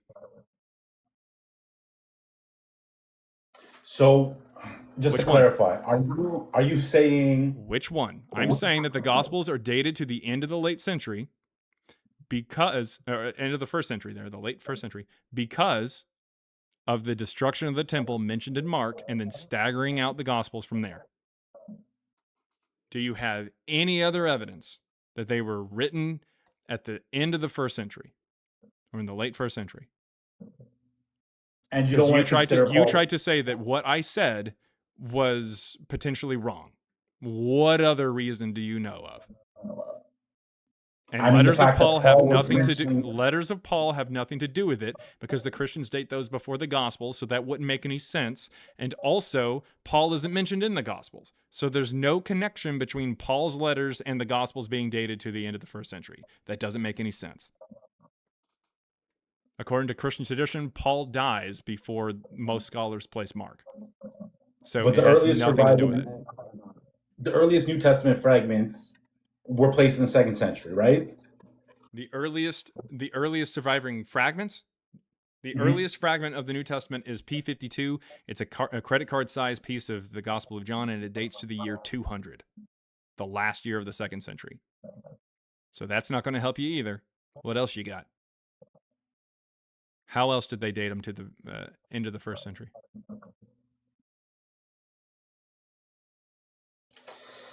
The fact that Matthew and Luke are from the first century. Like, I don't know what to tell you. Like, how did they date them there? I gave you the answer, but you said that was potentially wrong, and then I gave you the opportunity to say that you were just talking out of your ass. I won't even make fun of you. If you just say, yeah, I was talking out of my ass, I don't know anything about it, and then we can continue on. It's perfectly fine. But you said that I was potentially wrong. Give the evidence. Well, there's no calendar date. Basically, we know that Mark is earlier than Matthew and Luke, right? Mm-hmm.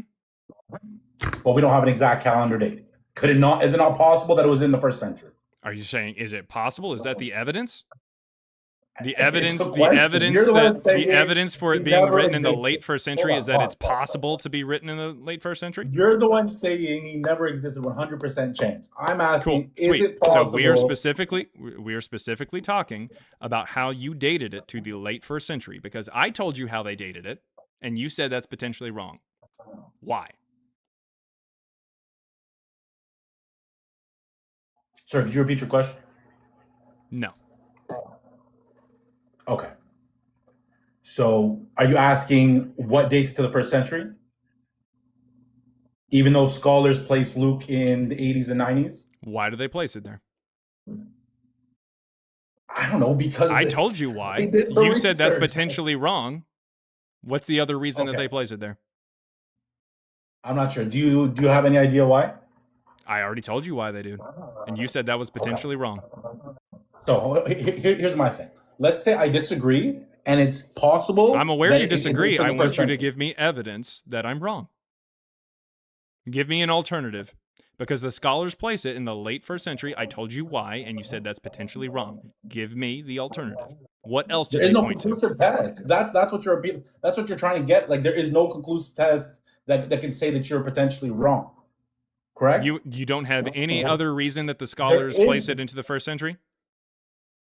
But showing a conventional date Is that uncertain does not prove. There is no proof. What do you want me to tell you? So the same way you don't have proof. So that I guess it you were exists. talking out of your ass? No, I'm saying okay. The possibility that listen, born in the 1st century. We're going to try. We're going to try this one more time. We have now reached the ultimatum part of this show. All right.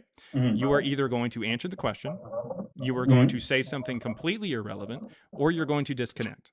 There's only 3 options, and if you say something completely irrelevant, you will be disconnected. All right. Now, I want to continue this conversation, but you're going to have to be intellectually honest for the first time in this conversation, and you're going to actually have to show some chops. Hell, 1 Peter 3:15 says you should always be prepared to give a defense of why you believe what you believe when questioned or demanded of you, and do so respectfully. And you're a shitty representative for Jesus and Paul. So here is how this is going to go. I'm going to ask this question, and then I'm going to give you the chance to respond. All right. For the sake of consistency, I'm going to go ahead and mute you. I will send you an invite to unmute as soon as I'm done asking the question. You just click the button and then proceed to answer the question or say some dumb shit or disconnect. All right. The Gospels, Mark, Matthew, Luke, John, in that order, are dated to the late 1st century by scholars. I told you that the reason that they are dated there is because of the talk of the destruction of the temple found in Mark 13. Then, from there, they stagger out the Gospels. All right? That's all that it is. That's the only evidence that it's written in the late 1st century. You said that that is potentially incorrect. That the way that I was saying that was just overstating it or simplifying it way too much. All right. So what I want you to do is I want you to provide me with literally anything else that a scholar has given that shows conclusively that this would be dated to the late 1st century, other than any mention of the destruction of the temple.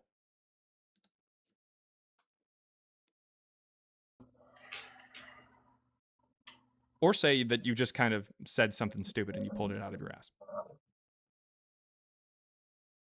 My thing is, you're looking for an exact date when you know it's in a... And there it is. I wasn't looking for an exact date. You told me that my reason that I gave for why scholars say something is wrong. It's not wrong. That's exactly why they say it. I'm not looking for a date. I'm looking for you to explain your reason for attacking what I said.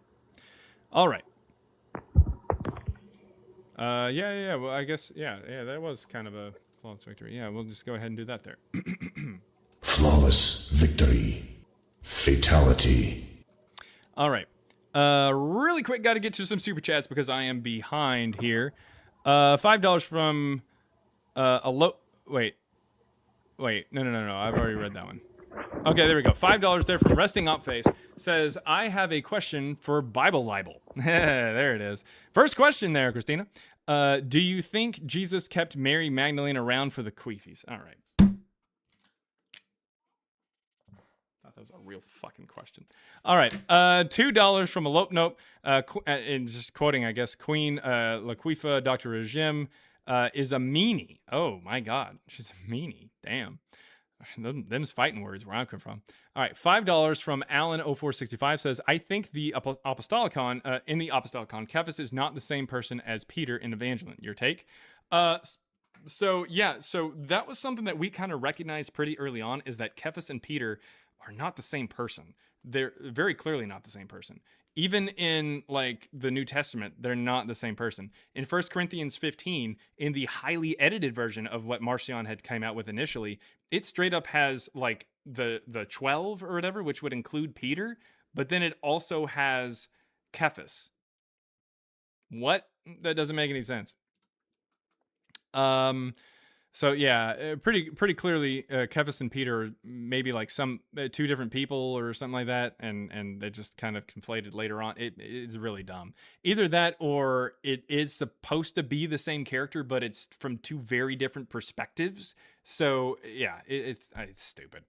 It's supposed to mean about the same, though. It's supposed to mean rock. So, yeah. $10. Thank you very, very much. $10 from Absolute Maniac says, the story of the Sanhedrin, its influence on the Roman state, the origin of Second Temple Judaism, and its roots with Persia.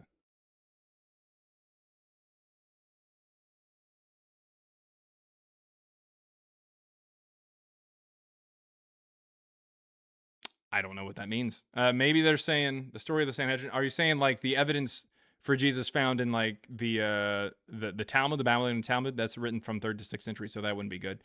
It's also very clearly lifted from the New Testament, considering the fact that it's calling Jesus the Nazarene, and it doesn't say anything about Nazareth. It never actually says Nazareth. No Jewish person really at all ever says Nazareth for a really, really long time. Also, its influence on the Roman state. Oh, you mean like Christianity? Well, Christianity itself grows, yeah, over time and just gets lucky, but that's in the 4th century that it actually like fully influences the Roman state. So that's not really evidence of Jesus. The origin of the Second Temple Judaism and its roots with Persia. I'm not gonna lie, I don't really know what you're talking about there. I don't know what that person's talking about. I have no idea. No idea. Tony D84 said Nazarene was a set of vows, bro. No, that's Nazarite, dipshit. Okay, let's see. $2 from Elope Nope says, Jesus still love you, Queen Laquifa, Dr. Jim. What is happening? $4.99 from Hard Work says, I have hard evidence of the existence of your mom. Say hello to her for me, please. You douchebag. No. It's all good. It's all good. It's all good. It's in jest, I hope.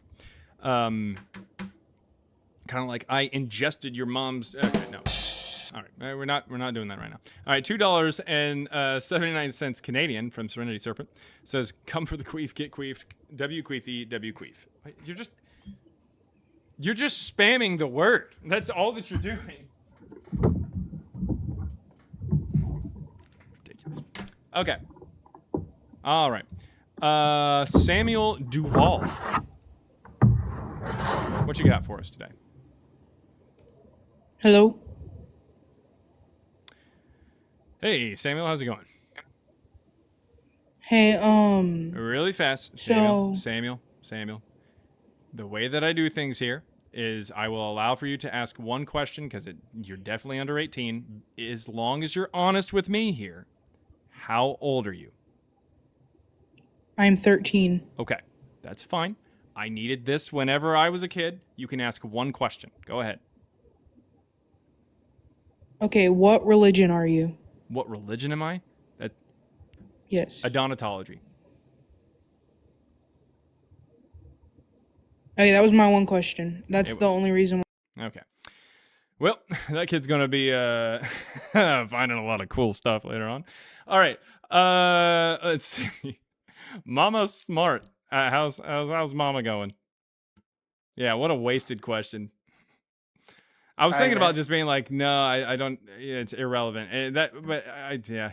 So he doesn't know how to fucking spell it. Oh, sorry. I'm sure that he's still watching. He doesn't know how to flip and spell Adonatology. So that's just kind of how that goes. All right, Mama Smart, what you got? Yeah, I have a question. Yeah. All right. Why do we need to prove you wrong? What does that mean? What? Why do we need to prove you wrong? You don't need to. You just request it up in order to do so. The fact that there isn't too many historic documents, that doesn't mean that Jesus didn't exist. Yeah, I know. It's like the only stories that we have are from the Bible, and they don't even line up with each other. They contradict each other and history, so that's pretty bad. Yep. So it's not just the fact that we don't have evidence for the guy. It's also the things that we do have for the guy, like the stories or the claims of the guy, we have evidence against. Matthew tries to claim that Jesus is born 10 years before Luke says he's born, minimum. So that's weird.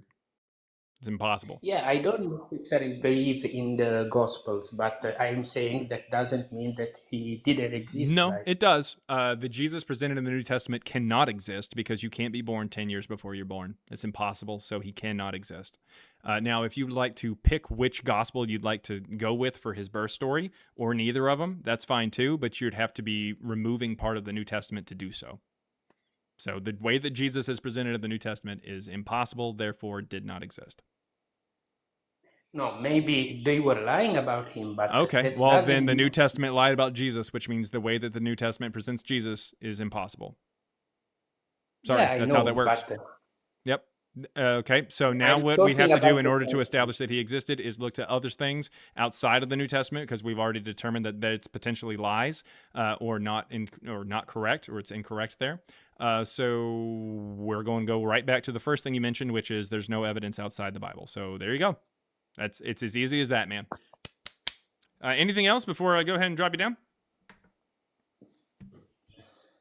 You have a point. That's fair See, enough. it's that easy, man. It's really that easy. Like, the New Testament presents a story. If that story is impossible, then in order to find out what parts are real and what parts aren't, is we'd have to take a look elsewhere to determine it. All right? So when Okay, we but take a look elsewhere and we don't see that guy, then we can't say shit about him. So at the yeah, very least, we can say the way that that story is talking about him is incorrect. If we find evidence for Jesus, great, cool. But that'd just be evidence for a completely different Jesus and not the one in the New Testament. He's in the Quran, though. Okay, cool. He's also in the Book of Mormon. That doesn't mean shit. That's but the way the Quran talks about him doesn't contradict, so we can What? say that. It contradicts literally everything that we have that could potentially point towards Jesus. I'm talking about the Quran, not about the Gospels. Yeah. It contradicts everything that we have that could potentially point towards a Jesus. I want you to find a historian who mentions that Jesus existed but wasn't crucified.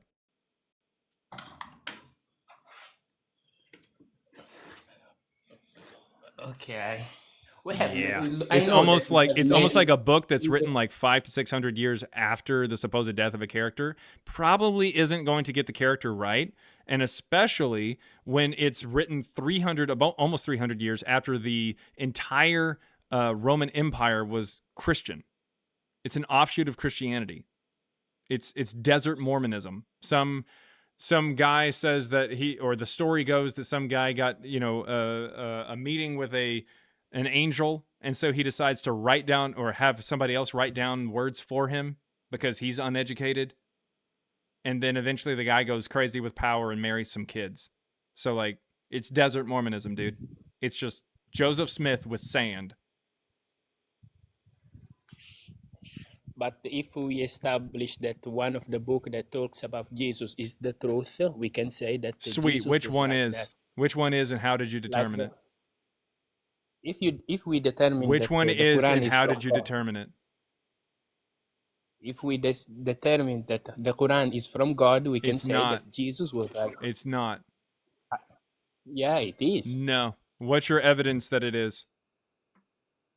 My evidence is that the Prophet Muhammad was a true prophet of God. Nope. That's just a claim from someone else. He didn't even say it. So, no. Would you like to try harder? He did say that he was a prophet of God. Cool. Did he write that down, or did somebody else write that down and say that he said it? The Quran, Prophet Muhammad. Okay. Did he write that? Did he write the Quran or any of the hadiths? His companions were. I asked you a question. Did he write the hadiths or the Quran? No, he didn't. Because okay, he cool. was So it's just somebody else telling you that he said something? But if I tell someone to write something, that means that what's your evidence like that they actually got that? What's your evidence that they because actually they knew were him? What is your evidence they actually knew him? Because they live in the same place in the same time. So, yeah, they knew. And how did you date the Quran to that time period? Because the oldest version that we have that looks the way that you want is around the time of Uthman, about 100 years later. Yep, and even even some carbon dated pieces of the Quran that date potentially before the birth of Muhammad. So that's really bad. No, that's not true. Yeah, it is. You haven't looked into this at all. No, it's not. Nevertheless, you cannot prove that the Quran is from God. That doesn't make a lot of sense. And even if it was, that still doesn't mean anything about the history or anything like that. Because clearly that God can't be trusted because he gives approval to a prophet to become a pedophile. So thank you very much for playing, and see you later. All right. Let's see. If anybody else has any evidence for Jesus or Paul, come on up.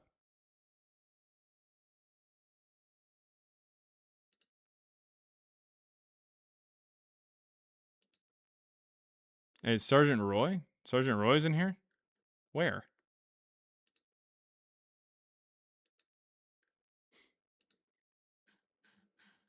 He was? Oh, okay. All right. I should be able to take one more guest here. For Motion, how's it going? Hello, I'm cool. How are you doing? Doing good, doing good. What you got, man? Yeah, I've been following you all this while, and I've seen your you are doing good. You are doing good. I'm learning a lot from you. Oh, well, thank you. Anything else? Did you have like a question or something? Apart from the Bible. What? Yeah. Apart from the Bible, I said apart from the Bible, I have no other proof of his existence. Oh, okay. And you are saying that he never existed. I don't know. How do you come into conclusion to all this? I don't. What? What inspired you? What inspired you into coming into this conclusion? Oh, okay. Just researching the text, seeing if the claims from people who said Jesus existed actually had evidence behind it. Okay. What are some of the books and the research materials you read? Like what things did I read? Is that what you asked? Yeah. I would recommend so there's a book called Nailed. It's pretty easy to read. It's Nailed from David Fitzgerald.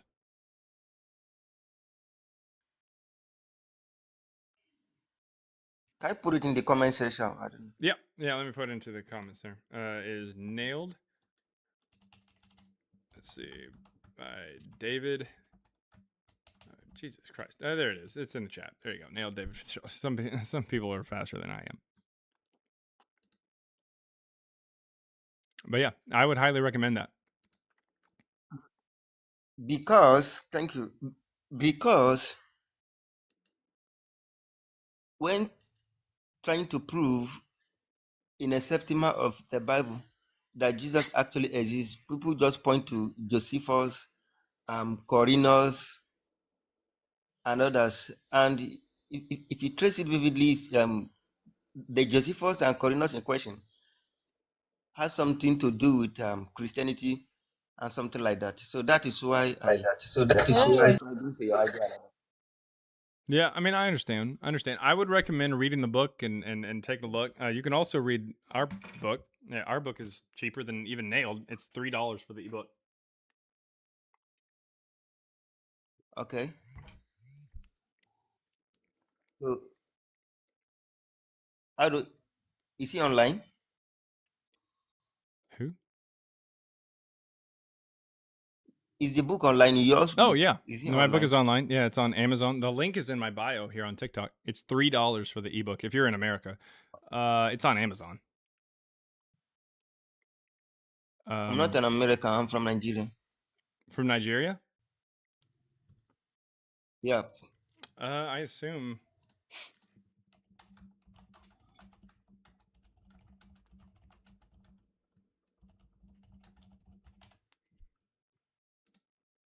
Let me actually see. It's a good question. I don't know if it's. Let me actually check. I think it's available in Nigeria.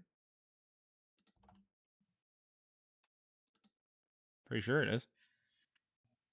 Let me see.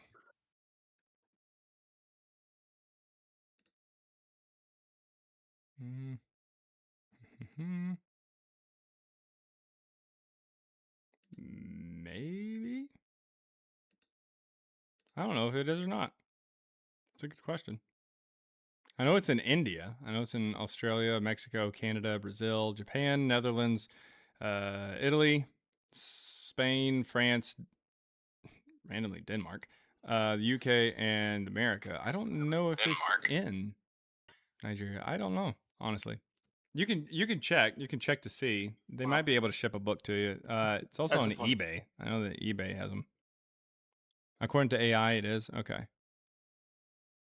I don't know. It's a good question, though.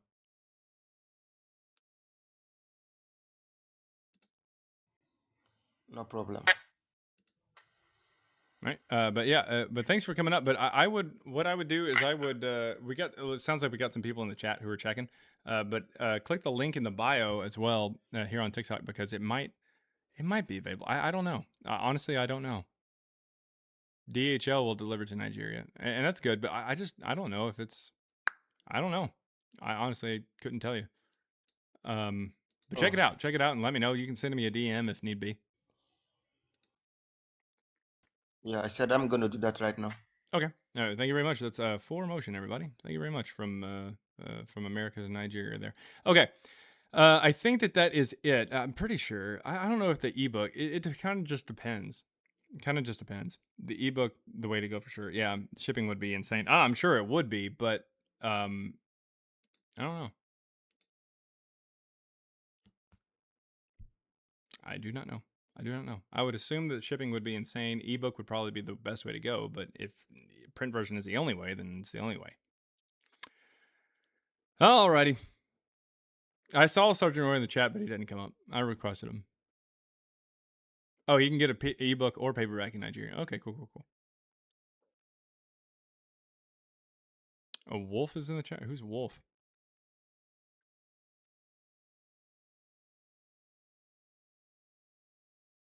Here, I'll send an invite over to Wolf. We're near the end here, guys. We're near the end here. Oh, shoot. Uh-oh. Colin, what you got? The owl. Oh, God fucking damn it. Give me a quick synopsis of what you got before I let you back out into the woods. 2024 study from the Institute of Crystallography. I'm sure you heard of that one with the Shroud of Turin. Oh yeah, that's the same people who put out the thing from 2014 that they had to actually retract because enough scientists said you didn't do anything scientific there. It's also supplying a particular method for their evidence that has literally never been tested. The Shroud was the guinea pig. Congratulations on making the worst possible research done on the Shroud. Oh no, I was a believer, but I said retracted. I said retracted, Aaron. I said it. That's what I said. You done messed up, Aaron! We need a break from the Alston files. Yeah. I know, it just pissed me off. What? The Alston. Oh, that poor owl. Sorry, dude. Damn, that's funny. So you're gonna debate Wolfie then? I asked for Wolfie to come up, After but me? they didn't. Do you have anything else?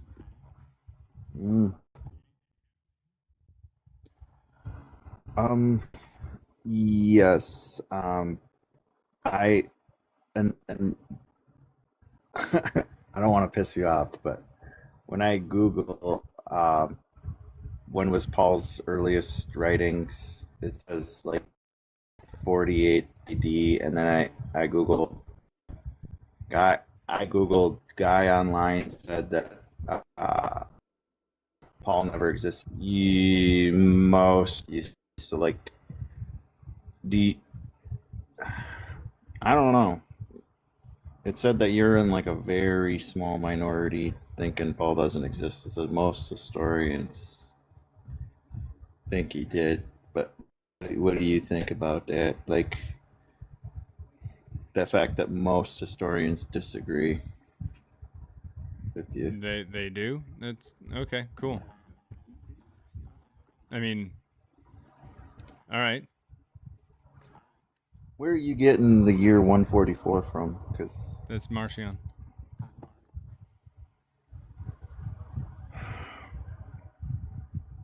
Okay. I don't know, man. Okay, is anybody else having any kind of weird sounds coming out of his account there? It sounds like he's talking in dial-up. I don't know what's going on. It's my fan. It's your fan or your phone? My fan. I got a fan going.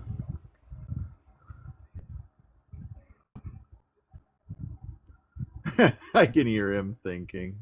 All right, this guy is I'm like the little right brother now, of so Lindsey hot, Graham or but- something like that. I don't like having this guy on my panel. I really don't. I have no idea why I even accept him every time. I need to remember his fucking name. Like he calls and it sounds like he's talking into like a Nokia phone or something like that. And apparently he's got a fan that's blowing on him.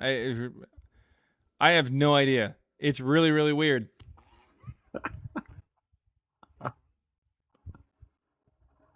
Hey, the owl's trying to. What the hell? No, I mean don't block the guy. Apparently he's able to like pick up on some information and stuff like that. But I just can't keep having a conversation with the guy. It's really weird. So I'm overheated right now, bro. Like that's. All right. Okay. So it's melting his brain. That's all I can tell. All right. Well, thank you to anybody and everybody who stuck around longer than 30 seconds. 35-second gang, rise up. I will see you guys tomorrow about 9:30 to 10 Central there, a.m. of course. And I will. Other than that, I will see you guys later. Man, no, Adam. I'm not going to go get smokes. All right. 35. Bye. Yeah, I will see you guys later. Thank you for hanging out today. It's been a lot of fun. We actually had some pretty good guests. I got into some lovely conversations with people. Yeah, big shout out to everybody there on TikTok who subscribes and everybody on YouTube who becomes a member. I am working on editing today the video that we did where Matthew and I went through 1-star reviews of our book and responded to it. And if you are a fan of us going in depth in this kind of stuff and responding to every single sentence, that's what we do. So some of these videos will be pretty long, and I'm going to split it up each individual review, and it's going to be like a good 5-6 minutes, even possibly 7. And a lot of it's going to be unedited. We just kind of just went at it. So good luck with that. You might have to watch it on 2 or even 3 times speed. But I will talk to you guys later. But thank you very much. If you 666 in Nigerian money. Whoa, damn. I guess Kaizak's got that VPN going. He said ebook and paper is available from Amazon in Nigeria. Well, thank you very much for establishing that. Thank you. Because I didn't know. I honestly didn't know. I have no clue. I don't even know how to check. I just go live on Amazon and there you go. Let's see. Is it on your YouTube channel? I will put it on the YouTube channel as well as the TikTok. I think the YouTube, I can tell you this. The YouTube, I'm pretty sure, is cheaper than TikTok for the ability to see these videos. Yeah, it'd be cheaper. It'd be cheaper because TikTok changed their rules not long ago. But I would check it out on YouTube. I'd be a member over there. But it's up to you. It's up to you. I'm going to put it on both of them. So if you're already a member, if you got the little TFSG there, the 35-second gang there on the on your comments there or next to your username there in the chat on TikTok, then you're going to be able to view it. It's perfectly fine. But if you got it there on YouTube as well, then I'm going to put it up there. But some people prefer it on YouTube, that kind of thing. $4.99 from Tracy, formerly Anto, says, I remember the other day you said you didn't know if men could queef. Gay men do. I'll take your word for it. I mean, I don't know. I have no idea. I don't know. I have no idea. I can neither confirm nor deny. They're from Double Donkey Jesus. Nice. Website, Discord. Oh, yes. There is a website, mythicism.web.app. It is created by my friend Gray Eyes, and it has amazing resources. So check out mythicism.web.app. If I'm saying this stuff really fast, go check out the YouTube because all of what I'm saying is going to be on YouTube later. It uploads it here in like a few minutes. And what I would recommend is skipping ahead to about 4 hours and 22 minutes to catch that. All right. And let's see. Oh, also the Discord. There's a Discord. Definitely check that out. The link should be found there on YouTube or TikTok chat. They should be posting it at some point there. I'm sure they probably will. Or check out Lady Huggy, Serenity Serpent's page as well, or Elizabeth Heretics. The Discord is a lot of fun, and it's called Deconstructing Chaos, and you can stay up to date and ask a bunch of questions and stuff like that, offline. Yeah, that should be about it. But I will see you guys later. Again, if you're looking for the book is Christ Before Jesus. The ebook is just $3. The link is in the bio here on TikTok or on the profile there on YouTube. If you want to come up, it's too late because I'm not taking guests anymore. But I do take guests on TikTok. Make sure to give me a follow there on, or a subscription or subscribe or whatever there on YouTube, and you'll be able to get alerted the next time I come up. That way you can click the link in the chat and come up on TikTok. I will see you guys later. Raid who? I don't know who to raid. I have no idea. Lady Serpent. Yeah. Serenity Huggy. I don't know who. But I will... Ace. Okay, Ace is live, so let's go over to Ace's live. If you're on TikTok, let's go over to Ace's live. That is ACE. Ace. I will see you guys later. Peace out, Girl Scout. Put me down for some Thin Mints. And again, a big shout out there to everybody there on YouTube. Thank you very, very much for the super chats and the memberships. I'm not going to lie to you. The memberships on YouTube are going to be a little bit more robust because YouTube gives a little bit more for subscriptions than TikTok does. And they're cheaper. They are cheaper. I mean, I appreciate it. I appreciate any help financially there, obviously. But like, they're cheaper. So just go with the cheaper one. It's fine. It doesn't matter to me.